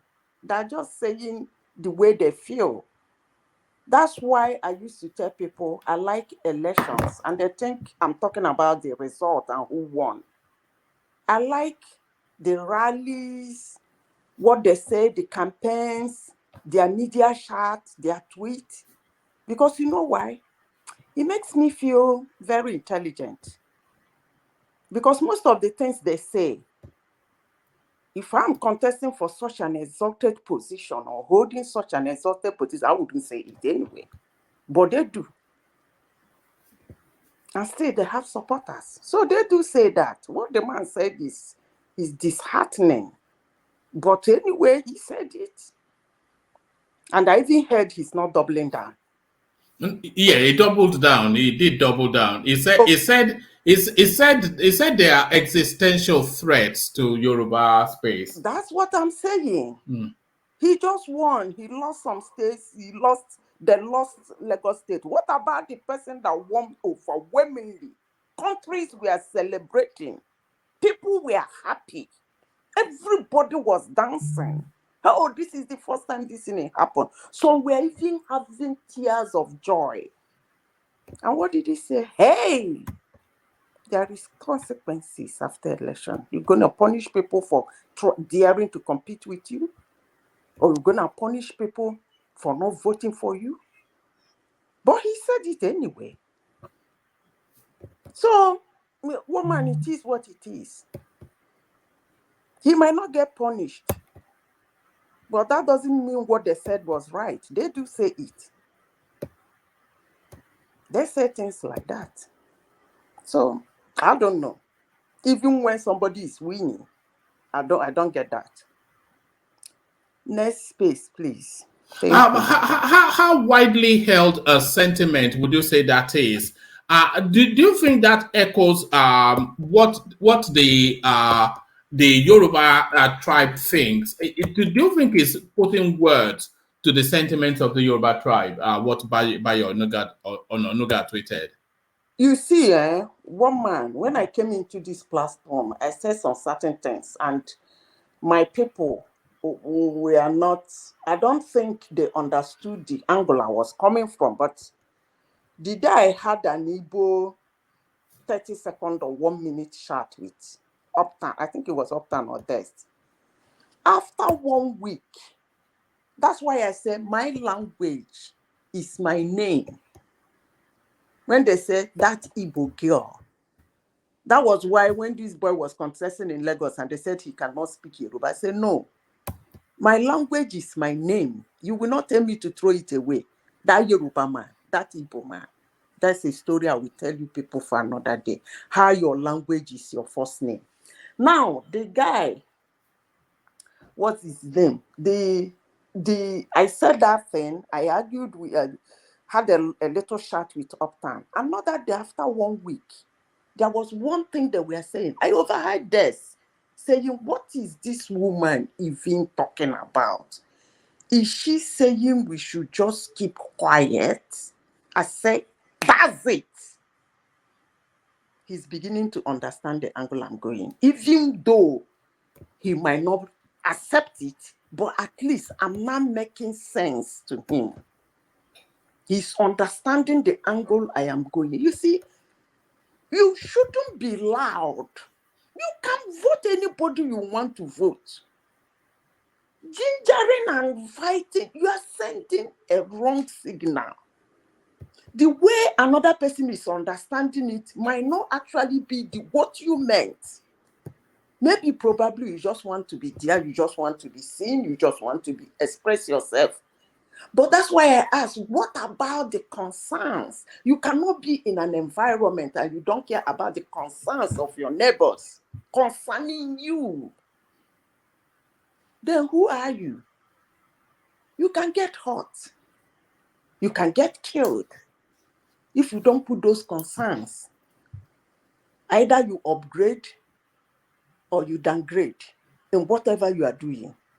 So it is a message that is being sent out and you get response. That doesn't really mean, I won't say it's exactly the way the Igbo people want it, or probably that's the response they want to get. If anybody is somewhere in a land far away from his own land, and he's calling that land no man's land, honestly, sincerely speaking, Even if my town in Nigeria turn out to be the Washington, D.C. of Nigeria tomorrow, and somebody there call it no man's land, I tell you something, I'm going to send a killer hornet to that person. And I would make sure with everything humanly possible, the person is not going to escape it. You don't say such things about people's homes, people's culture. But maybe you are just saying it or doing it to satisfy your emotions, but you don't know you're sending a wrong signal. So it is what it is. I don't know if that's what Yorubas are seeing it. I don't know, but the man has spoken. And I don't think he's speaking only himself. He's working with some group of people. So for him to come out and tweet that thing, I don't think it's only him. That's all I can say. You know, Zita, there are anecdotal reports that in the interlands, in the Yoruba land, some people are actually giving quit notices to tenants and whatnot that this is my land, so you can make your way back home. Yeah, that's going to extreme. It's going to extreme, but we should live together as one Nigeria. More especially where everybody is a Nigerian. At least at that level, we should coexist happily. I am not in support of anybody coming to another man's land to decide what happens there. But you can still decide what happens there. You can, without being loud about it. You can. But being so loud is like rubbing it on that person's face. And I don't think there is an adage in Igbo land that says it's only a tree that you will say, I'm coming to cut you down in the next 2 days. And the tree will stand there. You come the next 2 days and cut it down. But if you tell a human being, guy, you're going to run, he won't wait for you to come back. So, one man, it is what is it. But let me say something here. I'll keep saying this because I noticed that most Nigerians that left Nigeria, they don't know what is happening in the environment, or rather in the country where they live. In Dubai, they just, I don't know if anybody in this platform is conversant with Dubai. Just last year, they amended their economic law. In Dubai and Taiwan, you don't owe a business 100% if you are not a native. You people can go and check that. You only owe 42%. But that's most Arab countries, though. Even in Kuwait. Okay, so you owe only 42%. That means if you have a business, you have to go and look for a native to buy some of the shares or be partner with you. Last year, they amended the economic policy, and then they picked some businesses. I think it should be what they call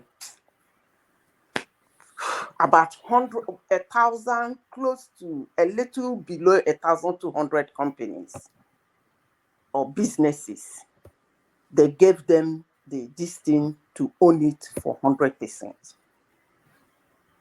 So what am I saying in essence? People will be where they are, jumping up and say, Dubai is doing so well.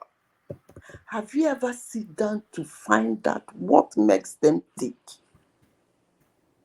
I think there should be, the other day I said, I think Nigerian government, I think they should write a charter between the government and the citizens. Somebody said I'm Idi Amin as a woman. I know why I said that. Because there are things to avoid chaos. You have to put some certain laws here and there. Maybe presidential election, you can stay anywhere in Nigeria and vote. Maybe when it comes to local, you must go to your state. Maybe. I'm just saying maybe, one man. Are you talking about some indigenous law? Is that what you're saying? Some indigenous law? I wouldn't call it indigenous. I would call it a bill. I won't say indigenous. They should pass it as a bill. If you don't want to go to your state, be informed that it's only the presidential you can vote. Because the president can rule for the whole nation. But the local representation of a state, they should allow the indigenes decide. I'm just saying, before they will start throwing rock at me, how wicked I am, that I will kill everybody if I'm the president of Nigeria. I don't want anybody to think I'm just, that's my opinion. Zita, I want to add to what you've said. You know that because of all these terrorism index in the UK, and they found that most of the people who are leaning to terrorism are either children of immigrants. UK passed a law to say that they can revoke your citizenship at any point in time, even though you are giving birth to in the UK. And it has affected that lady who went for ISIS mission and wanted Shemina Begin. Exactly. So I believe every space still have some form of indigenous lining. Even in the UK, where if you go to Scotland and you misbehave, they will tell you they are still Scottish. Look at how they are revolting against that changing in demographic due to settling of immigrants. So everybody tends to protect his or her space or interest. Even in the US, they do that. Even in Norway, they do that. They will throw you away. In Norway itself, not only that, they will revoke it, they throw you out of the country. We they do what they call live. Huh? It happened in Canada. We repeat the law. We voted Steve Harper out because of that, because we just believe that Canada is a Canadian is a Canadian, in the sense that if a son of immigrant or daughters of immigrant commit the same crime, you want to give them the same treatment, put them in the same prison. You don't need to send them back to their country. You see that grammar you are speaking, they're not ready for you yet. No, they were ready. I repeat myself again. You see that grammar you are reading. I said they were ready. They actually passed the law. Oh they my passed God, the law bros, and they make me laugh. One man. No. I'm just telling you. No, I understand what you are saying. I understand the general topic of what you are discussing, but I just brought what happened. What you are saying, what is happening in UK, probably we did it before, even the UK, and because it was under Harper. But the way they program that thing, that you want just immigration person, which is not called, can just take decision on you without even giving you room, and later you start defending yourself. So they saw that thing, that it was not serving justice, that it was against the principle of justice administration. And when Trudeau came in, the first thing we did was just to get a bill to repeal the law. So if they want to deal with people, once they believe that you commit the same crime as a citizen, they want to apply the same measure. Serve your punishment. Don't give room for anybody to use sentiment to keep sending people back. If I tell you one terrible case in this Canada, you'll be surprised that how did that happen.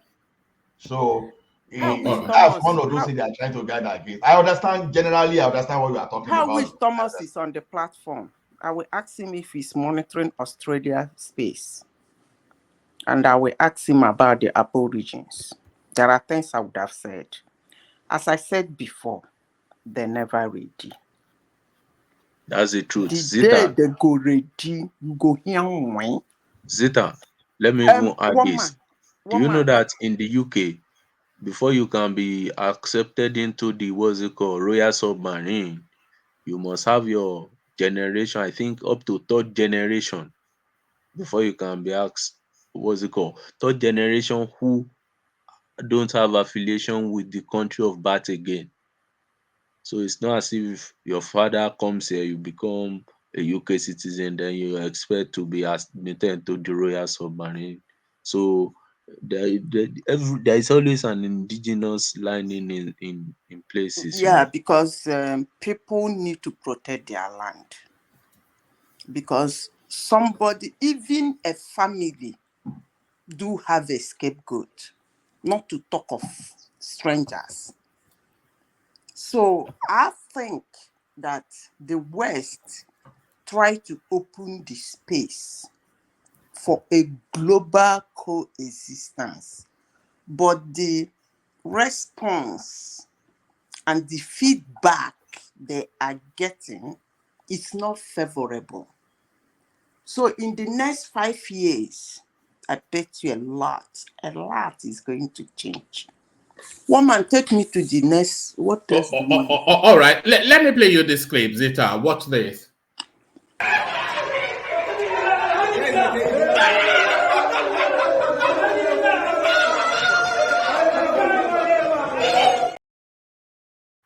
So that's the new governor of Kano State, Zita, and his name is Jibrin Kofar. So his name is Jibrin Kofar, but what may surprise you is that he doesn't come from any of the major parties in Nigeria. He comes from NMPC.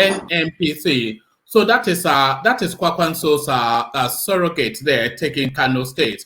So if we look at the Nigerian map now, it's beginning to take an unusual shape. This is how the politics of the country is evolving. So Kano State now stands alone in the north as being outside of the two major parties. So that stands alone. But then in the south, you have now new introductories in definitely Abia State and looking likely Enugu State as well, going to the Labour Party. And then, of course, you have in Anambra State, you have APGA. So the Nigerian landscape now, the Nigerian map now, we have 5 parties now holding state houses within all of the federating units. So are we looking at now what is an evolution in our democracy as it starts to continue to mature, Zita? One man, I've noticed that in your platform, I have said this several times, but I noticed that nobody is buying the idea. What is happening in the political landscape of Nigeria is not of any politician's doing. It's the handwork of Buhari. I keep saying it. It's the electoral law. Because I've been monitoring the space of Nigerian politics way back when I was in the university. They will rig you out, rig the hell out of you. Go to your house, warn yourself. How dare you, from a non-party, Obasanjo did it for how many years in Nigeria? Do or die affair. Bulldoze everywhere. People go to court, they don't get their mandate back. But Buhari passed the law. And in that law, he gives space to places where somebody is friendly with, somebody is likable, to pick votes there and become a governor, a house, federal house, senate, even when probably he's not qualified. You know why I use the word qualified?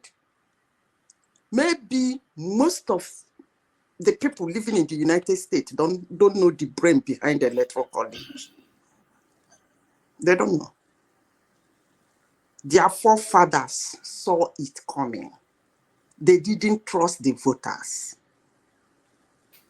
So before they put a madman in White House, they have to introduce that electoral college to help, so that well-sound people can go and then vote. And they give the electors the happiness, the freedom to go and do their madness. From what is happening in 2023 in Nigeria, my legs are beginning to wobble. I'm scared. Because Buhari just handed over power to the electorate.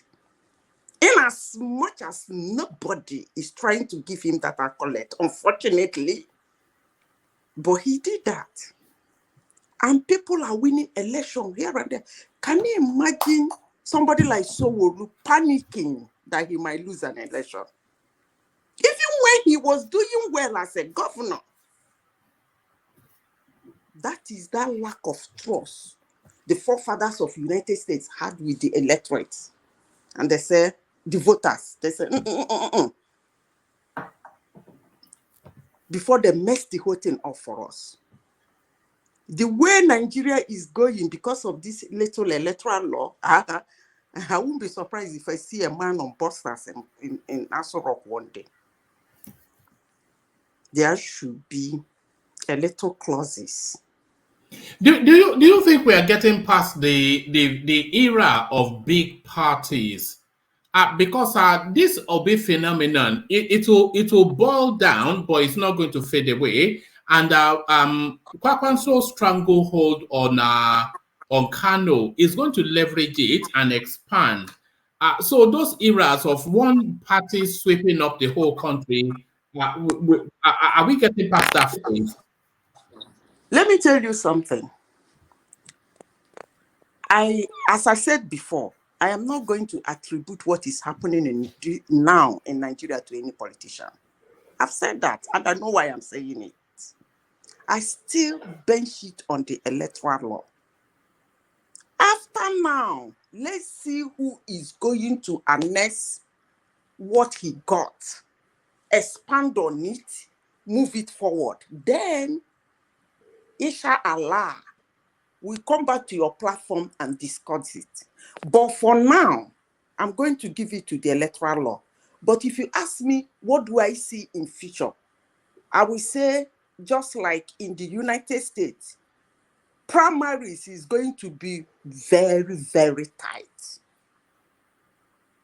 for the parties that stand.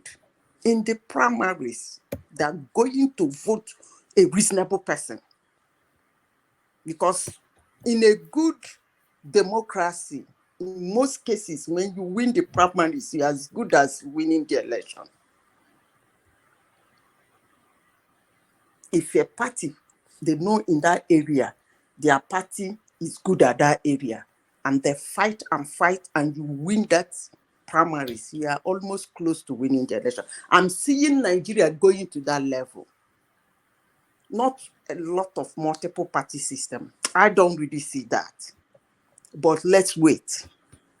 In the next 2 years, we come back here and talk about who got what and how they made appropriate use of it.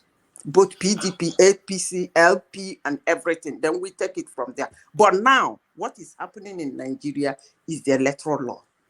And people are angry. People are very angry. They don't want to have anything to do with PDP. They don't want to have anything to do with APC.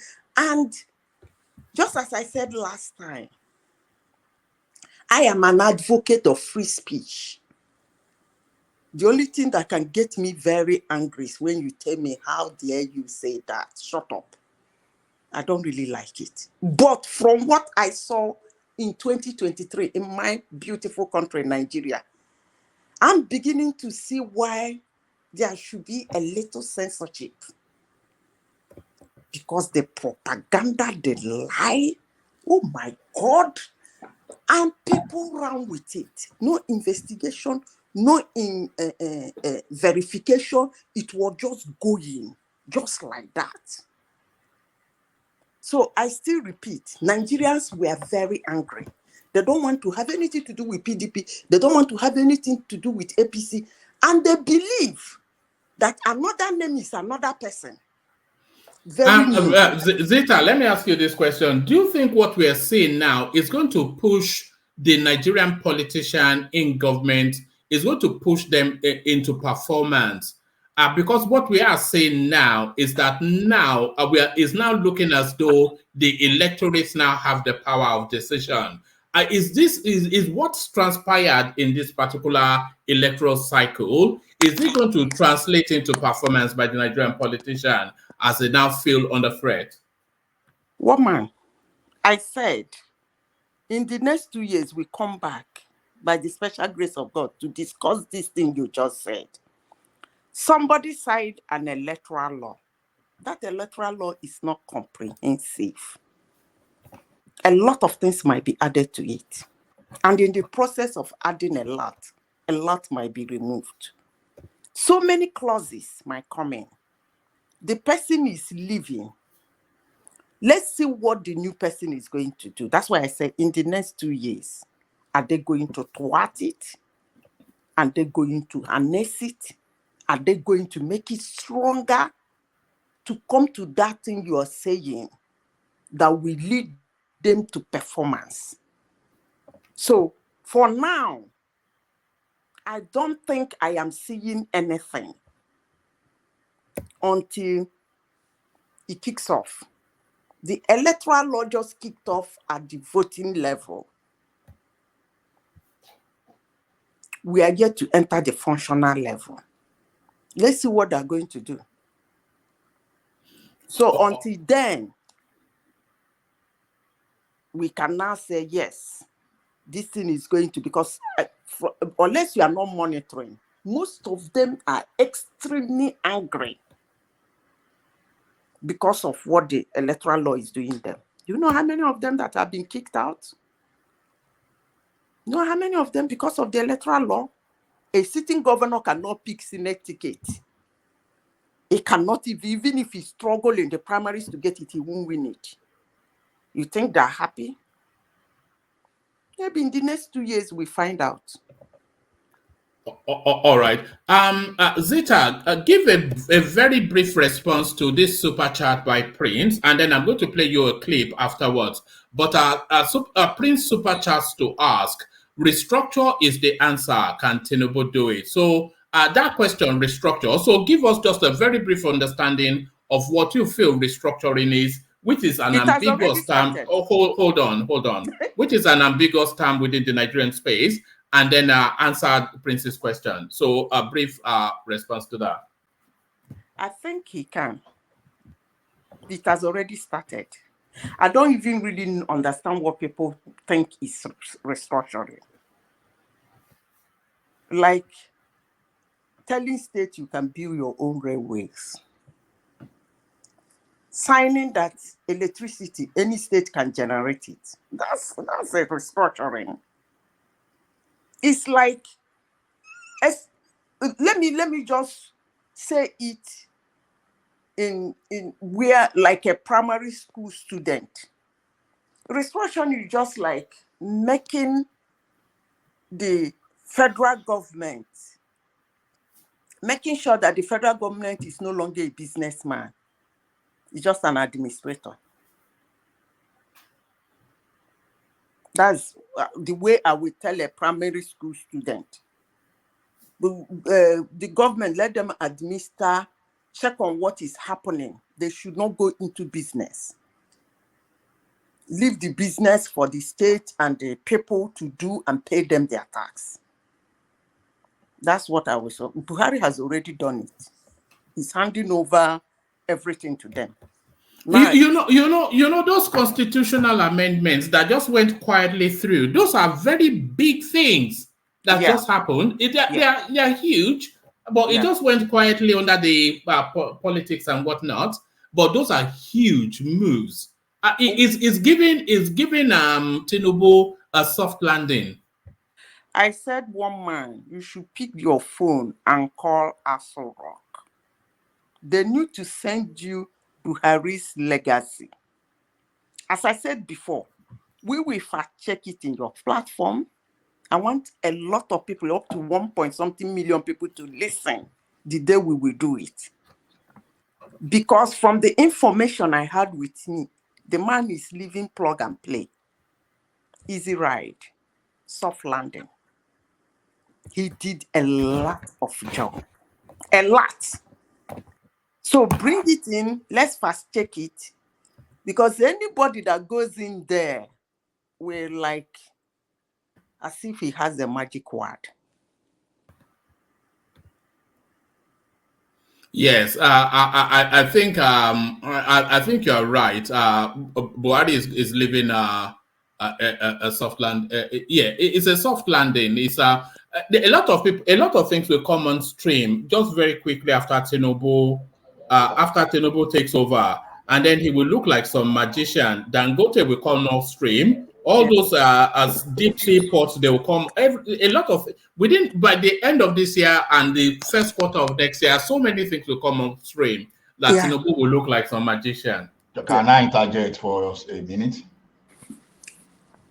Go ahead. Yeah. Okay. You see, yeah, it is good to give credit to Buhari for something that he ought to have started in 2015 that he's doing now. Although good that he's doing it, but he knew all these things as part of APC manifesto. But this guy decided to put his away in the shelf, like he told one of the journalists then that I dropped that report somewhere, and it's not doing it. If this man had known how to do good before, he pretended not to do it until the tail end of his government. To me, I don't see how I just want to praise him for that. Yes, he's doing something that he ought to have done. Yes, he tried, but to me, he has already failed. All those things we are talking about were the things that Pat Utomi, the like of Tinubu, they put together. That if this guy has done around 2015, 2016, probably we won't be in this sorry state today. Please, may I know who is speaking? That's Ola. Ola, let me tell you something. Where do you live? Do you live in Nigeria? Well, if where I live matters, I live in Canada. Okay, thank you very much. You see, it's easier to say a man walks into fire.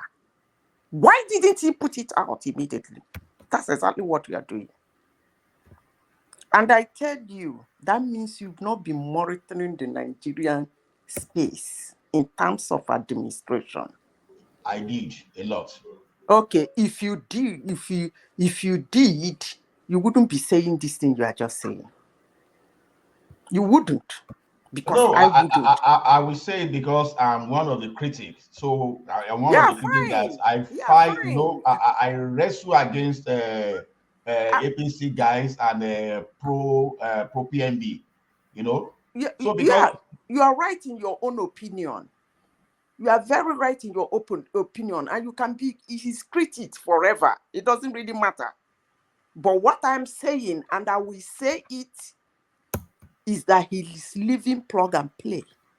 He did a lot of work. It took him time. He fell ill. He was very sick. A lot of things was going on, but he worked.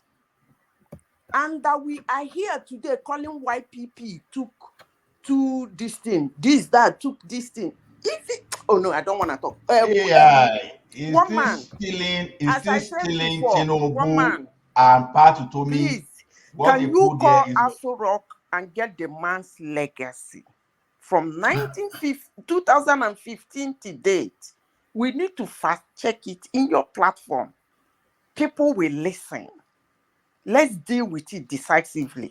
All right. You know, I'm on Att&Ck their website now looking for a telephone number, just like you said it, but it's something I will do. Yeah. Yeah. You can even write to Garuba Shehu. Tell him about your platform. You know, we learn every day. Tell him about your platform, that you need to discuss Buhari's legacy. It will be very nice that we discuss it, because there is something I noticed, and I've said that in this platform. A lot of Nigerians that live outside of Nigeria, they say a lot of bullshit about my beautiful country, Nigeria. And where they are, 80% of them are naive about their environment. One man, I need you to do this for the sake of Nigeria, the young ones that have been deluded with what Nigeria represents. I need you to do this. Go call Att&Ck, let them give you a list of what Buhari, he has his critics, he has his supporters, he has those that praise him. I'm even one of his critics. I'm shocked when they told me one or two things that I don't need to say here. That's why I say you should get it. You can say it now. You are not under security check. Yeah. No. Madam AI, see, I got what you are saying clearly well. What I'm saying is this: part of those legacy you are talking about started by Jonathan. Good, he completed it. Credit that he didn't drop it. Now, I believe it's a wrong assumption that I don't know what is happening in Nigeria, because I don't want to talk too much here too. Otherwise, I'll be giving out too much because of where I get my information to. But the way it is, the way it sounds like this, it sounds Buhari took time, most of his time, to pursue his personal agenda that divided the country. We started having Yoruba nation. We started having IPOB. Everybody wanted to go on their own ways. That is what Buhari did for good 6 years of his administration. And toward the tail end, when this man could no longer achieve what he wanted to achieve, he started giving all these things. This is how we repackaged Buhari in 2015. That we package a very bad product, maybe I should not call bad product, but substandard products, and we branded Buhari as if it was the best thing since the creation, and we put Buhari there, and Buhari dragged us back like 57 years backward. All this infrastructure we are talking about, normally in a good country, if you are here now, if you are doing infrastructure, what do you use it to do? You use it to reinflate your economy. But we are doing the infrastructure in that country, and yet unemployment is growing. Insecurity is growing. So we cannot connect all those things. So it is now during the type of election when all politicians will just sit down and we just say, okay, let this man carry Karaga and go. He started doing the right thing that he rejected right from 2015. I listened to the interview when we were talking of review of constitution. He said, what is wrong with the constitution? They were not talking about the policy. No, just drop it somewhere, and they just dropped it, just lackadaisically, as if those people that prepared that report, they were stupid. You know this electoral bill that that Buhari signed. Do you know that this thing had been on the table since I think Obasanjo? It was supposed to start in 2019. This guy dodgy. Yeah, no. Did you hear what I said? No, since Obasanjo, when those people just junk everything because of Obasanjo third time. I understand what you said. One man. And then from Obasanjo, we had Yar'Adua, we had Goodluck Jonathan for 6 years, but he signed it. One man, can you move me to the next topic, please? I'm going to bed. I've told you what to do. Get his legacy. The legacies will come with dates, so that we can talk about Madam it. Zita,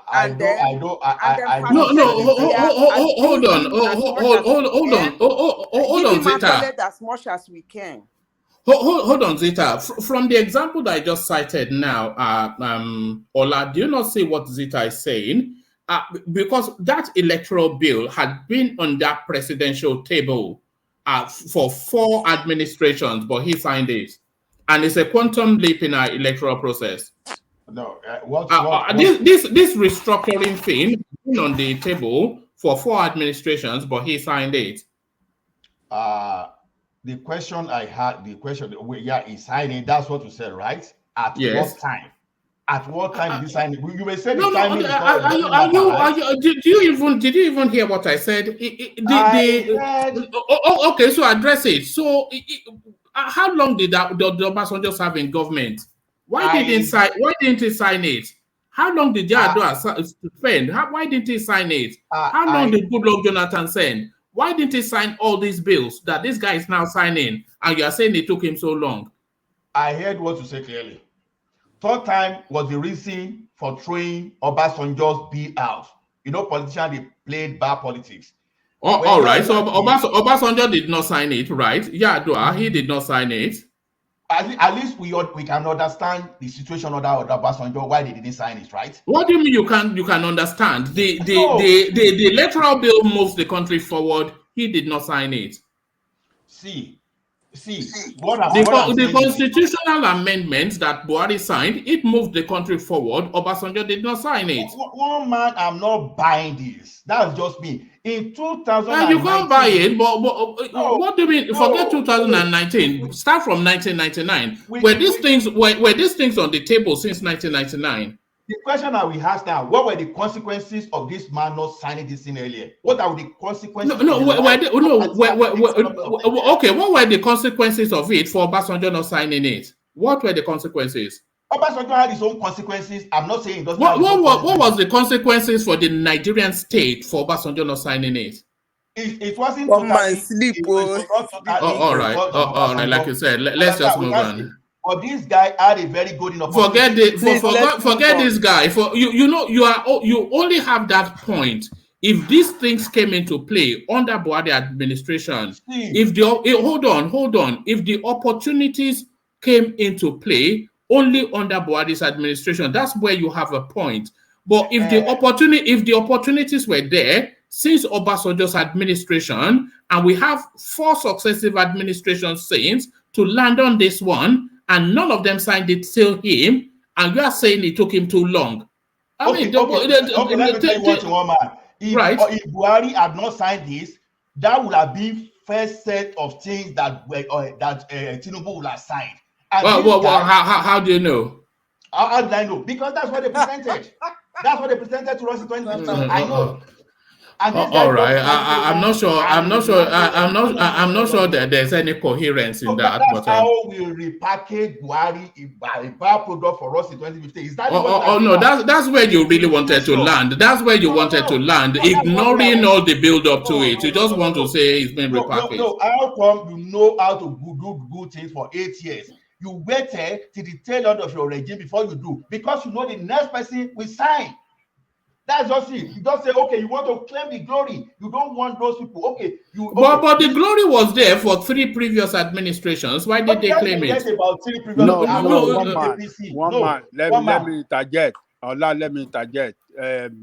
One man, I can see you pushing that Obasanjo did not do. Obasanjo did not even put forward any electoral law. Okay, how long has been? Started it. All right. And Jonathan continued. Jonathan administration is the one that brought the what do you call this thumbprint machine, or what do you call it? This Beavers. No, not beavers. This verification now. This one that you will thumbprint this one that they used in 2015. What was it? This verification device. I don't know the name. Yeah, this verification. Yes, they start. Yaradua started it. He started the reform. Then Jonathan continued, and that was what brought about this verification by electronic thumbprint machine, finger thumbprint. And the constitutional amendments and in 2000 and before 2019, these electoral law have been written by the Senate under the what's the name of that Kwara guy? Bukola Saraki. But this Buhari, in an effort to reach, did not sign that thing into law. Yes, that I agree. Yes, but the electoral reform had actually been in place since since Yar'Adua's space, probably since Obasanjo. Yeah. So it was Yar'Adua that started this thing. Jonathan brought in this finger recognition machine, fingers thumbprinting machine. Yar'Adua brought that in, and then after Yar'Adua after Jonathan was defeated, Buhari came in, and then under the presidency, Senate President of Bukola Saraki, they made further electoral law, which was to be signed in 2017. But this guy did not sign it, all for the reason that he wanted to rig his re-election, which he perfectly did. He rigged himself in 2019, and then after 2019, 2 years to the end, or a year to the end of his own election, he now said he's signing nonsense into law. We appreciate it, right? We are not saying we don't appreciate it, but look at that selfishness. Look at what he did. If this guy were to if the law allowed him to go third time, I'm telling you, one man, he wouldn't sign this thing into law. He wouldn't sign it in the law. Oga Jolly Coco. It's like it's the most. Look at all these fights we have been fighting for. What do you call police? What do you call this? State police, and all these things that you are reading yesterday that they passed into law. I've not followed it right. Why now? Why now? From the beginning, it started his administration when people have been calling for it. But rather, because of that, this guy was pursuing an agenda, was pursuing Ruga, he was pursuing water resources bill. Water resources bill, was pursuing taking land for Fulani herdsmen. What do you call that one? Ruga, grazing routes. Grazing routes. He was referring to colonial Gazette. Come on, man. One man, don't praise this goddamn man. No, I'm not praising him, but there's no bigger critic of Buhari than me.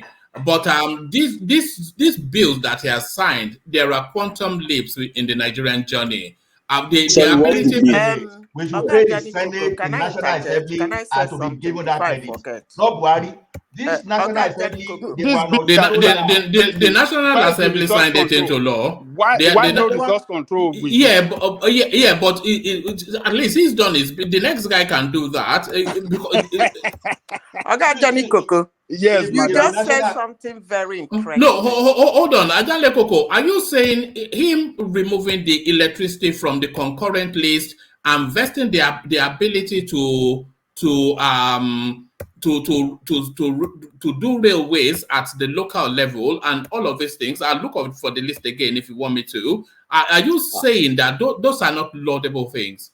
Oh, please let's show it to us one man. I want to look at it, please. They are good. They are good. But let me tell you, for those things to be, effectively implemented, people will have to control their own resources. Where is the resource control? In addition to those things that you said, resource control will empower every state to develop at their own pace, either in a fast pace or slow pace or medium running pace or slow pace, whichever pace you want to run your state, you can run it the way you like. It's the resource control. When you have a resources you can control, you can develop on your own, then you will be able to propel. Yeah, but Coco, you have to understand that the resource control is a big ticket item. Because the resource control, it sweeps up from the gold to the oil to the everything, and that's a big ticket item. So I'm not sure that that's something they can slot into a 3-month parting gift. Woman, let me reply Oga Johnny Coco on what he said last. He said that Buhari did not sign the electoral law because he wanted to rig for 2019. Yeah, that's true, though. That's true. What you said. No, that is true. Yeah. Let me finish. And one man concorded. Yes. What it simply means, what you people are telling the whole world on this platform is that whatever that was passed or whatever that has been used, according to the people claiming that Jonathan did something, Yaradua did something, that is whatever that was used was not or passed or was used part of the electoral law or whatever was not effective. He just signed what was effective. Because he knows that if he signed that effectiveness, it's going to affect him, right? Yes. So he signed, he is the one that the bill has been ready in 2016. Let me finish. He's the one that signed something effective. And as I said before, one man, I said, call Aso Rock. Somebody was saying, look through his manifesto. One man, please do that so that we can sit down and argue on his legacies, just as we did this night. Ms. Zita, what is effective got to do with it? The law has been ready since 2016 by the Assembly and by the Senate, led by Bukola Saraki. Since 2016, this guy refused to sign it. And he now come to sign it last year. A year before his demise from office. What are we talking about? Since 2006, and you said we want to praise him. What are we praising him for? Somebody said, if he had signed it then maybe we would have this election that we did, maybe it would have been better. It would have been better conducted than the way it was conducted. Maybe we'll have improved on this. 2019 will have been the first one. Will have been the first time to use this. What do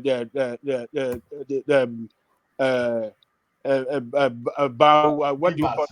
The beavers. Will have been the first time, and this time we will have improved better. We have done better than the way we did this time around. So it didn't do. Somebody was even saying they shouldn't give him the credit because it's the legislation, and now you are saying he didn't sign it. Somebody was saying it's the legislation. So the person saying legislation didn't know a straight arm of government. If Buhari refused to sign it, the Senate, the National Assembly can decide to let it window pass, and the team and they receipt again and force pass it. So this guy, we make a space to discuss his legacy. Get it? Do you know how many times they were doing back and forth between the legislators? His own party-controlled legislative arm for God. Do you know how many times they are doing back and forth over this this electoral law? Before he was forced, he was actually forced to sign it. It was actually twisted, not that he wanted to do it. And we are praising how we see. There's something about this Buhari that there's a corny way. I'm not referring to anybody here, please, so that you don't put me out of context. There's a way Buhari is always rebranded to mean what this man was never. That is exactly what is happening. See, as Buhari not signed it, there are two options. It's either the National Assembly allowed the window allowed by the Constitution to pass, and it's convened again, and they pass the law automatically. And there's no way they will accept Buhari as part of this thing, because some of those National Assembly members, they are going anyway, so they want to have their own legacy too. Then the second option would have been for Tinubu to come, and expressly, because Lagos State, some of these things, like all this instruction you are seeing, were actually started by Lagos State government. It would have been easier for Tinubu to pass. So if this guy now pass this in, it now takes the glory. Oh, this guy is a true Democrat. Whereas he has not displayed all these Democrats in code, all this false democratic intention that is now giving us. This man, I'm sorry to say, this man is a crook. So all those places we are saying, because that is why we need history. That is why we need to document whatever is happening. Don't let give some kind of false credit. Ola, let me add to what you said. Remember that after even signing it into law, he then called for some section of that law to be. That was Abubakar Malami. He made it in his speech when he was signing it. He made a speech in with regard to expungement of some section of the law that I am signing it, but I will recommend that some section of it with regards to so thing should be expunged. But Babashe, and then Abubakar Malami took it up from there. Nobody forced him to sign it now. Huh? Nobody forced him to sign it. The assembly push him. They push. I mean, you know that they were doing back and forth on it. No, nobody forced this man to sign. He has the own discretion. In particular. They force him. Sorry. I want to ask a question. Like this. Hold on. Let's hear from Dewale. We've not heard his voice yet. Dewale, yeah. I was just trying to counter what Babajele said. Sorry, mute yourself. Yeah, go on. Okay, he's an out president, right? He has nothing to lose. He's not contesting for any public office anymore. At the same time, he's talking about legacy. He has no obligation to change the law, but he's just playing politics because he knew this is going to become an headache for the people he's going to leave behind. That's what I was trying to tell about Dale Koko. Nobody forces him to sign into law. He can decide not to sign, then send it back for amendment back to the House. Then they will amend it. But he chose to append a signature on it, and it becomes a law. That's what happens. No, which of the one are you talking about, Dewale? Are you talking about the one in 2019 that he didn't sign? No, the one that was sent back to the House for amendment after he had signed it. The one that they said it should change. The one that's about 3 years ago, right? Yeah. The current one that he signed, I think they sent it back for amendment. I think it was the current one, like electricity and all those. No, I'm not talking about electricity. I'm talking about electoral law. Electoral. Yeah, that was after he allowed the election to pass. He was supposed to sign before the election, and even the National Assembly were threatening that time that if a particular window passed, they were going to force pass the bill.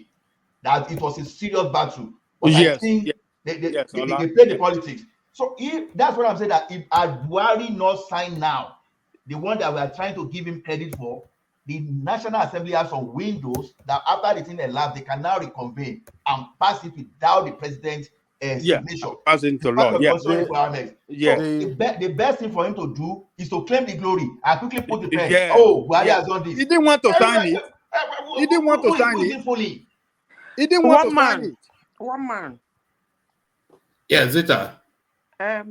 You see all this person did, this person didn't want to, this person is this. I know what is coming. What is going to happen in Nigerian space in the next 2 years. I want the glory to be given to who it is due. That's why I keep saying, please do this. Bring it, let us sit down on your platform, pick it one after the other every day. Verify it, fact check it, argue on it, keep it aside.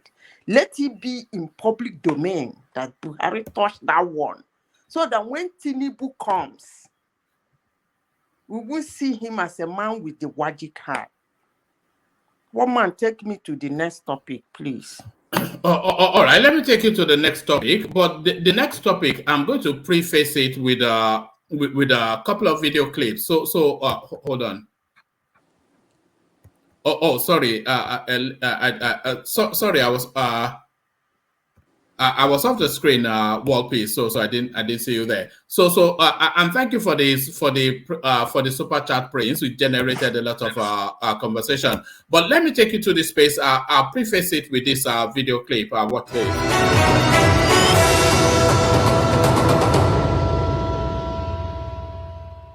If you notice, can you go back to that? If you notice, there is a signature here. But this has been altered. You see, the signature originally was for 67. Now it has, Tipex has been used to cover this 6. A 0 has been added, and now you see 7. You look at the APC, originally it was 20. Or 22, most likely. 20 or something, right?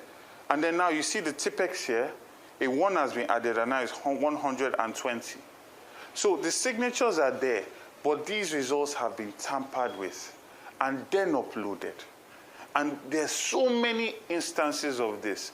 And then also you find that a lot of results are being called as results, authentic results, are being called as authentic results, but you see that they are state assembly results or presidential results. Like for instance, this is the state assembly result, but it's being submitted as the governorship result. And it is this result that is being calculated and announced by INEC. So there are so many instances of this, right? And it's not going to stand because we have our results. We're in the lead with our results, and we're going to challenge this in the court of law. 2 quick questions. Go ahead. 1, 19 local governments have been collated and announced so far. It's yours outstanding. You won in a board of him. The incumbent has won in 18 local governments. I've seen that situation that you've been listening already. The next call would be for you to make the call.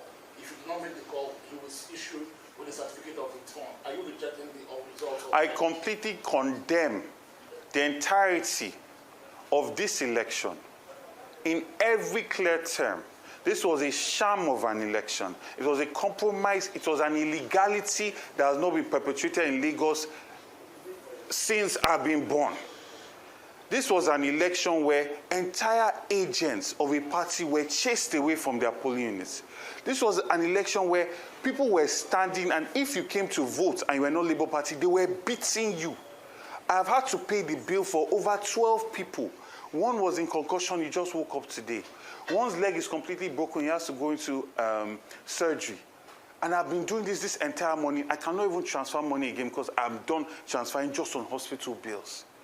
So I condemn this. I will never call Babajide Sanwo-Olu to congratulate him for this shambolic, this sham of an election, this violence that's literally setting a precedent for war in the next election, because nobody is going to come into elections believing that they will discuss ideas and issues anymore. Because what is it about? It's about who is the most violent. Second question, you said the police was complicit. Idowu Owomu, the commissioner in Lagos, said every situation they responded to, and the entire security scenario did not prevent voting. They did not prevent voting. They did not prevent voting. That's what he said. That is a big lie. It is a big lie. I thank the army.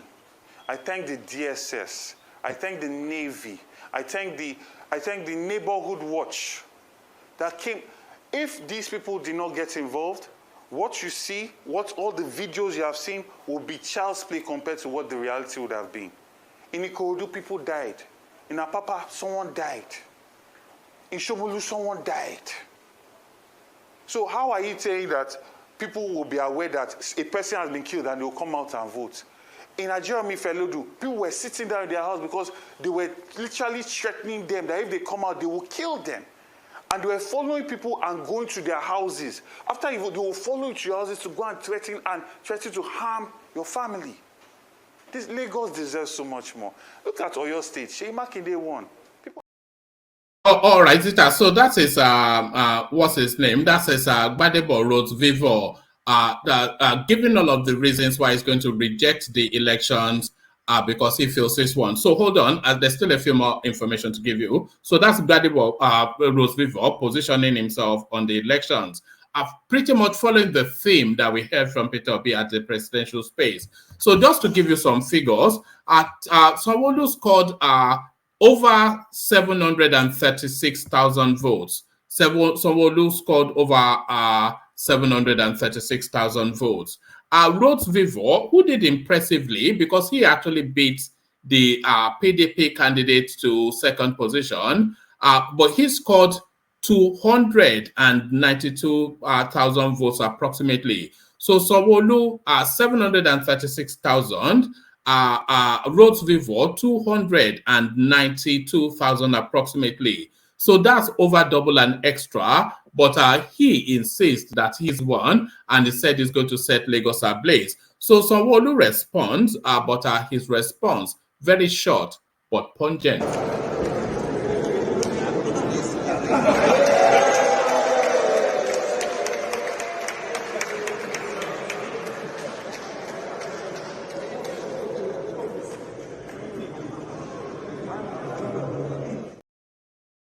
So there it is, Zeta. So what are you making then of this rascally youth promising to set Lagos ablaze for reasons of not being declared the winner of an election he did not win? So what are you making of his language? Stern warnings already coming from the APC space. So this election, we were hopeful that it would be over, but it looks as though it's just begun. What am I making out of what he said? Yeah, what are you making of how he's positioning himself, given what the statistics and the data show? And they are also back to that space again, going through INEC, IREV, looking for where there is TPEX and asking that the elections should be overturned. But then George lends his voice to that, calling the elections in Lagos a sham. The Afenifere Fashionati space, they've gone a step further, asking for the cancellation of the Lagos election. He scored less than 300,000. Sanwo-Olu scored in excess of 700,000.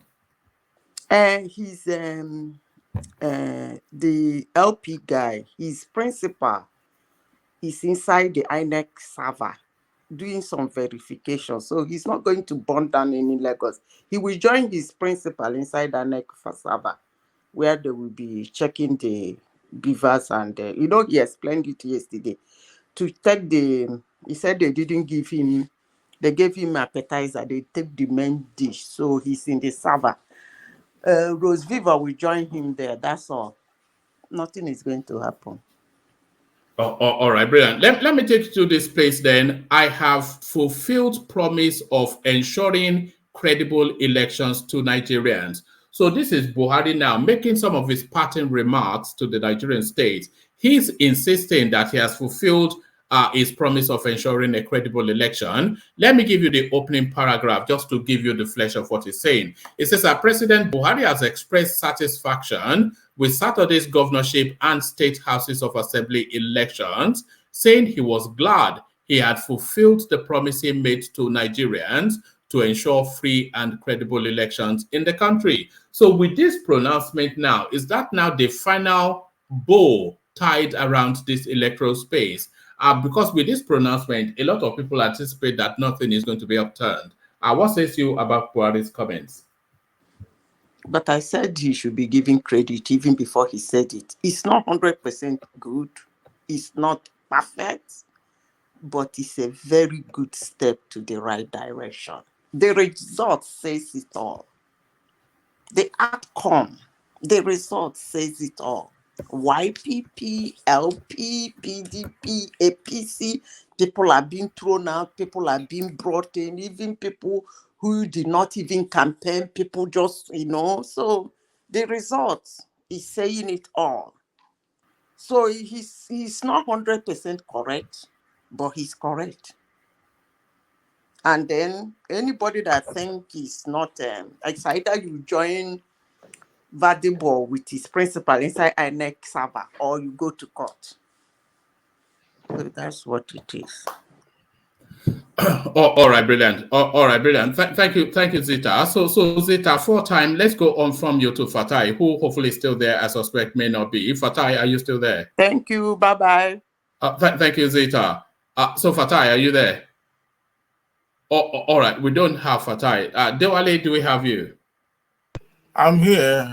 All right, brilliant, Dewale. So good to have you, Dewale. So good to have you. So let me now take you to, because I'm still not. I'm surprised at the lack of the level of outrage that.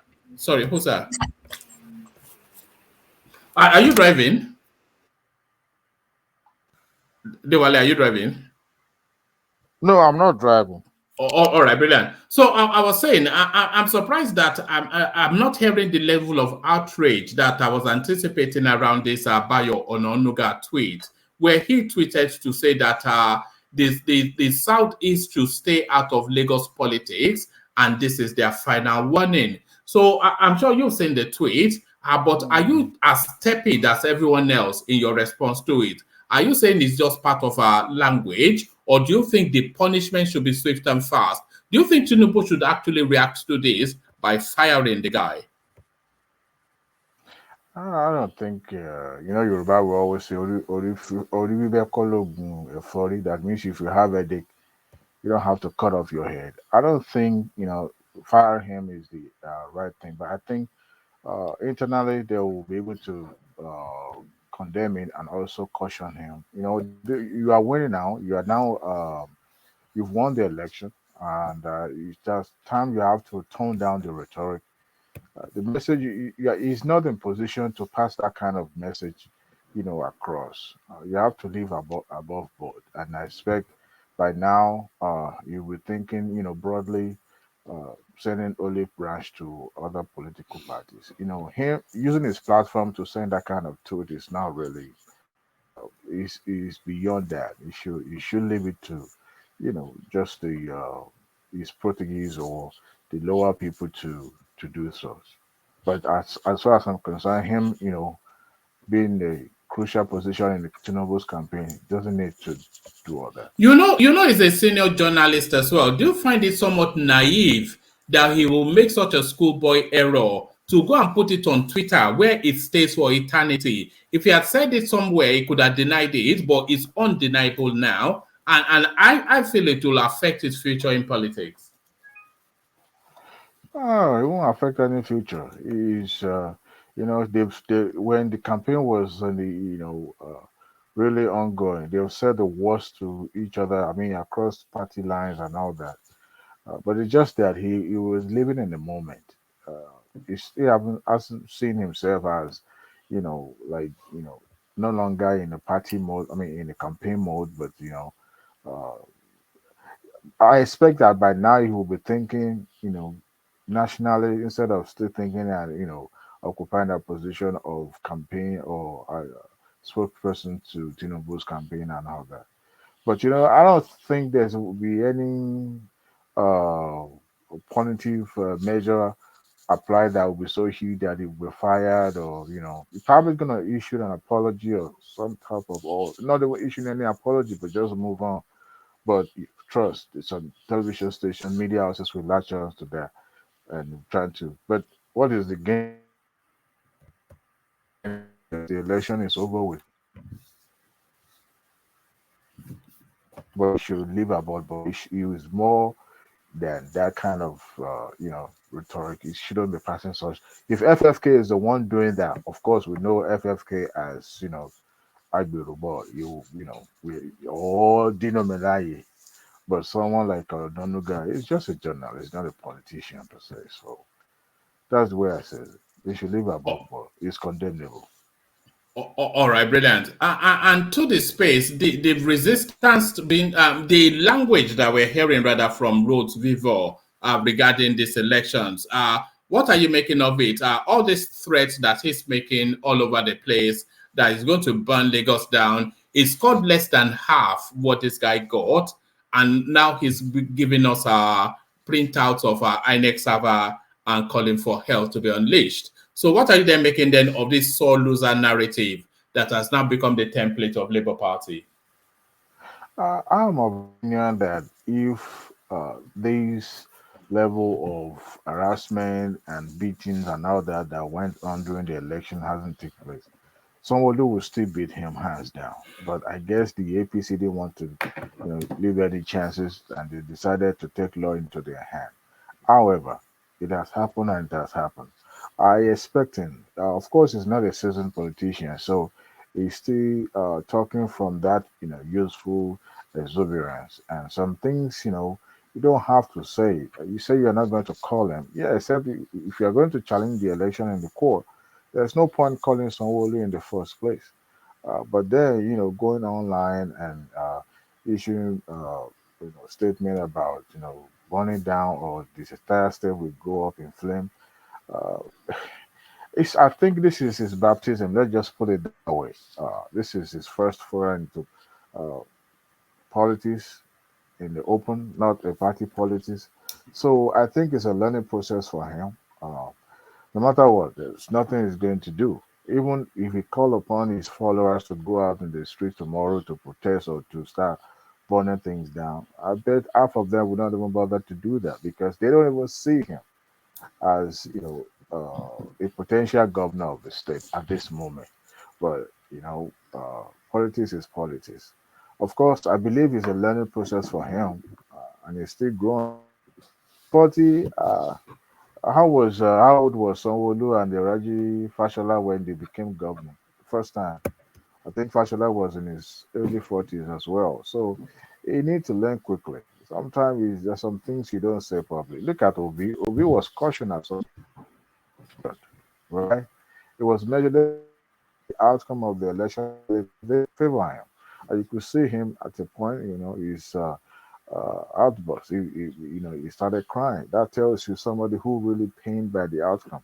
But yet it was measured because he realized that some things are best kept, inside you than you being ferocious and making statements that could be uh, of no use for you either now or in the future. But do you think there's actually any basis for a challenge against this result? Because the margin so vast. Tinubu, Sanwo-Olu nearly 700,000. This guy barely 300,000. So, what would be the basis of the challenge? That if there was to be a challenge? No, so Sanwo-Olu actually nearly 750,000, and this guy 290,000. Yeah. It was a huge margin, Yes. really a huge. What he could also, the basis for his challenge will be voters' apathy, not allowing people to come out to vote. Those other little errors on the report. Your system is breaking. Your system is breaking heavily. Yeah. Oh, okay. Can you hear me now? Then much better. Oh, okay. I don't know why I'm using earpiece. What? Maybe you're losing a wireless system of it. Carry on. It's much better. Yeah. No, it's gone now. Yeah, I mean, if you look at the margin of between him and the winner is so huge. So even if he's going to challenge the outcome, he has to narrow it down to maybe certain local government. I think he won just one local government, which is I was even expecting that he will win in. Your system is breaking. Oh my God. Yeah. Have we lost you? Can you hear me now? Yeah, much better. Well, a lot more better. Yeah, carry on. I don't even know why he's doing that. Anyway, I said I was expecting that he will win. Other than a word of him, I expect that he will win at the Lekki areas and all that. But he didn't win, despite that. The INEC's new arrangement and all that. Yes, he could challenge those processes, but I don't think he's going to overcome the outcome of the election. Of course, even if the election was fair and I don't think he will still win the election. It's just a matter of what is being prevalent and what is happening because people are ready to vote for Sanwo-Olu regardless. All right. Let me take you to this space, Dewale. Buhari giving himself a pass mark in terms of how the elections has been conducted. He says he has fulfilled his promise to the Nigerian state to give them a credible election. So would you agree, one, that he has given a credible election, but more to it, do you think this pronouncement makes it difficult then for any significant overturn of the election to take place?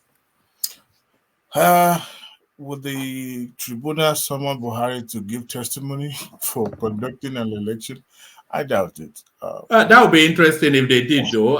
Would you like to say? I would like to say that, actually. I wouldn't mind saying that. Well, he's not a principal actor when it comes to conducting an election. So I think Mahmoud Yakubu is the only person that the court will summon if they have to subpoena somebody as a witness. However, of course, you don't expect less from Buhari because he was the one that put in place the timetable and planned everything from the beginning. So I expect him to give himself a pass mark. But then it depends on who you are asking. Are you asking the losing team or you are asking the winners? If you're asking the winning team, they will tell you Buhari has done pretty well. And if you're asking the loser, they will tell you this is the worst and everyone is going to crash on Nigeria. But in all, it's still the same. Everything still looks the same. I haven't seen any changes per se. The only changes I see happening is the beavers able to, screen all the ghost voters and those scrupulous number they always had and padded the result at the end of it. Election is no longer available now, so it's strictly by who got accredited and then we're able to narrow it down to who voted or who did not vote. So on that one, I'll give him a pass mark. But at the same time, this level of, pocket of unrest here and there actually make the election a little bit more tainted. Reason why I said this is this. When the election timetable was announced, the parties agreed that they did not want law enforcement at the polling booth. The argument there was that it will create apathy because people will feel unease to come to the polling booth to vote. A sight of military man or police will deter people from. And then right there is the mistake number one. If they are able to harm these officers and all that, it would have been a lot easier, right? During the presidential election, there was no military officers, right? It was free fall. So to me, the party also expect. I mean, they can't feign ignorance or deny that these things will not happen, because when you do election is conducted and there's no security officials on site, then anybody can take law into their hand and do whatever they want to do. So yes, he will give himself a pass for even organizing an election. The fact that it's no longer going to be on the ballot. So yes, he will pat himself in the back. But it also depends on who you are. But to me, he could have done better, because these attacks and pockets of irregularity here and there kind of make the election a little bit more. I won't say it's not credible, but at the same time, it was not something that we want. But we don't. I don't expect less, because this is Nigeria. We always act out anytime, any day. All right, and the body language that we're hearing from people like Bode George, etc. Bode George has come out to describe the elections as a sham, and the Afenifere space, the Parfashionati faction, they've gone further to ask for cancellation. What are you making of those sort of noises? Is it time to start to reverse this sort of language, and the loser just to go and regroup for elections to come? Did you say Parfashionati's faction are calling for cancellation? No, Pa Banjo, not Pa Fashion. Oh, I mean, Yeah. you don't No. expect anything. You don't expect anything less. You remember when I said depends on who you're asking earlier about the giving a pass mark on this election. Depends on who you're asking. You ask the ones that the losing team, they will tell you this is the worst. I needed to be scrapped. Well, the thing is that these are individuals, right? Um, and you don't expect the team that won, to say that they want the election to be cancelled so that they can redo it again, right?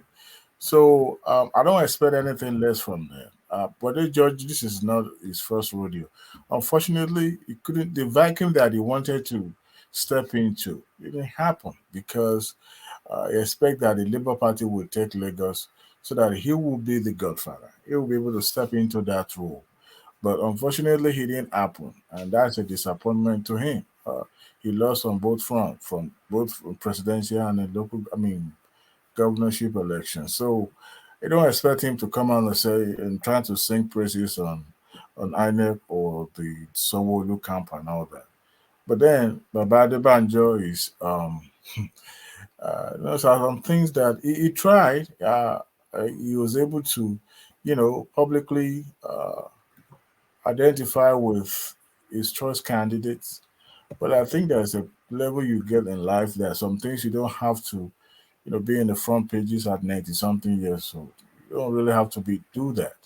You can, as a seasoned politician, you can advise uh, behind the curtain and tell them what you need to do.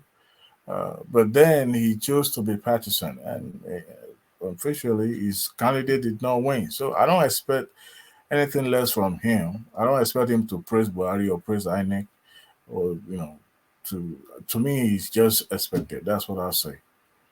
All right, brilliant. Let me put this on the screen. It's the Nigerian map, Dewale.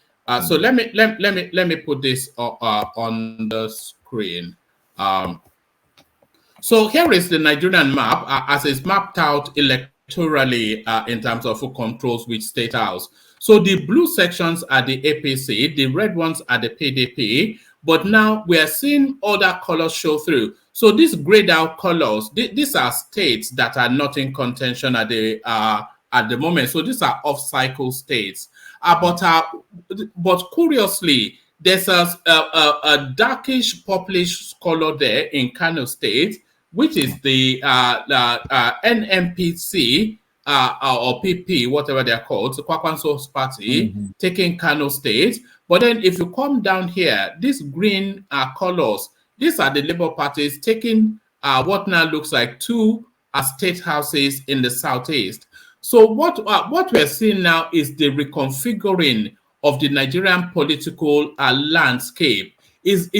Are we looking at an evolution in our political system, Dewale? And are we slowly getting out of that? Because if you look at Kwakwanso taking this Kano State, it's quite strategic, it's quite important, which then tells you that other satellite states within that space, because this is the Talakawa politics playing out there in Kano State, that space that Buhari used to command. So if he takes Kano State, there is nothing stopping him from taking Katsina, Jigawa, and maybe Bauchi as well. So are we seeing an evolution in our political journey, and are we evolving out of that space where two juggernaut parties just carve up the country between themselves? Is this what is shaping up, Dewale? You know, one thing, one I want to draw attention to is the fact that the last presidential election, KB and Sokoto went to PDP, right? And then during the gubernatorial, you now see that both states have gone to APC. What happened? What changes? Now, it could be what that, maybe the incumbent chose to go for Atiku Abubakar because he's from the north. That's what I'm thinking, but I don't know. I'm not so sure. But the way it looks now, I come back to the south now, I could see that the Cross River is blue, which is Cross River. I heard that in Enugu, what do you call them? Labour Party took Enugu and Abia State. Now, the way I says it now, it looks like the Labour Party is going to be side by side with PDP. And the possibility of PDP going to an extinct is very, very rife. Now, the APC being an incumbent and the head of APC, Bola Tinubu's administration, will do everything possible to make sure that PDP is completely dead. Now, if it's able to perform greatly in office, then Labour Party probably may not be, probably will end up becoming a toothless opposition. But as it still stands now, in Kogi is APC. I don't think there's an election going on there. That's why the area is gray out. And yes. PDP. Delta, I was told that PDP is getting Delta. Rivers like and sorry, we forgot to add Abga. Abga is in play as well, Anambra State. Yeah, carry on. In Anambra. Okay, is Abga taking but that's okay. So but that's just a one state for one party, just only once.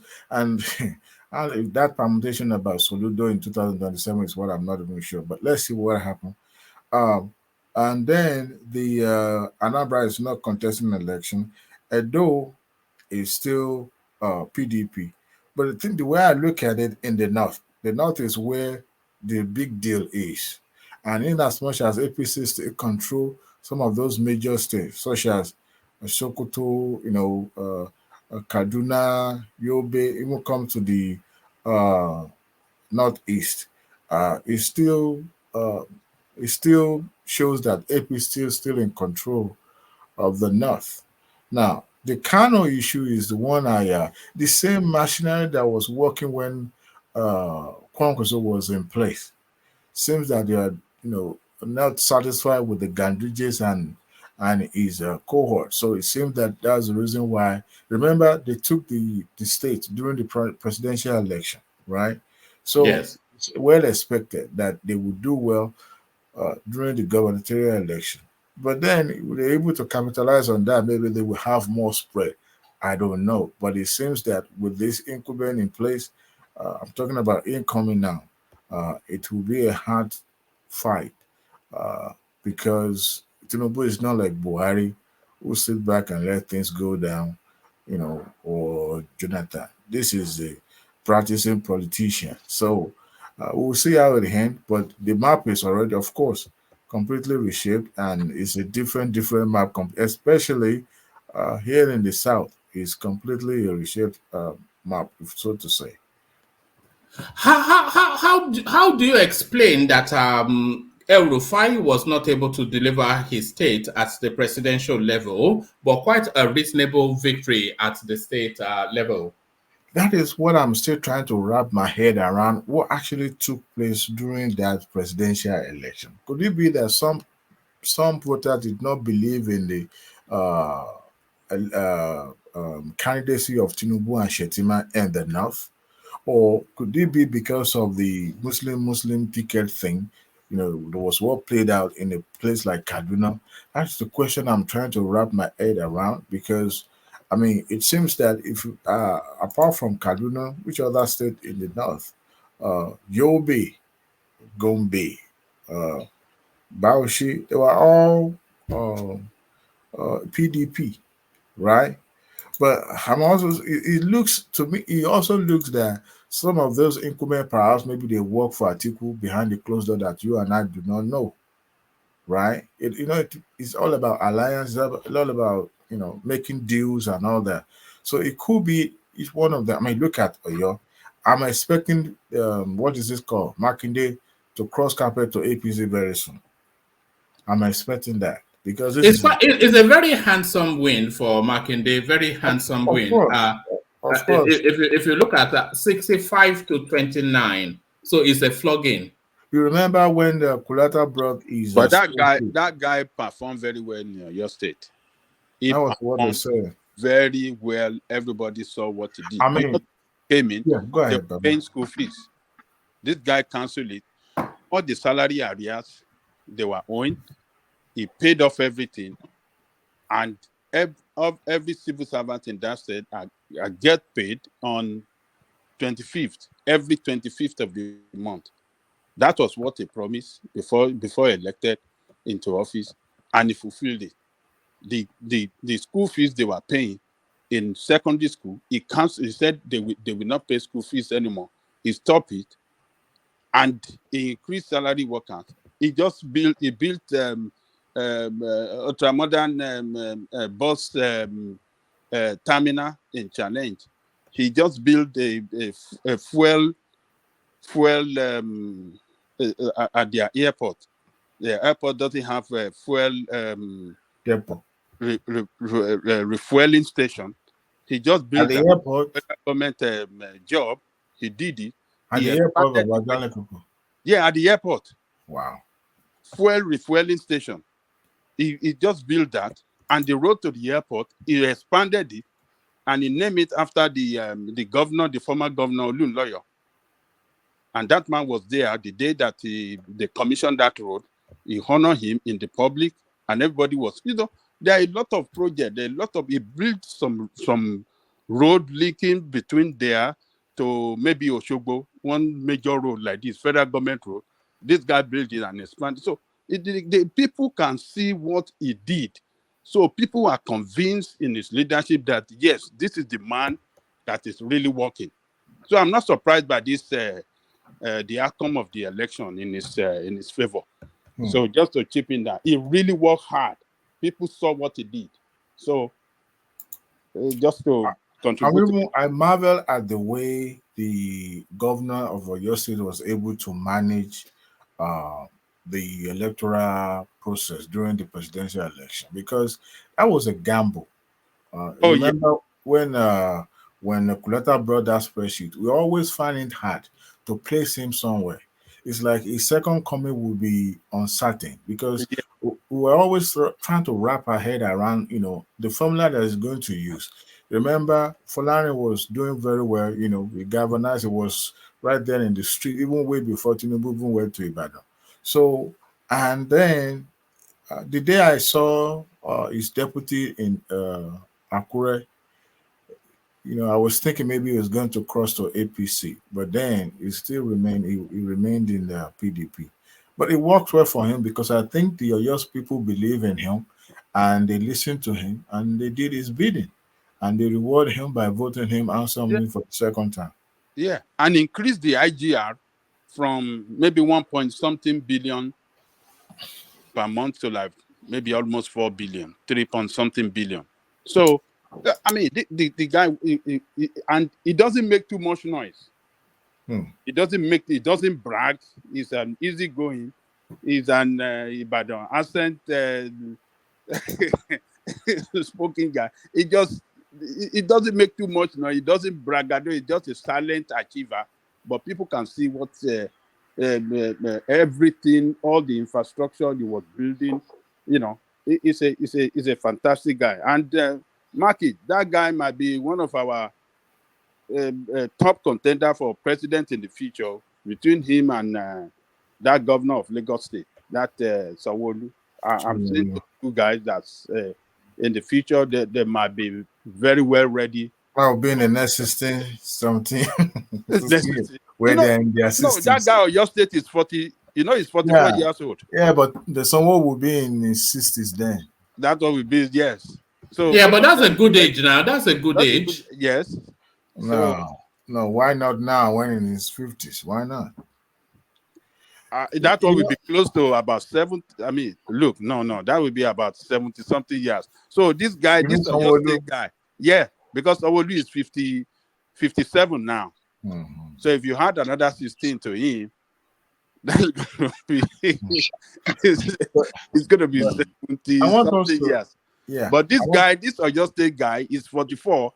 It's going to work. He'll be around 60 years old. He can't be 44. No, he's 44. Are you kidding me? I am. I don't think so. Seyi Makinde is 44. He's the youngest, if not the youngest governor in the whole of federation. He's the youngest in the whole of South. It's 55. He's not 55. He's 44. He is not in 40s. So. He's the 44. Go and check it. He's around. I've just checked it. It's 55. Yes. He's 55. He's 55. How would Seyi Makinde be 44? I can't be 44 now. Check it. Google Yeah, no, only screen.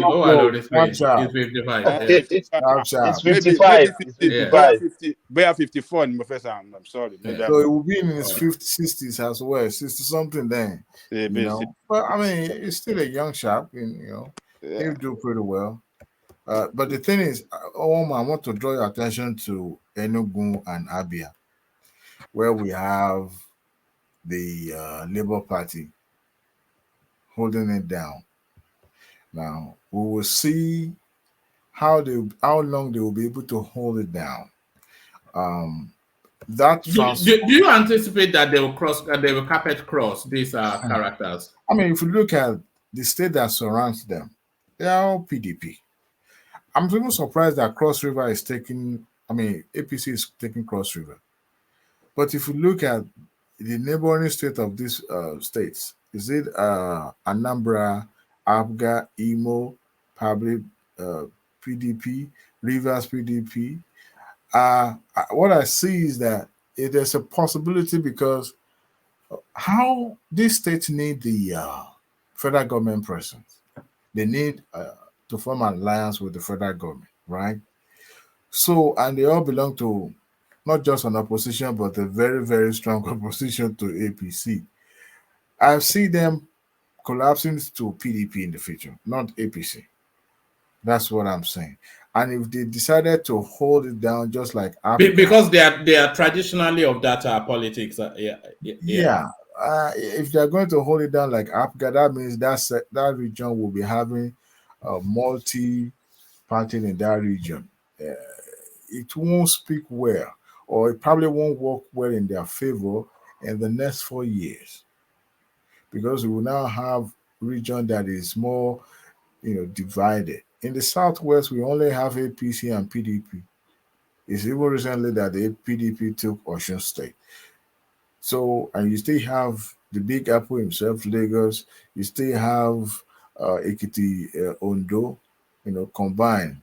So, Kwara on the side as well. So, I don't know how long the Labour Party can hold it down. But if the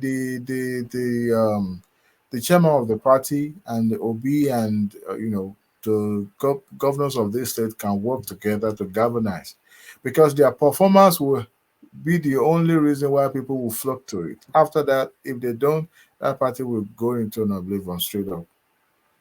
But we'll see how long. Do you expect because there's a possibility of some sort of unique and regional politics to evolve out of the Southeast. But for that to happen, do you anticipate that there will be there should, or would you recommend that there should be an alliance between Abga and Labour Party, or do you expect one to cannibalize the other, that is to consume the other to form one entity, or do you think they will continue to stand alone as two separate entities? So APGA and Labour Party, who seems to now be evolving some sort of stronghold within the Southeast. How do you see that evolving into the future?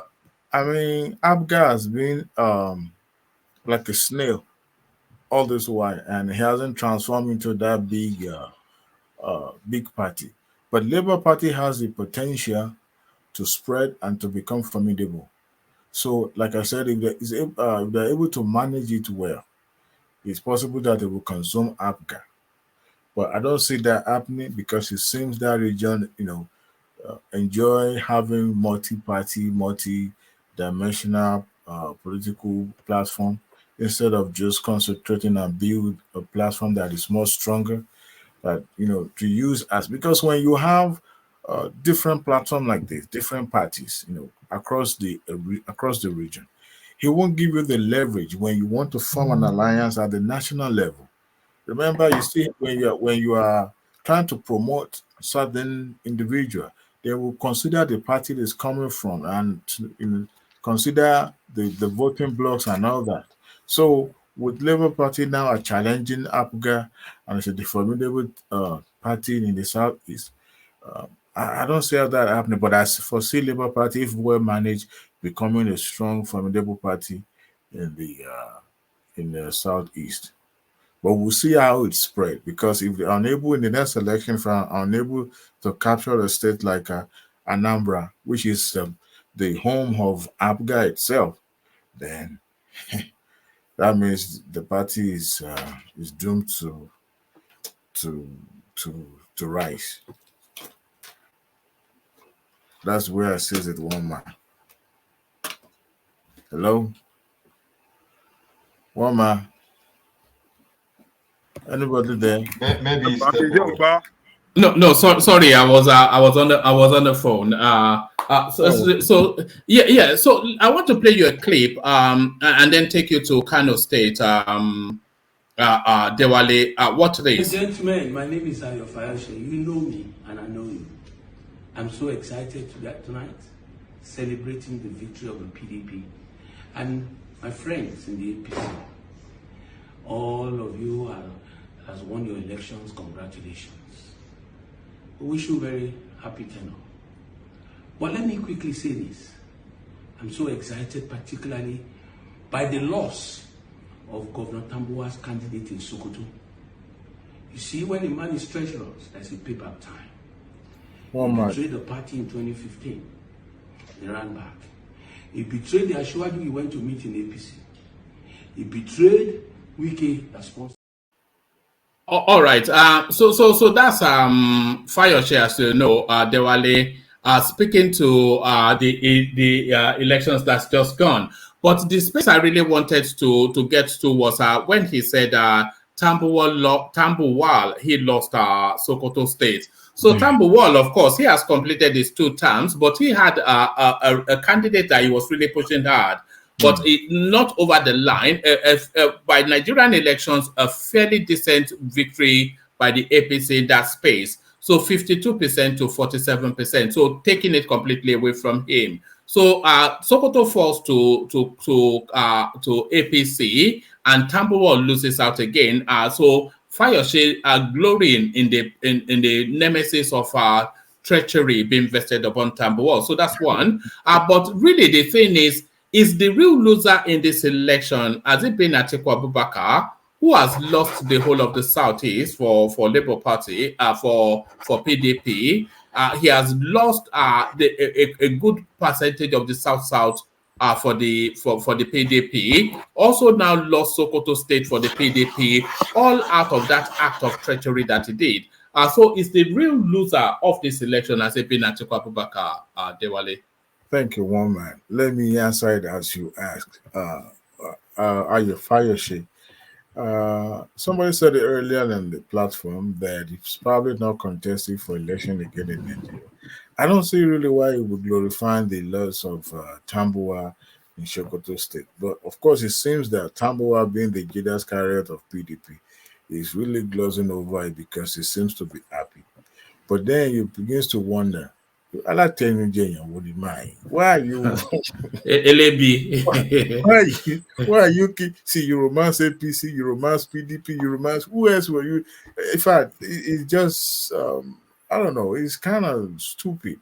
Yes, your party is not doing well.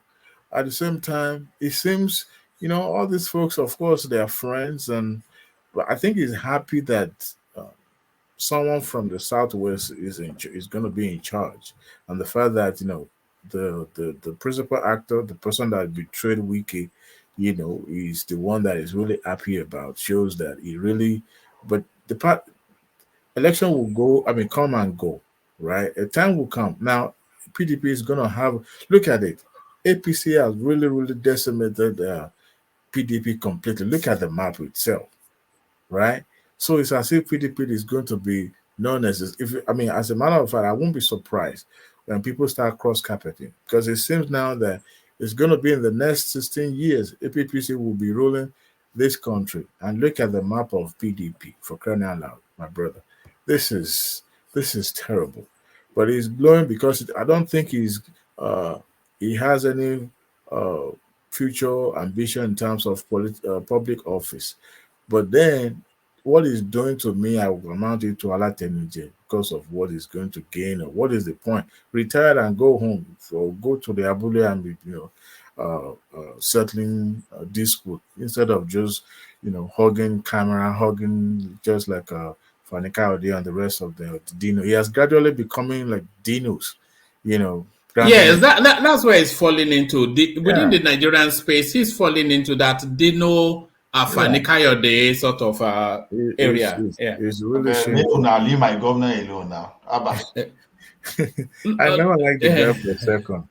Stomach infrastructure. It was a disaster. Him being Adewale, let me chip in something. Do you know how the Att&Ck and his IU leadership in PDP treated Fayose and Ekiti State PDP recently, before the he himself has benefited from that establishment. Let's forget about he benefited. That one is gone. We are talking recently the way that IU we are talking about the common interest of the party. Number one, IU and Att&Ck failed to manage the party well. You refuse to yield to the request of the southern part of the party. Then the worst of the worst, this Ekiti state, they dissolve the entire leadership of PDP there. And they knew that Fayose is the one that is the leader, the foremost leader of the party in that state. And they dissolved the executive, the whole party machinery, because it belonged to him. They dissolved them and dismantled it just to get at him. So when you see him doing this at them, you don't want to start calling him names. It's you do me, you tackle me, I tackle you. That is what is happening here. You tackle me, I double you. I double you. You remember that? You remember tackle and double. So when you see this politician playing this game, and Tambua, the role he played too, the way but it doesn't need to be holding camera, granting interview, going on social media, doing all this FFK thing. It doesn't need it. No, don't say it doesn't need it. It's a way of mocking your enemy, political enemy that are trying to destroy you when they fail. You mock them. 65. At 65, he doesn't need it. Is it 65? What are you talking about? 62 or 60 something. Even Tinubu said Lawan can go and lick his foot. See, this is politics. They will always get back at each other or one another. Even Tinubu in the new video, Tinubu was mocking that Baba in Lagos. What is his name? I have a clip. Bode George. Yeah, I have it here. Let me. Yes, I have it here. I have it here. He had relocated temporarily before. You know where that residence is. And he came back home.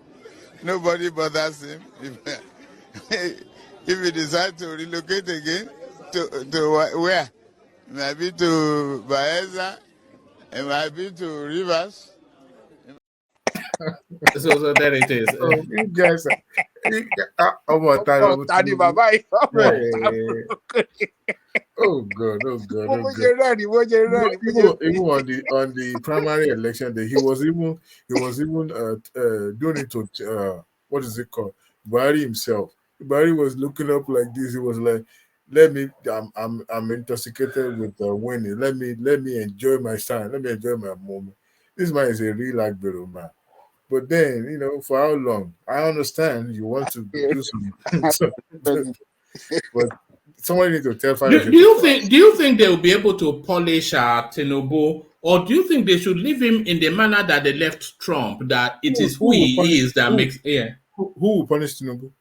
No, polish him. Polish. No, of course, you will see less of Tinubu now. Most of what you will be seeing are the spokesperson, presidential spokesman. Yeah. Now there's a way they usually tutor whenever someone is taking over, especially at the federal level. They will tutor and how they need to conduct in the public. They'll talk less in the public. They'll let their spokespeople handle the public engagement, but you will still see him. But it's just that it won't be in the mode of campaign or in the mode of just a private. Are you expecting Tinubu to be a bit more, if not a lot more, communicative than Buhari, who we never saw for 8 years? It will. You can't tame Tinubu. I mean, he has shown it during his campaign that this is someone you can't completely tame.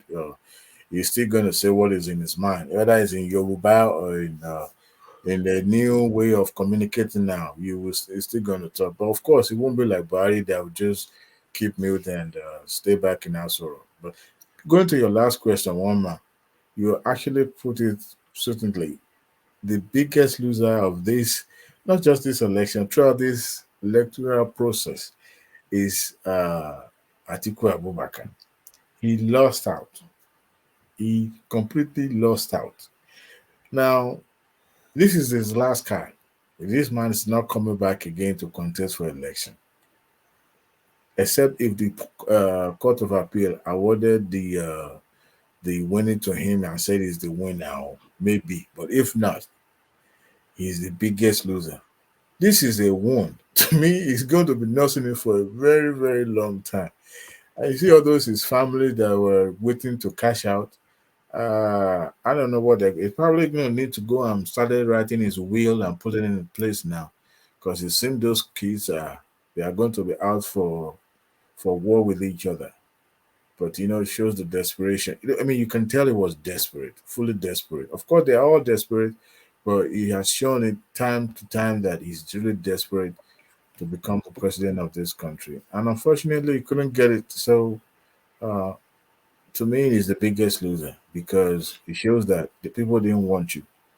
And then, do you think what happened to Atiku is healthy for the Nigerian political landscape? Because if Atiku had won the presidency, given everything that he did in the PDP, with Iyocha Ayu, him stealing that ticket of the South, all of that, if he goes on and wins the presidency with all of that, would that not be the subjugation of the South forever?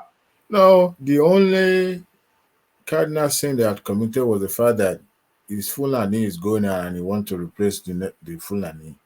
Not that he won't perform. Of course, he had been in the government before. He knows the in and out how government works. But then people just don't want to have him because if the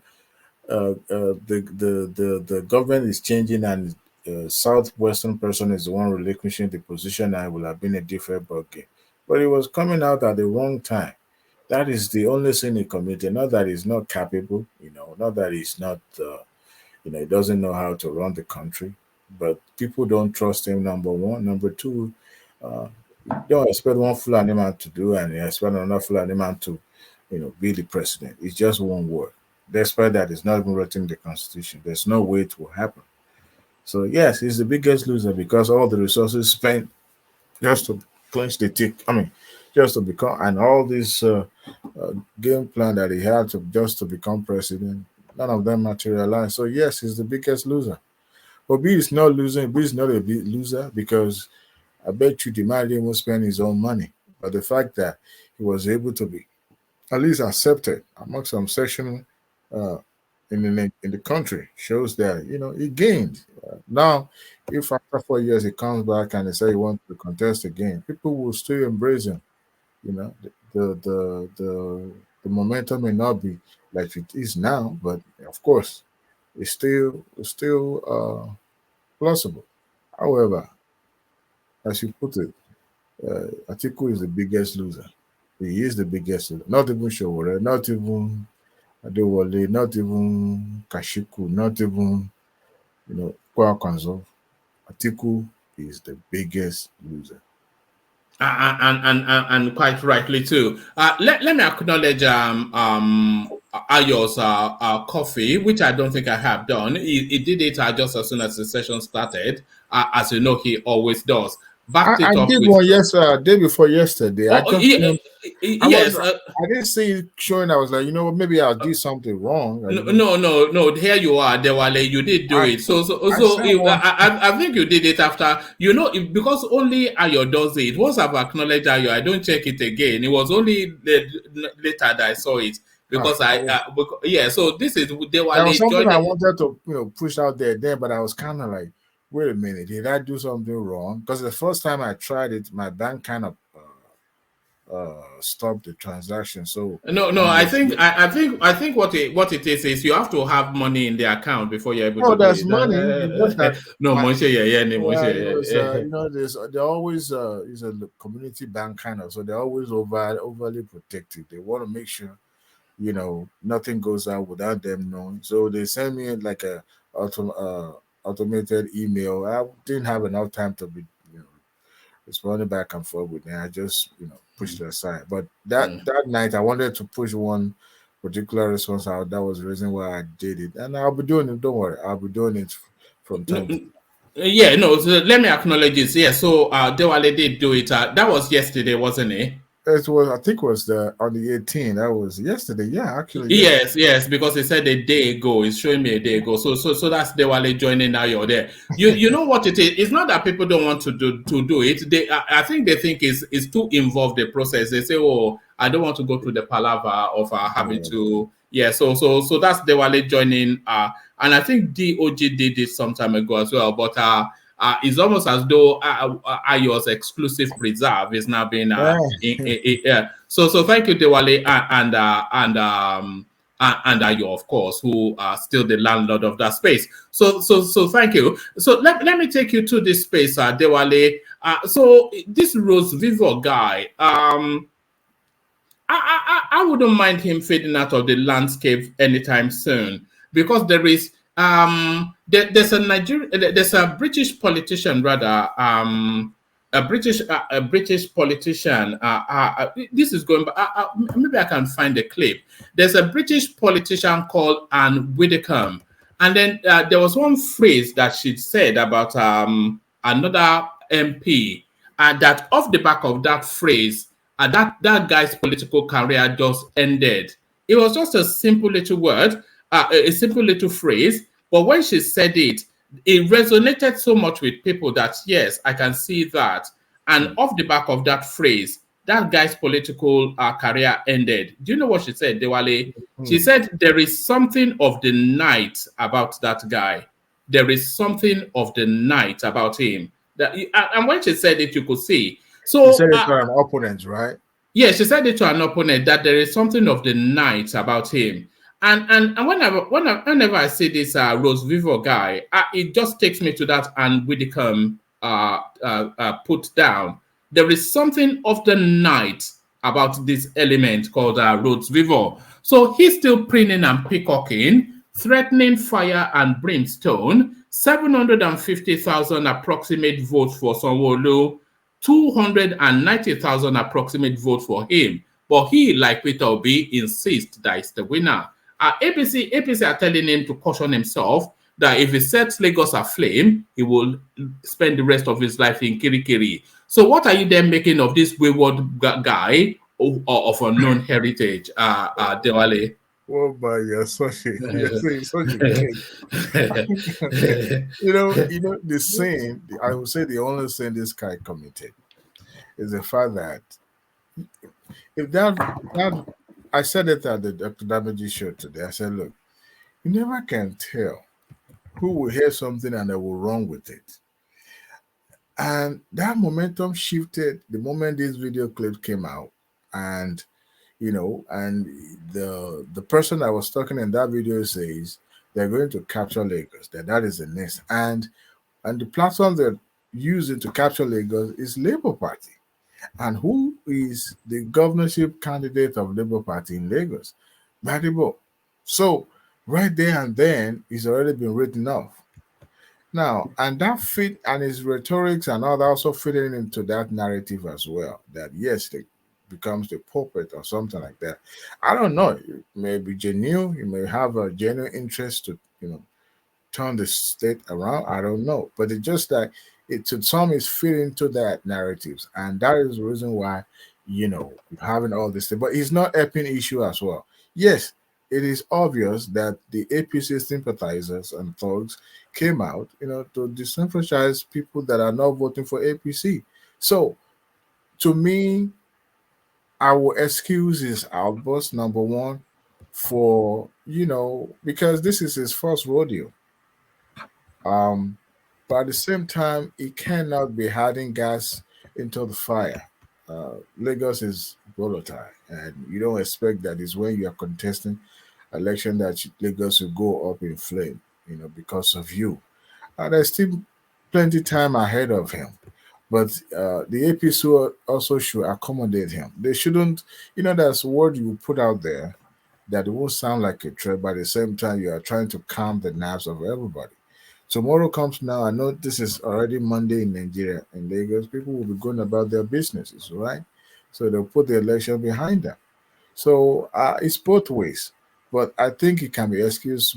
This is first time contesting for the election in Nigeria. So, but at the same time, he need to learn. He need to learn from his mistake. I will hope and I expect that he will learn from some of the mistake he had made, because his public engagement also is not even helping him, because he had granted interviews and all that, and yet people still don't believe that it's not just it's not a stooge, But I wouldn't want to completely condemn him like that, because if do you think he still has a political future?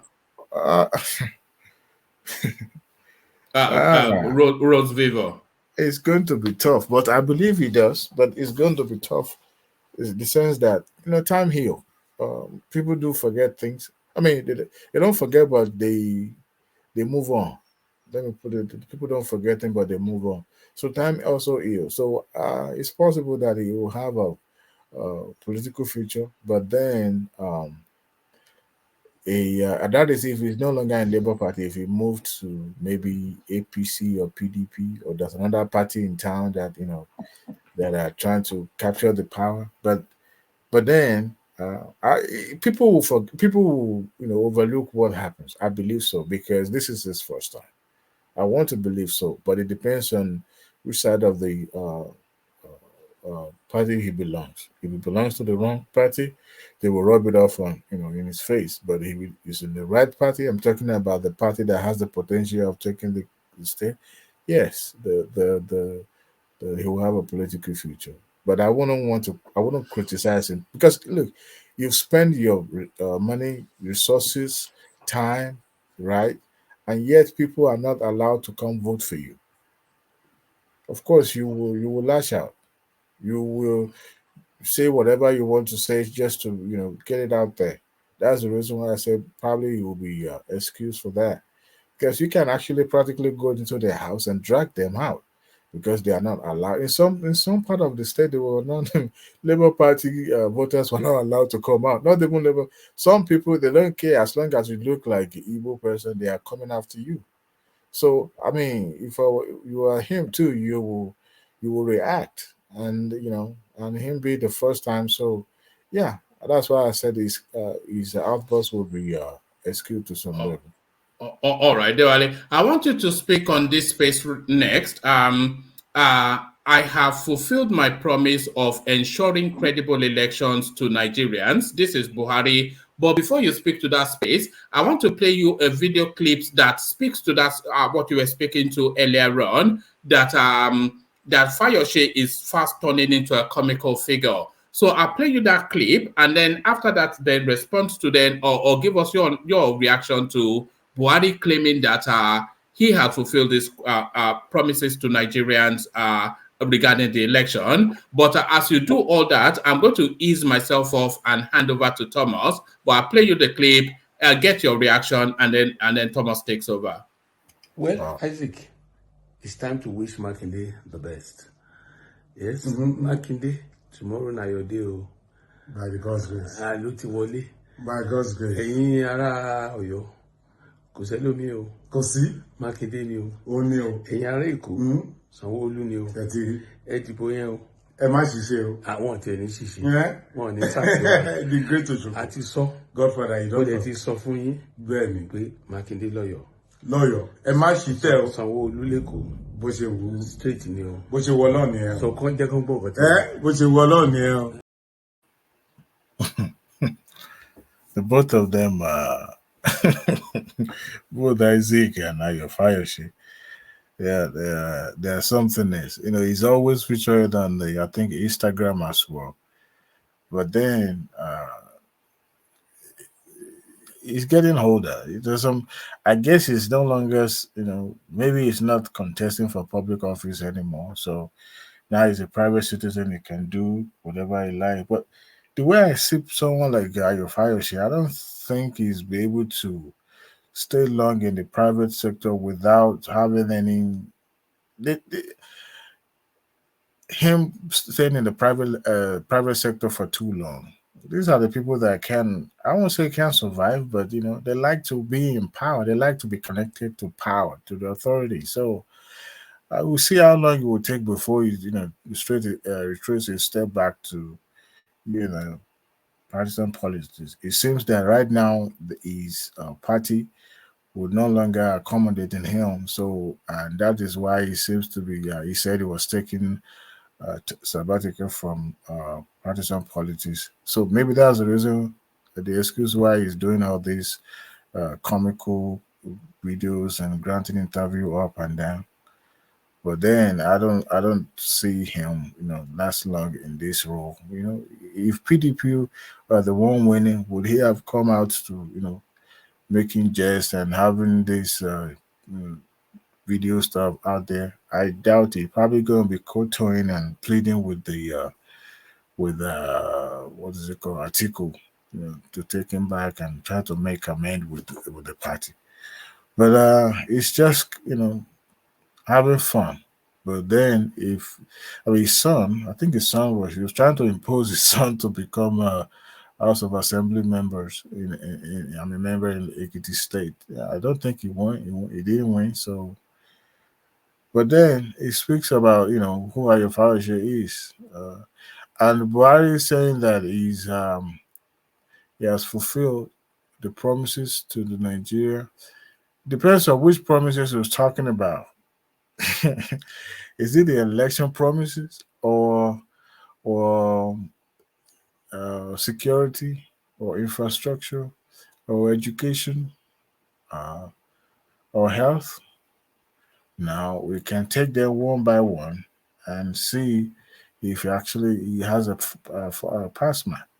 That's some security. We all know that the one that was happening before the election were politically motivated banditry and all that, kidnappings. But then, be that, him being the president doesn't have the political will to put a stop to it because it was just too many at that moment or at that time. In terms of infrastructure, yes, he did. He did wonder. He continued with Jonathan's master plan when it comes to infrastructure, and before we don't used to have that when the incoming administration would decide to go with what has been laid out before, I mean, by the previous administration. But he did. He continued and he built on it, and he was able to commission some of the project, which is good, which is a great thing. Um, Health, I don't know what we can say about health. It's still in a moribund state, in comatose. Some of them always go abroad for treatment, so I can't speak to that as a pass mark in terms of improving health sector in Nigeria. Education, well, you can see and you can tell by the truth of students traveling out of the country en masse. Especially when the Britain government is now asking for students to come, and it's easier to get a visa, take all your family with you. So it speaks volume about his pass mark on that one. I don't think he will give himself a pass mark. Uh, the Even the election that was conducted, it depends on who you ask. But then the election was also tainted by all these lapses that can easily could have been put rectified before the election was conducted. So I think the only area I will give him pass mark is the fact that you know he was not too immersed in the what do you call them, the legislative acts of government. He was not like involved in the running of those parts of the government sector. So I would say, well, he let it be, and the what do you call them, the politician hijacked it, and they do what they have to do. And the electoral law, which to me is also a pass mark, if I want to give him a pass mark. But like I was saying earlier, nobody forces him to sign on it. But I guess it was determined to leave a legacy. But a legacy that I don't know if Nigerians are going to remember him for good. Tinubu will, maybe. I don't know. But I don't think Obi will ever say Buhari did well, So I mean, the amendment on that electoral bill should have been amended first before. I think they amended a particular session. I wonder what is it, and he signed another bill. Was it this week or last week? Allows states government to generate their own electricity and distribute. And to me, that is just political. You should have done that at the beginning of his administration or now. Now, what I think he was trying to do there is that it was trying because the stakeholders in the power generation and all that. I don't know if they've given him a green light because what was holding him before now that that won't allow him to sign or for the bill to be passed in the first place. Now, on the eve of his uh, ending of his administration, is now signing it into law and it was passed. That to me is political. Of course, that's what Tinubu wanted in the first place. So we'll continue with that trend. We're trying to help out some of the states that could be able to afford to generate their own electricity. So that he will probably going to claim, give himself credit on that when he becomes a substantive president and use that as a campaign rhetoric that yes, during his tenure, electricity is stable because states are able to generate, and probably I see even some of those bigger states might even be able to sell electricity to some neighboring states. I know River State is going to invest in electricity. Lagos will, and some of those uh, states that are close to the coast probably will. So that's what I'll say. I don't want to take much space. So anybody want to come in? Yeah, thank you. Thank you, Adewale. Thank you. Thank you. Yeah, thank you so much. Yeah. Do we have Midwest? Yeah, good evening. You know, I'm a little bit Good evening. busy, but I can say a little thing about your issue. You know, I just thank God for the Yes. Lagosians. This is a state Do you governor. want do you want what you want to talk Yeah, for the about, or election you just for yeah? electing Saulu. Is a kind of it brought a lot of relief because the tension would have been unbearable and maybe it would have escalated into full-scale tribal crisis. However, the Labour guy is a But Yoruba guy. Yeah, Midwest. yeah, The yeah, process wasn't smooth. Now the process yeah. wasn't smooth. Definitely, Are you happy with the that is process? that is Nigeria's system for now. You don't need to be smooth. You understand me? So we are still working on it. Everybody understands it's not going to be smooth.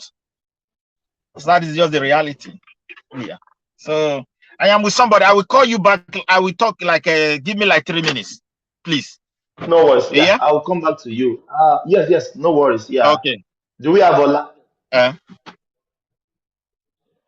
Do we have Ola? I don't think we have Ola.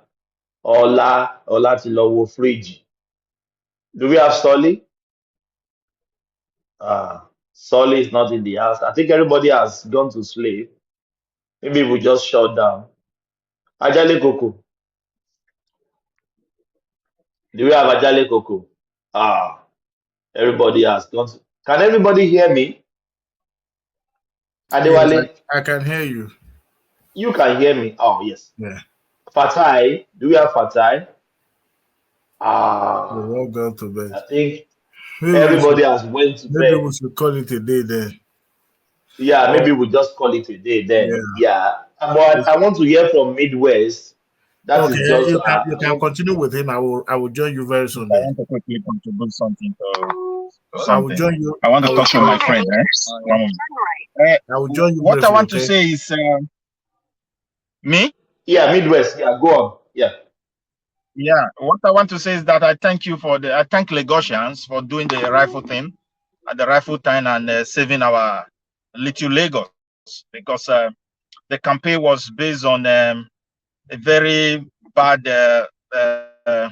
rhetoric from some guys who was trying to support the Labour Party. So it was not good at all because Nigeria have a very big fundamental problem. And one is that there are issues they don't address since independent, and it's playing out today. Issue of ethnicity, state of origin, and all those kind of things. People feel their territory is their territory, and no outsider should come and rule it for them. And so nobody, though he's not an outsider, but the manner at which he was raised a lot of questions. How can somebody grow up in Lagos? He cannot speak Yoruba language. That is very, I don't understand. It's beyond my comprehension because if you're not flowing in your I don't father's even think dialect, Midwest. I don't even think he understands the Yoruba, not talk less of speaking it. okay. So how did they raise him in Lagos? That's the question now. You raise him, I don't understand. So these are factors that everybody, not only in Lagos, I love it that it happened this way. People from my place also are careless, raising their children in their own place. At the roundabout, take the second exit. And they can't even speak the language. They should pay attention to it now. That look, this thing have a negative effect because it's the worst ignorance that can ever happen to people to be raising their child in their own land and they cannot speak the language for them. I don't know that you understand now. And it's common there within I Lagos. It's understand. happening I within this new understand. generation. I think So they need to Midwest.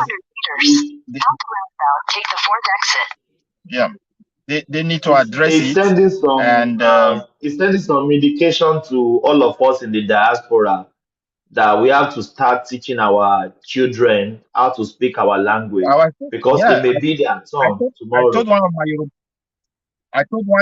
of my Yoruba friend, you know, we do argue about history of Ododuwa and all those kind of things. I said, look, my dear, one day your son in United Kingdom, the Yoruba people will invite him and say, you are not the next king.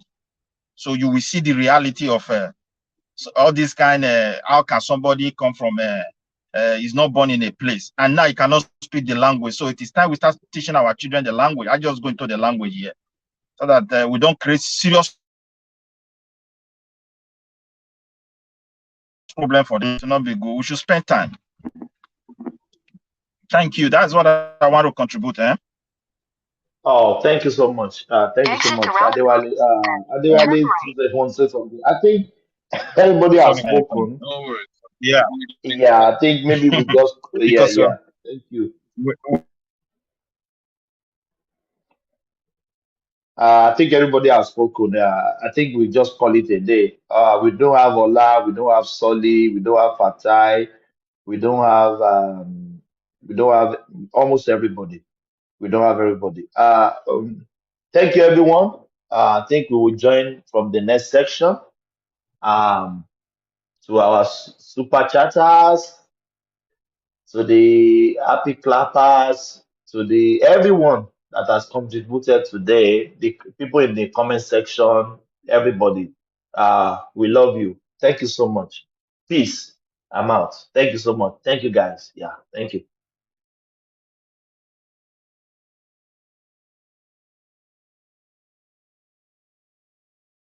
And I will leave you with this. To go to bed, I will leave you with this. Yeah, let's do some fun. Yeah, yeah.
Thank you, guys. God bless. Thank you.